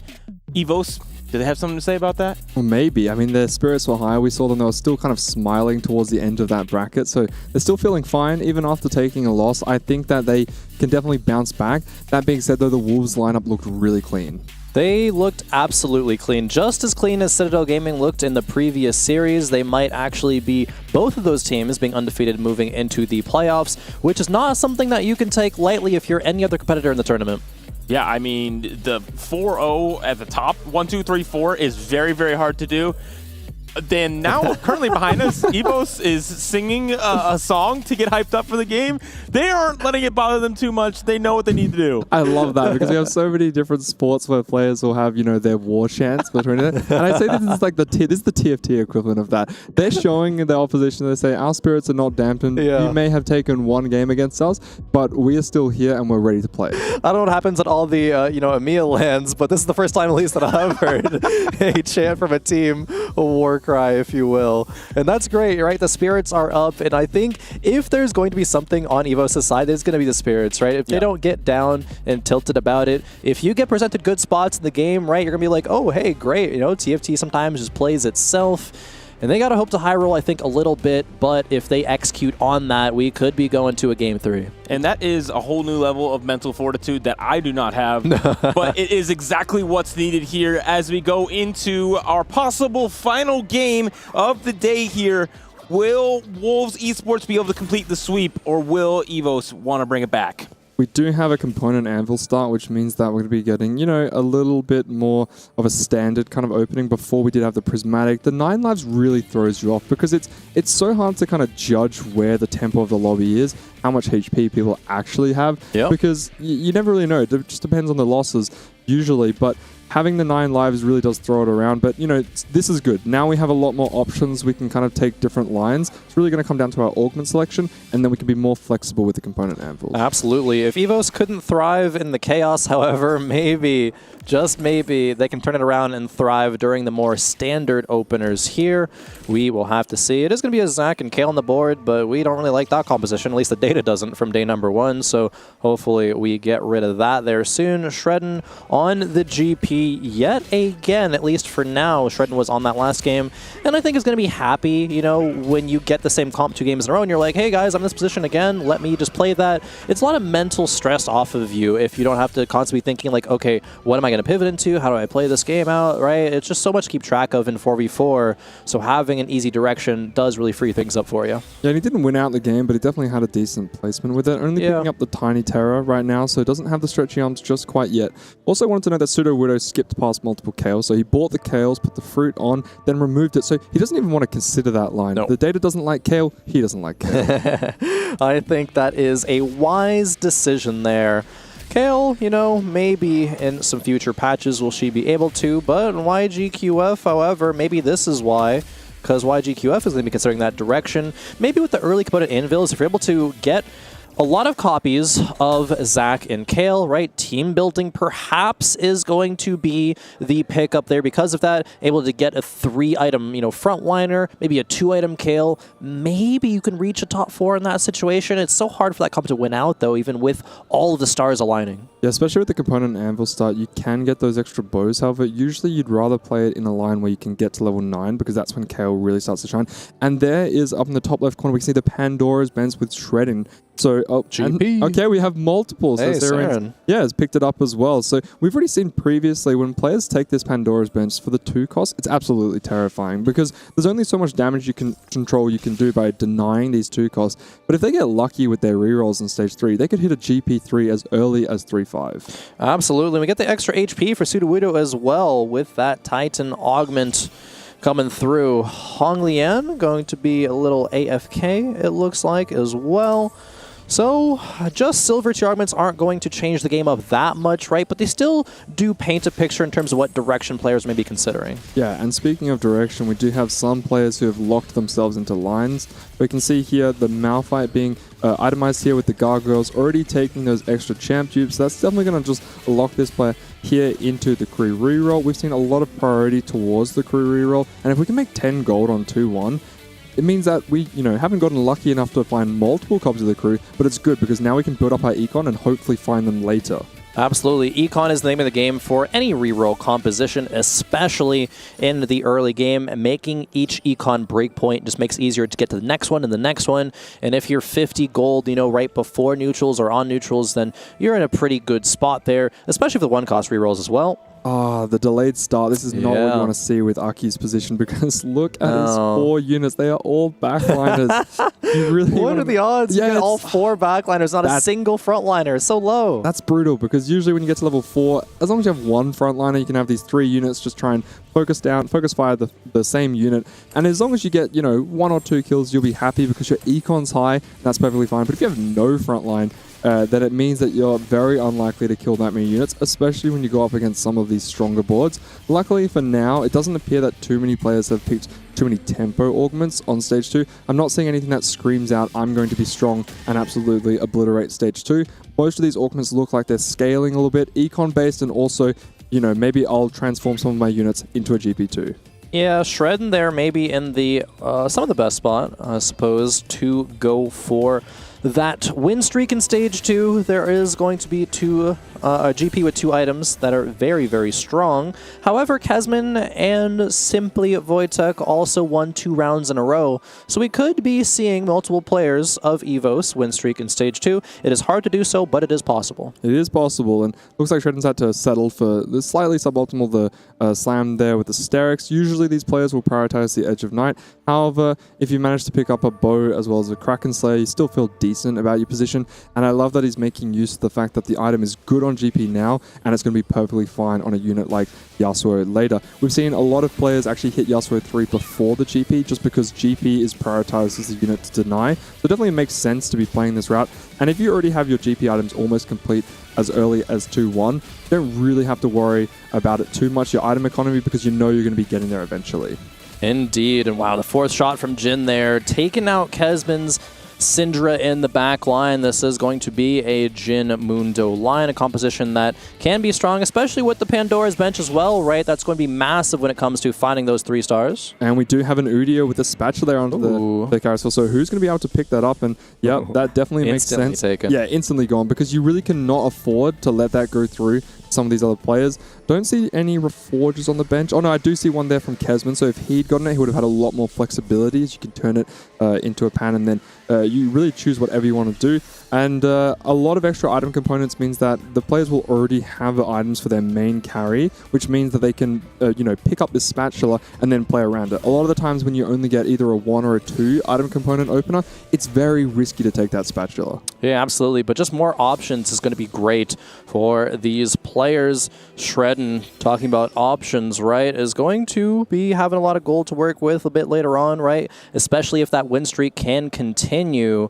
Sudowoodo going for this Katarina direction, and it's going to be Katarina 2 and 2 Rakons. A cannon in there just to get that protector online. Maybe we want to start winning, or at least considering it. I think if Sudowoodo was committed to lost streak, would either take that Katarina out, or perhaps just waited to buy the Katarina until the round started as well. But is going up against Aki, and maybe wants to take Aki out here. Yeah, and already has True Biss there on towards the Katarina. He has the Hodge, the Stride Breaker. It's perfect. Now all we're missing is the Edge of Night. Already has the sword, so all we need to do is pick up a chain.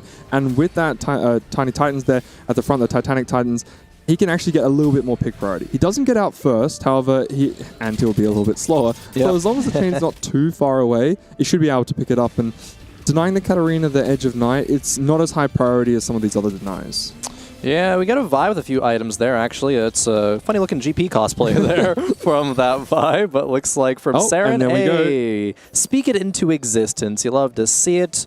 Is that 3 GP players? I think it's 2 GP players that we've seen so far. Shredden and Saren as well. And yeah, we're taking a look at the other one here on the board. Pandora's is going to be on a lucky roll, make it into a GP2. There's already another one on the bench here. And now taking a look at these lost streaks, right? Sudowoodo with that extra HP from that Titanic Titan is on a 4 loss streak. So is YGQF. Shredden and Wojtek on that win streak as well. Who can hold on to it? And hey, Shred and YGQF could both hold on to their streaks here, and that's exactly what's going to happen. Yeah, so looking at this with the Pandora setup going towards the GP, we've seen it before and we've seen it go first. So, you know, what do you do when someone else does it? Well, you fight fire with fire. You have to take it yourself, because if you're not taking an augment, you're not taking that gamble on trying to get the GP3 first, then you're pretty much saying, oh, we don't care, you can just get it by changing all of your 2 costs. And as we see that, we see another GP here picked up from the bench, but I do believe that Wojtek is playing towards the Jin Mundo line, which definitely makes sense. Now, this is a bit awkward. Do you hold on to the GPs to deny, or do you go, no, my teammate needs them as well, so I guess I can't? I think it depends who's in the better spot, right? That's going to be a lot of the decision making. If your team is in a better spot, maybe you keep them, right? Because denying the enemy, it's just a head-to-head matchup in the GPs, right? If you're going to be winning out versus the enemy, your job's kind of done. Now, that is a board that can win out, right? And so you want to be able to propel your team forward to have that kind of ace player to win the exact lobby. But if you deny them for just a little bit longer, they're going to get it eventually, right? Because the other player is going to die off first. You're going to be able to level up and push value in other ways, you know, find that rise first and get your board strength up there. Yeah, most definitely. I think when they're playing around the GP, they will push those levels. They've found that they need the rise. Sometimes they'll get the Teacher's Council at 3-2, and then there's a little bit less incentive to do so. But before they get to level 7, we see a lot of these players dig quite deep on 3-2, because they know that as long as they get their GP2, they can farm their money back up. And speaking of money, we've got YGQF, who has a lot of money to work with. I was going to say, Spot was looking a bit dire before. We didn't have that many copies of the crew, but instead we held on to good money, and it's rewarded us. Yeah, and there's 2 duplicators, actually, it looks like, on the bench. So this is functionally already a Sivir 3 and Malphite 3, and there's still 26 gold still left to go. Now, I think the option here is, do we use them right now for the power spike, or do we just keep on rolling and naturally hit and then use those duplicators for a Shen or a Ziggs a bit later? I think that might be the decision point. Yeah, that's the decision point, because the problem is if you use both of them now, the value, because you could roll right now and you'd have very high value of actually finding them. The biggest problem is that, you know, we are going to start to get bench locked, so maybe that is the thought process. Maybe we'll have a look at the augments and then make the decision based off of that. We are going to instantly reroll some options here. Test the coil being considered, but we don't have that many options. A lot of the times these players will pick up the extra items at 3-2 if they haven't already taken something at 2-1. Yeah, absolutely. Exclusive customization here. Looks like it's going to be the pickup, and it is. Get that lucky item, and going to be finding that Malphite, or was it using a duplicator? I think you used the duplicator. Yeah, it looks like a dupe came through. I don't think a reroll ended up happening there, and I think that's a good middle ground, right? You're using one of them for the more important unit with the front line. You get the Sivir a bit later. You still leave one duplicator for a thing like a Shen or a Ziggs a bit later, because each crew breaking point for a 3-star is just so powerful. So you want to get that first one online immediately. And we just saw there Wojtek, who's playing around the Jin Mundo line, actually taking those extra champion duplicators. So he's going to be able to hit his 3-stars very, very quickly. Now that is terrifying, because if all the Mundos are out of the pool, or at least a lot of them, and then all the Jins go out as well, it actually leaves both the GP players an easier time to try and find their units. So we can see on the other side of the bench there a 2-star Vi being transformed as well. Now that's very crucial, because that turns into a GP, entirely swings the tempo of the fight. Although we did see earlier today with Partable, who had the 2-star that he got from the Stars Are Born into the GP, he didn't want to get rid of his stretchy arms. So that is a possibility there. Yeah, definitely. A little bit of an awkward spot when you have to hold on to a, 1-star of your units when you have a 2-star on the bench, but it's just that awkward time where it's actually correct to do in terms of the longevity of the game. And taking a look back at Sudowoodo's board here with that Katarina, an Edge of Night has not been found yet, unfortunately. There wasn't any item components that came through from 3-2 either, but is still sitting middle of the pack with a 7-loss streak, actually, with that extra HP. Sudowoodo, I didn't really expect that to be a 7-loss with the Katarina too. No, it looked decently strong, just didn't really have those supporting units. Katarina can go infinite, and she's really, really good when she gets to the 3-star. Problem with the 2-star, the items are good, but maybe she just gets focus fired down and didn't quite have that support. Or maybe Sudowoodo was making use of the fact that he actually has extra HP to work with his augment and was versing some of his teammates, so maybe wasn't playing entirely the strongest board, but now look at his board. He has the 2-star Rakan, has the Void Staff in the backline. Absolutely love that because it enables him to have not only a little bit of front line there with the Helm, but if he does actually get too many front lines, he can just move that back over towards the Yuumi and have a 2-item Yuumi when he gets to that. Absolutely, and this is an interesting board here from Hong Lian. It's going to be a Crystal Gambit there, farming up a lot of stacks. Yeah, that is quite scary. Playing the AFK into the Crystal Gambit means that the Wolves are going to have some very, very strong contenders heading into the late stages of the game. If they do manage to get a GP3 off the bench, they have a player who's playing Crystal Gambit with a lot of extra resources. We are in a relatively low variance galaxy, so any of these positions are terrifying. Absolutely. We saw Crystal Gambit win out earlier in the day as well, so we know that that can be very, very scary if played properly, especially if you get some of those massive items onto, you know, an Ashe carry, get that front line online, and that composition can just go wild. And as a Jinx fan myself, I'm a little bit sad to see the Bow Jinx just being left to the very end of the carousel. Looks like Saren is going to actually pick it up, favoring over the tier. Makes sense, the higher priority towards the bow. But yes, definitely not the flavor of the month when it comes to the current comps, as we do get another look here at Hong Lian's board, who's sitting on 148 stacks here. Yeah. And this is a really nice setup here because we're not going to be winning rounds, which is what we don't want to do, but we do have a little bit of frontline plus a really, really strong Syndra. Now, the Syndra is great at just killing a couple of those units, not only getting more stacks for the Crystal Gambit, but also saving crucial HP. Yeah, had a ton of gold as well and is actually going to be pumping that. Could even go level 7 right now and be on 50 gold even before the stage 3 carousel. That's when you're very, very rich in the game, but actually not wanting to do that because doesn't want to make his board strong enough to win. I think that's a great recognition. Could even just pump XP right now to be on level 7, get better shop odds in the next round, right? You're not really losing anything from that. Yeah, and it looks like he's done well because he's gone up against Arcu, who's actually made their board a lot weaker. Funnily enough, is actually benching a Fruit Syndra there as well. Yeah. So taking the Gold Destiny there, built up a lot of extra econ, and is not going to be playing strongest board just because we want to try and slow down Hong Lian, and Hong Lian has recognized that. This is good because it means that he's getting less kills, however, had to completely sacrifice his board. Yep, completely sacked it. Is on level 7, 64 gold still to work with. Now, depending on the cash out, if the rolls come through and they are rather lucky, we could be seeing this board go level 9 or level 10 perhaps even towards the end stages of this game. Yeah, and he's holding on to a couple of the outs. He's holding on to some of these Soul Fighters. You would expect that with this current setup, with these specific items that were on towards the Syndra have now been removed. You would play a little bit more towards the AP lines and consider the Sorcerers as an out. We do have options to play around the Star Guardians as a bit of a tempo board, but we know that that board doesn't cap very high, so we would be looking to move off of it.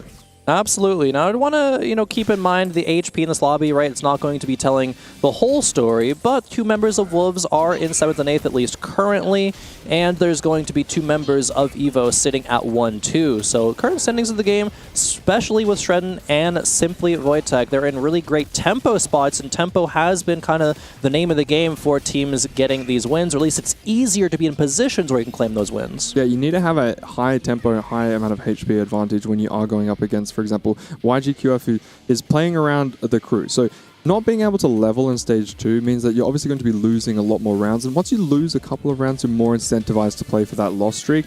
And then you do eventually start to hit back in stage 4, but that definitely makes sense as to why he's slightly lower on the HP. Although now he's started to bounce back in stage 3, as we can see he's on fire with the 5 win streak. So just losing in stage 2, that's fine. And then Hong Lian in a similar spot in stage 2, wanting to just lose streak with the AFK. Well, wanting to is, forcing it. Having to lose in the stage 2. But then he's completely taken a different route in stage 3 and gone, no, I'm just going to keep losing because I have Crystal Gambit. 3 gangplanks left in the pool, but thankfully for Shredden only needs 1 and has a few re-rolls every single turn for free with that Pandora's Bench to find one of them. 1 copy away. I would love to see that upgrade come through right here, right now for Evos. No, it doesn't with Pandora's Bench, but is leveling to 7 regardless. And I really love that decision, right? We're eventually going to find this GP, but we want to be thinking about how do we upgrade the board outside of that? How can we find the Rise, the Jarvans, the double Yasuo in the shop to upgrade that as well, actually. upgrading the Udyr, and this is exactly, I think, the way to play from this position. Yeah, and actually has 2 Mentor in, which of course doesn't work until we get the Rise, but unfortunately that's just kind of how this board works because you don't have enough bench space. You have to put all of those units, the 2-cost units translating, and then half of your bench is of course full of GP. So if we were to play strongest board and we had to hold on to these extra Mentors, we would be completely running out of space. And he is doing a little bit of defense. He has 1 unit slot left over, and that is going to be denying the Ziggs. Absolutely. Now some crucial rounds when it comes to players like Honglian, especially YGQF. Can these Wolves players stabilize and bounce back? Shredden actually not being able to win against YGQF, so going to be losing out on some HP, perhaps dropping down, and now it is a couple of Wolves players sitting up there at the top. Yep, and Honglian down to 24 HP, is on a 9 loss streak, is going to be getting his cash out and choosing which augment he wants to take. You would expect him to take something strong in combat because he has a lot of gold that he's built up from sacking, and Alex has actually done his roll down, so we missed that, but now he is now he's in a very comfortable position. Has the Karma 2 and 3 items there on the bench. Now the front line, that's the suspicious part here because that's only a Swain 1, only a Jarvan 1. Janna's in the front line as of right now. And the items, there's only really a blue buff for the Karma. Gwen items aren't quite here yet, although that Morello's from the Lux will be going there just a little bit later. And there is an item anvil on the bench, so hopefully going to be getting something good out of that. Ooh, there's a Shojin. Yep, definitely going to be feeling good about that. He has a lot to do, though, and the problem is if he rushes his movement here, he doesn't know if he's going to be going up against his teammate. No, realizes he's going up against Kesman, so definitely wants to play strongest board. Does go with the blue buff on towards the Gwen. I am a little bit surprised he didn't go for the Shojin there on towards the Karma. We've usually seen a lot more favoritism towards that, but instead has opted in towards the blue buff, and look, definitely decent as well. However, I just would have thought that the Shojin synergized a little bit better with his setup. Wow, there's some crazy artifacts over there on the board for Kesman.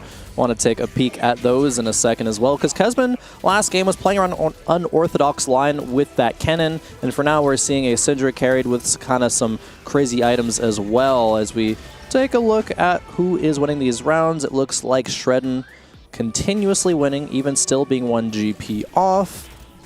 Bench refreshes, no GP in sight. This is where things get a little bit awkward because he's still trying to play Denial on towards the Ziggs, but if he rolls down to True Zero here, he might actually have to sell it so he can keep rolling those 2 costs because sure, it's great to deny other players from getting towards that stacked crew, but if he doesn't hit GP3, then he's going to be in a world of hurt. Yeah, also that Kesman board was level 8, 0 gold, and it was still being stuck on a Syndra carry. I think it wanted to go to the direction of the Yuumi, but it just was not able to be found, unfortunately.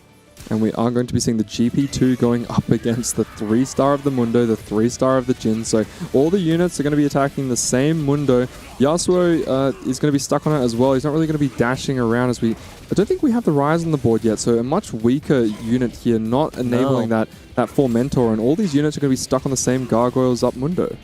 Yeah, Mundo is just this massive tank, especially if the board isn't anywhere near how it wants to be. Just a couple of things need to happen, right? One more Kabuko, one more GP, a Rise, and all of a sudden that board strength kind of like doubles almost, honestly. Maybe even more than that with the GP3 power.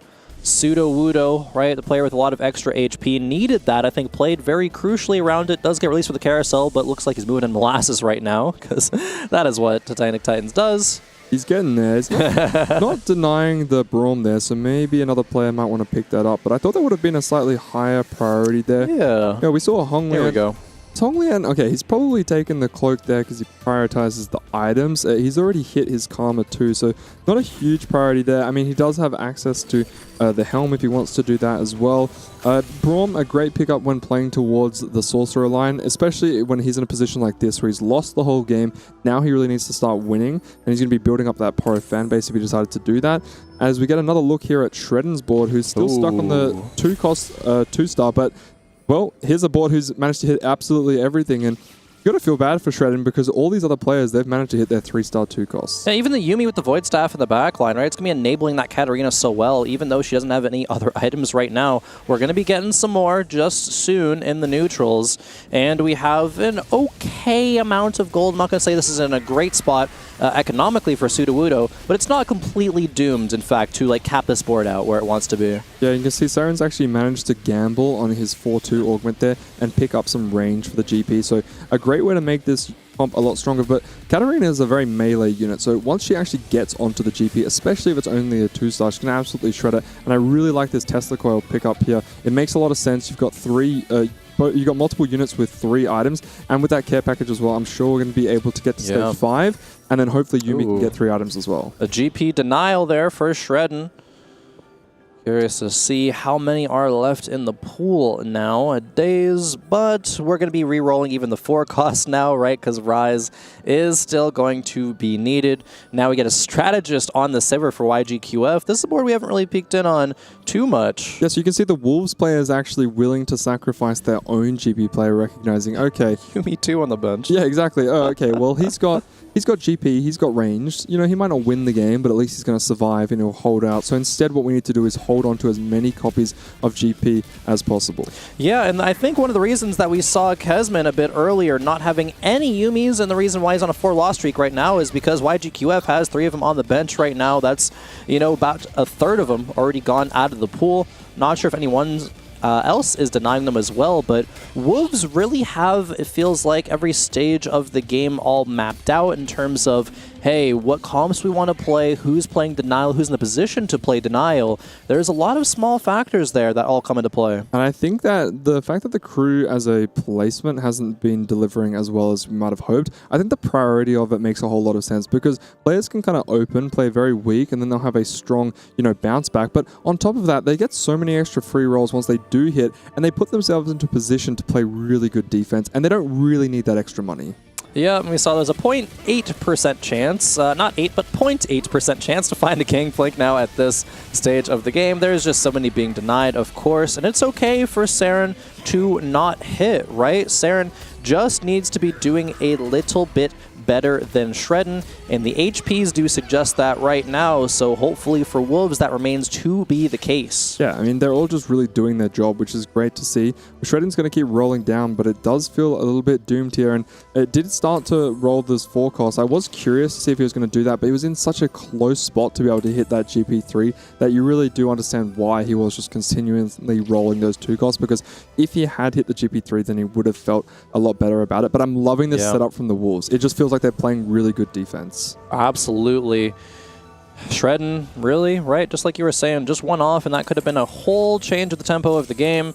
But it's really unlucky that not even a Rise shows up, right? Don't even get the consolation prize of getting the board strength in that way. So Shredden has just been plummeting down, was very healthy for so long in this game.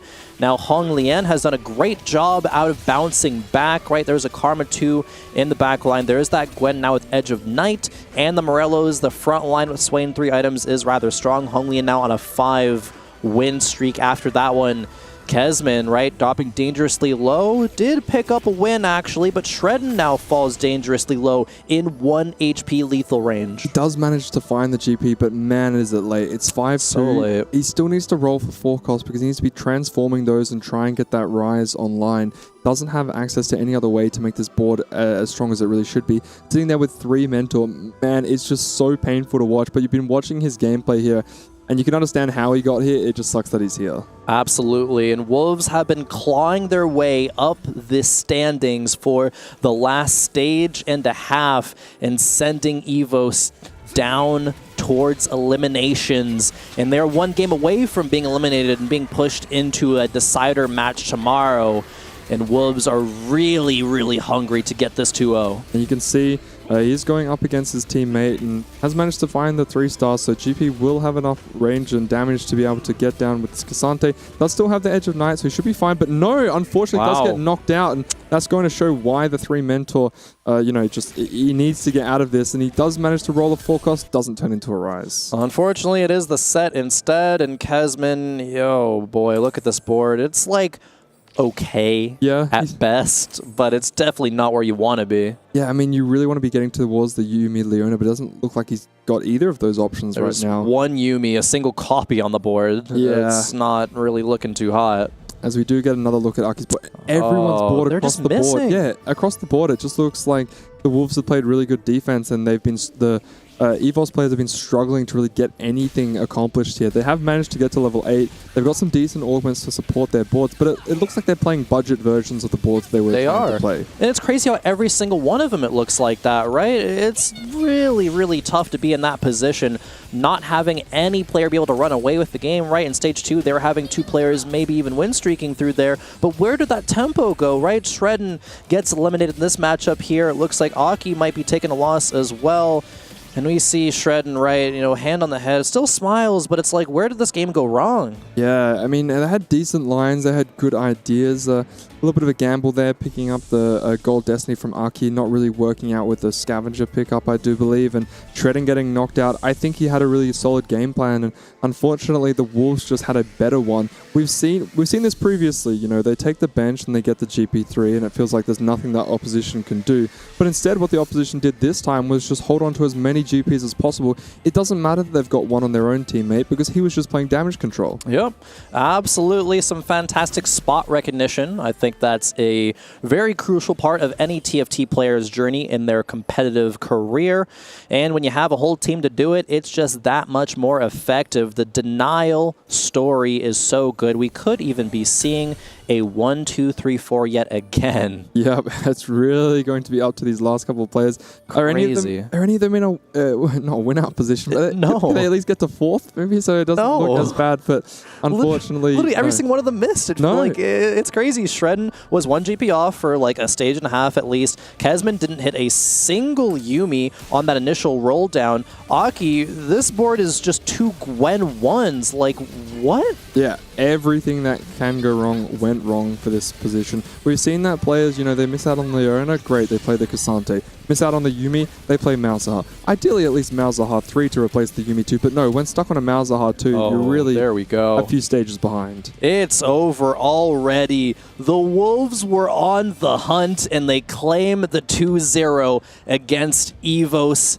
Esports. What a dominant performance by the reigning champions. The reigning champions for a reason, because their games of TFT have been so clean. They've been setting themselves up in a nice 4v4 structure. They've played very, very methodical TFT. It's great to see. Everything that the EVOS players tried to do, it seems like the Wolves players had a counter for. Absolutely. At every single turn, too. And you don't really see that often. It's like, okay, there is one player that's getting, countered or outplayed maybe a little bit, maybe 2. But for every single one, the dominance out of this squad, right? They are now the 2nd team to be fully undefeated. Didn't get a chance personally to see their games against Rock yesterday, but if it looked anything like this is a strong contender to hoist the title at the end of this event. Most definitely. You think about big picture, they are in the position to do so, and every single other team who's had a smooth sailing run and made it, as far as they have, they've got to be watching this game and thinking, damn, these guys, they've won it previously. They've brought back multiple teammates from the same squad, the same lineup. The organization is ready, and it looks like in a 4v4 setting in the current patch of TFT, they've studied and they've figured it out. 1, 2, 3, 4, yet again, the most dominant series we have seen so far, and perhaps the most dominant series we will see all event long.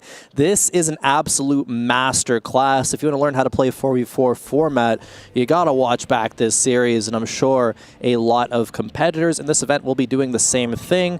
But maybe, EVOS just outclassed. I don't know. Yeah, it definitely does feel that way. I mean, they did come into this event with a very strong opening, and it felt that, if they got to play their own, style of TFT, their own unique 4v4 strategy and approach to the game, definitely felt like they belonged here. They deserve to be here. Absolutely. They went through the qualifications, and they are a strong side. But when they go up against someone who's really squeezing at every single trying to move that they try to make, it just feels like they get a little bit lost, a little bit flustered. It did feel like Shredden had a clear line to begin with the game, but then after he was kind of denied, it felt like he didn't really know how to pilot that position. He was kind of stuck behind a very, very difficult wall, and there he goes there and managed to hit the GP3 in the end. That's usually how these things kind of go. You'll have one player die off, and then the other one's guaranteed to hit. And I really like the gamble on the Portable Forge there, because there are actually quite a few different options that you can get which extend GP's range. There are 3, Absolutely. I do believe. And even if you miss, you can get some utility. Yeah, there's Fishbones, there's RFC, right? There's just so many great options there. But as we look at this Wolves victory march, I do just want to take a look at the players more specifically, right? And really underline their story to get here, right? They have the two players who won last year in 2024 EWC with YGQF and Saren, right? And they brought on Honglian, who was on Waybo last year, who top 8'd in the event as well. Now, Honglian also a CN regional champion, a lot of individual prowess there, but it's not like Sudowoodo adds nothing to the dynamic as well, right? Well, has competed in both of the Opens, right? The Vegas Open, Macau Open, had a very solid finish with 22nd in the Vegas Open, is a very consistent regionals player, has not reached Tactician's Crown, unfortunately, because they just miss out barely from those regionals, but very strong, every single player on this team, and they play well as a team as well, so it's just everything going right for them. Everything's going right for them. They play well as a team. I think it's super crucial to note that with the way that they structure their setup. So obviously the standard 4v4 is they're going to have one player doing, you know, one of each meta comp. That makes sense. But also the way that they play these games. They don't have multiple players who are going for the absolute win out. They usually try and have those players in the middle who are very, very helpful. And then you have one player. In this game, it happened to be Honglian who was playing that AFK and then, you know, later in towards the Crystal Gambit, puts himself into a very comfortable position to be stable in Stage 4. We saw success with vertical Crystal Gambit because you had multiple players who are sacking their HP to really lift up the Crystal Gambit player. And so it's important that they have that team cohesion to recognize and also the respect to go, Honglian, you know, I think you're in the correct spot to do this, so you can actually play for the win out. And they're not being selfish and going, you know, I think I'm better, so I should do that. Because you can't do that in a game of TFT. No, you can't. These selfish plays do not lend to very positive results when it comes to a team format as well. But another 2-0 series, right? It's going to be every single series I've been a part of has been a 2-0 this weekend. Crazy. I bring the magic here. And this is actually going to be, you know, the last game for us here on the B stream, right? We've seen some amazing matches throughout the weekend. And it's just a pleasure to be here as we take a look at what could be the last round of this game if Sudowoodo is able to clutch it out with this Katarina. But GP in the back line there, right? Very strong for a reason. But there is a lot left on the board for Sudowoodo, but not for much longer.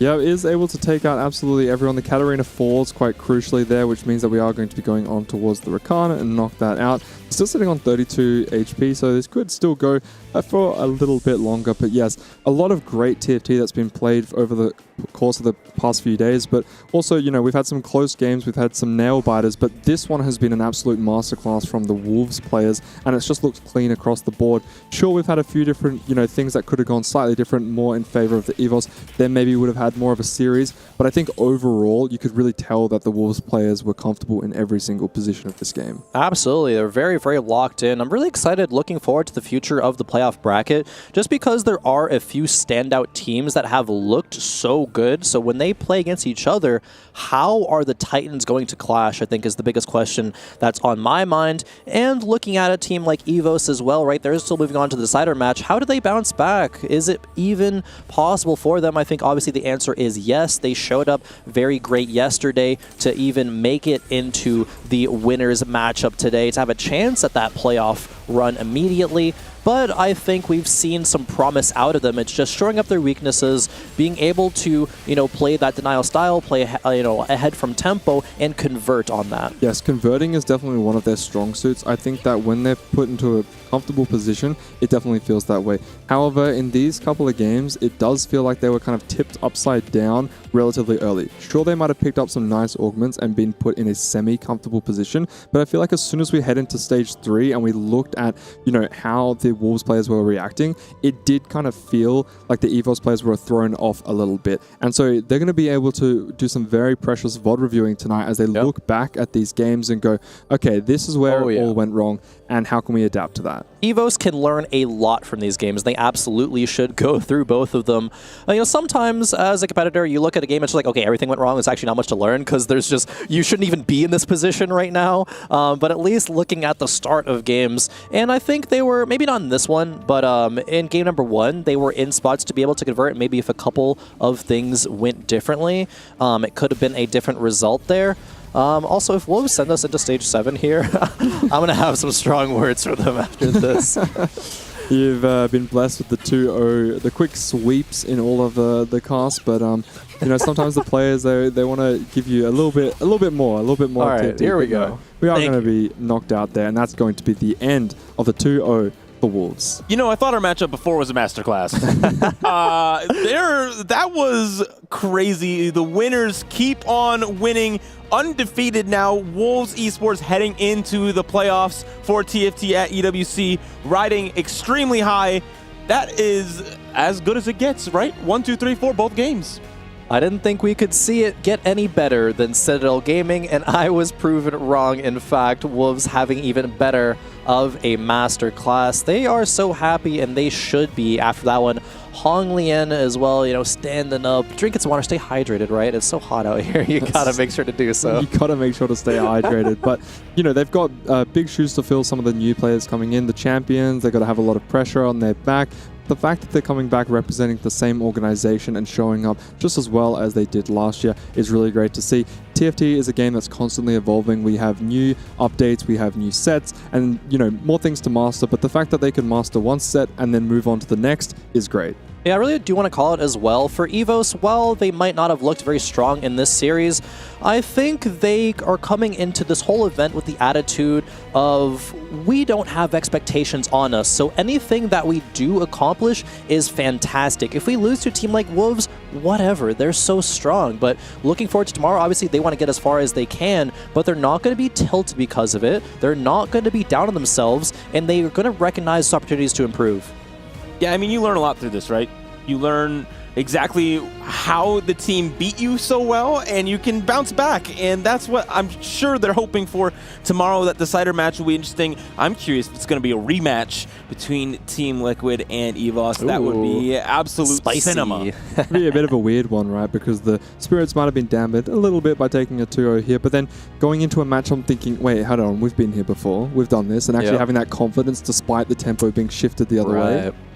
Yeah, it's a weird spot to be in, but we're going to have to see a bit later what those matchups are going to be moving into the rest of the event. But it's been a great group stage, right? There's been a lot of action, a lot of upsets, and a lot of promise being shown at all these teams. Most definitely. I mean, everyone's just been playing some solid TFT. A lot of really great game plans, but a lot of the times the things kind of evolve and things change throughout the match, and players have had to adapt, and there's been a lot of different things with the augments especially that's made things quite difficult, and players have had to think on the fly, but that's been interesting. And we do have an interview with our champions. We're on stage with Hong Lian and Barry. Thank you, guys. I'm joined here by Hong Lian. Coming off the back of such a dominant victory and the same in the first day, do you really feel like you've mastered this meta? 想问你，因为今天你们同样非常统治性的就获得这次的胜利，包括昨天也是都两场2比0，就想问你，你们是不是已经把这个版本已经给摸透了呢？其实我觉得一方面是我们运气比较好吧，另一方面就是我们整体的协作比较好。其实对版本的理解的话，因为最近好像又新出了一些新的理解，其实我们还在不断的一个磨合，不断的一个促进我们的理解吧。其实还没到最好的时候。I would say it's mostly because Lady Luck has been on our side. Also the fact that I'll say that we have been doing really well in terms of team coordination and overall strategy. I wouldn't say that we have really figured out the meta and stuff, because we are still improving in that regard. We are still constantly getting new ideas and adopting them into our strategies. So like every single day we have post-game discussions, and then we have new ideas that we're implementing. So we'll see even more improvement on that front. Well, that's great to hear. And coming into this, you are one of the new members on this roster. 2 remaining champions from last year, but on the other side, the 2 members last year that did leave already falling out for Falcons there. So do you feel like you've retained the 2 strongest members of this team? 就想问你，因为你是新参加这支战队的，而且Wolves 战队呢去年也是夺冠的，然后有另外2支两位就是冠军选手呢，在 Falcons 战队他们已经被淘汰了。就想问你，那你觉得是否你们相当于留下了真正的主力呢？这个其实我们两边队员都很强吧。其实我们对就是也比较震惊嘛，就是对他们一个出局。然后我感觉他们可能存在还是心态上面，还有一个备战训练上面，就是之前因为他们之前上个赛季拿了过一个 ACL 的冠军，可能拿了冠军之后，他们就是稍微松懈了一些然后我觉得就是我们老队员跟我们现在我们2位新的队员也是继续加油，希望能也是拿下冠军。好，对。I would say that every single one of those players in the previous Wolf team are very, very strong. Honestly, seeing Team Falcons being eliminated this early came as a very big shock for us as well.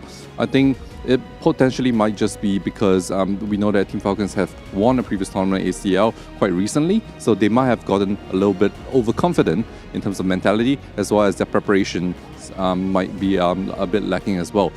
So, but you know, every single one of those members are very, very strong. We are lucky to have 2 of them as well, and we'll just keep working together and keep improving as for myself as a new member as well.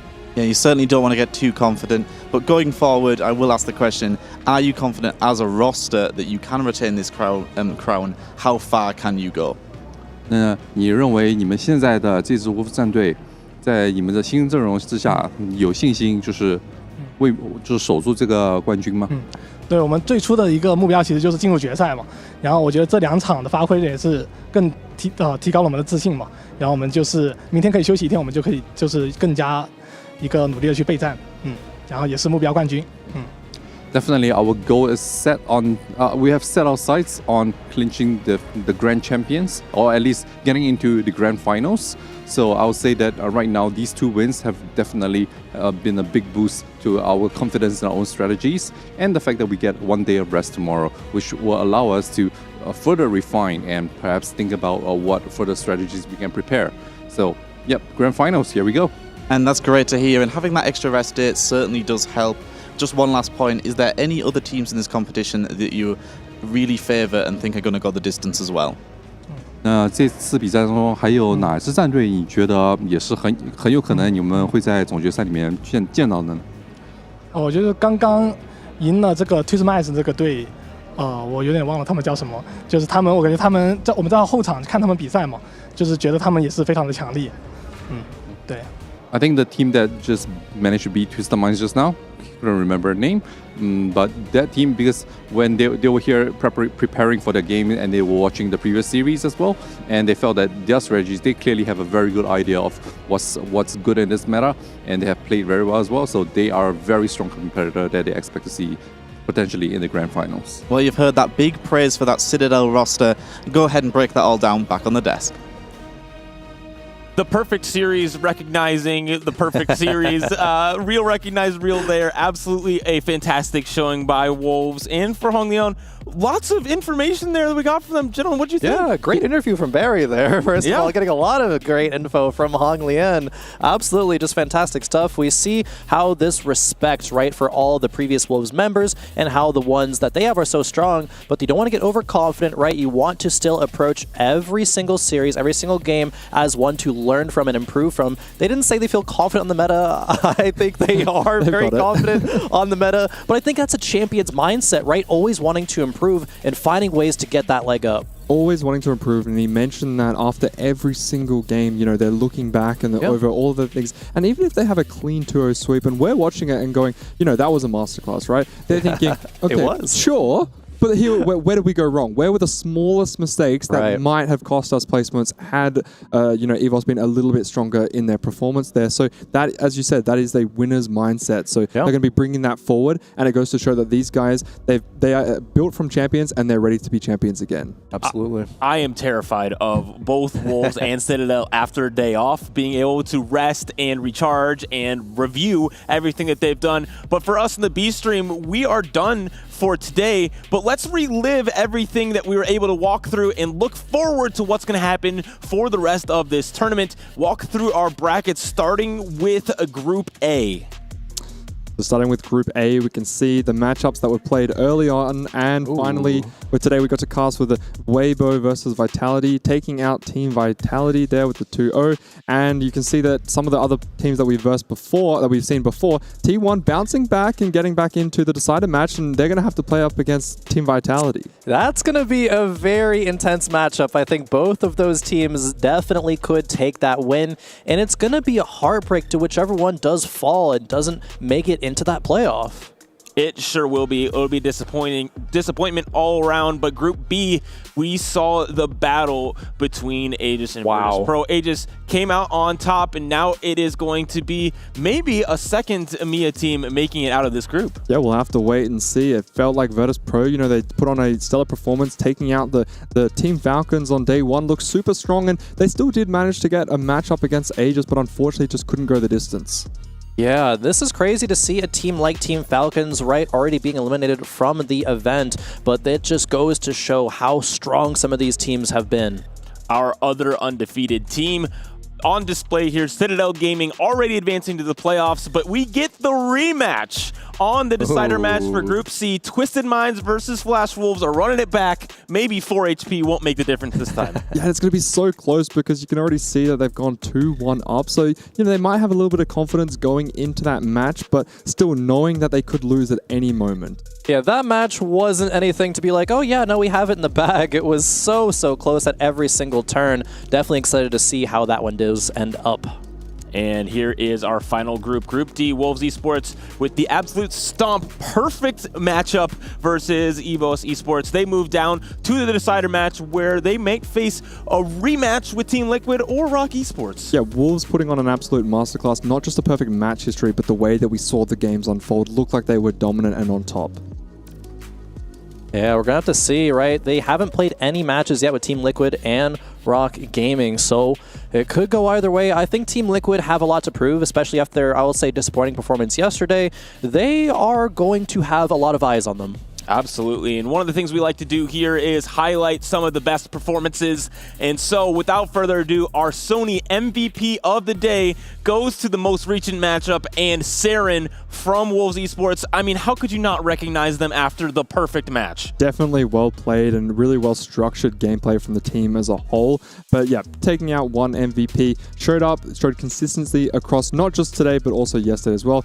Definitely well deserving of the MVP. Yeah, played a couple of reroll compositions, Katarina and a Gangplank, but playing them from spots where they didn't really just play themselves, right? You had to make some key decisions across the line, like, oh, maybe I shouldn't roll here, I should push levels. It's just things like that that really showed the mark of a great player. Saren absolutely deserving of the MVP. Yeah, the winning formula continues to show off. They won last year, Saren being on that roster, and now winning today. But gentlemen, we're done on this stream, but tomorrow's stream, Stream A, is going to be a banger. This is decider match. This is do or die into playoffs or going home, and this is that schedule. Which of these matchups are you guys most excited to watch? Oh, it has to be Vitality T1. I mean, it's the kind of super team of the Americas, all the star-studded streamers, competitors who've been around for so long. An organization like T1, right? They are an absolute legends. The players are legends as well. How about you, Tamura? Yeah, I want to choose something different, but no, I'd have to say the exact same thing. I mean, Vitality played so well today, and it's just unfortunate towards the end. They had great line selection, and they looked really confident and strong as well. T1 didn't even get to cast today, but, you know, it had a good showing before, unfortunately got knocked out. But the fact that they were able to bounce back, it's great to see that they have another chance, and they've proven themselves partially. They have to try and go harder to go further. Yeah. And the Twisted Minds Flash Wolves run back obviously is going to be great. It is. That's going to be a good one too. And I think if EMEA can have a second team advance from a group, that would be great for their showing as well. Guys, this is going to be goodbye here. This is it from the B stream. It has been an honor to be with you all for TFT at the Esports World Cup. I know for myself, I am so excited to keep on watching. Gentlemen, anything last you would like to say before we send it off? Oh, absolutely. This has been a fantastic weekend. A lot of very exciting matches that we've been able to bring to you all at home from this B stream, right? A lot of teams coming in here with such high expectations that were upset. Teams that were underdogs showing that they can stand toe-to-toe with the best of them. This is some of the best TFT that you're going to see, and I'm so excited to see who's able to claim that title for their club. I want to double down on that narrative of the underdogs because we've seen so many upsets already, and I feel like just now I finally started to see the dominant teams kind of, you know, show up and show, okay, we can play clean TFT, and this is why we're here to play. But, you know, moving forward, I am looking forward to tuning into the A stream and checking out some of these other matchups because the underdogs, teams like EVOS who've made it forward have been knocked back a peg, but now they can prove themselves once again. Yeah, it has been an absolute wonderful time here in Riyadh at the Esports World Cup, and I, too, am really sad that I have to be flying during some of the games tomorrow. I might as well just buy the Wi-Fi because I really want to watch. From me, CLE, from Tamura, from Crowan, from Barry, it has been an awesome time. Let's close it out with some Kidia top plays of the day, and we will see you guys next time.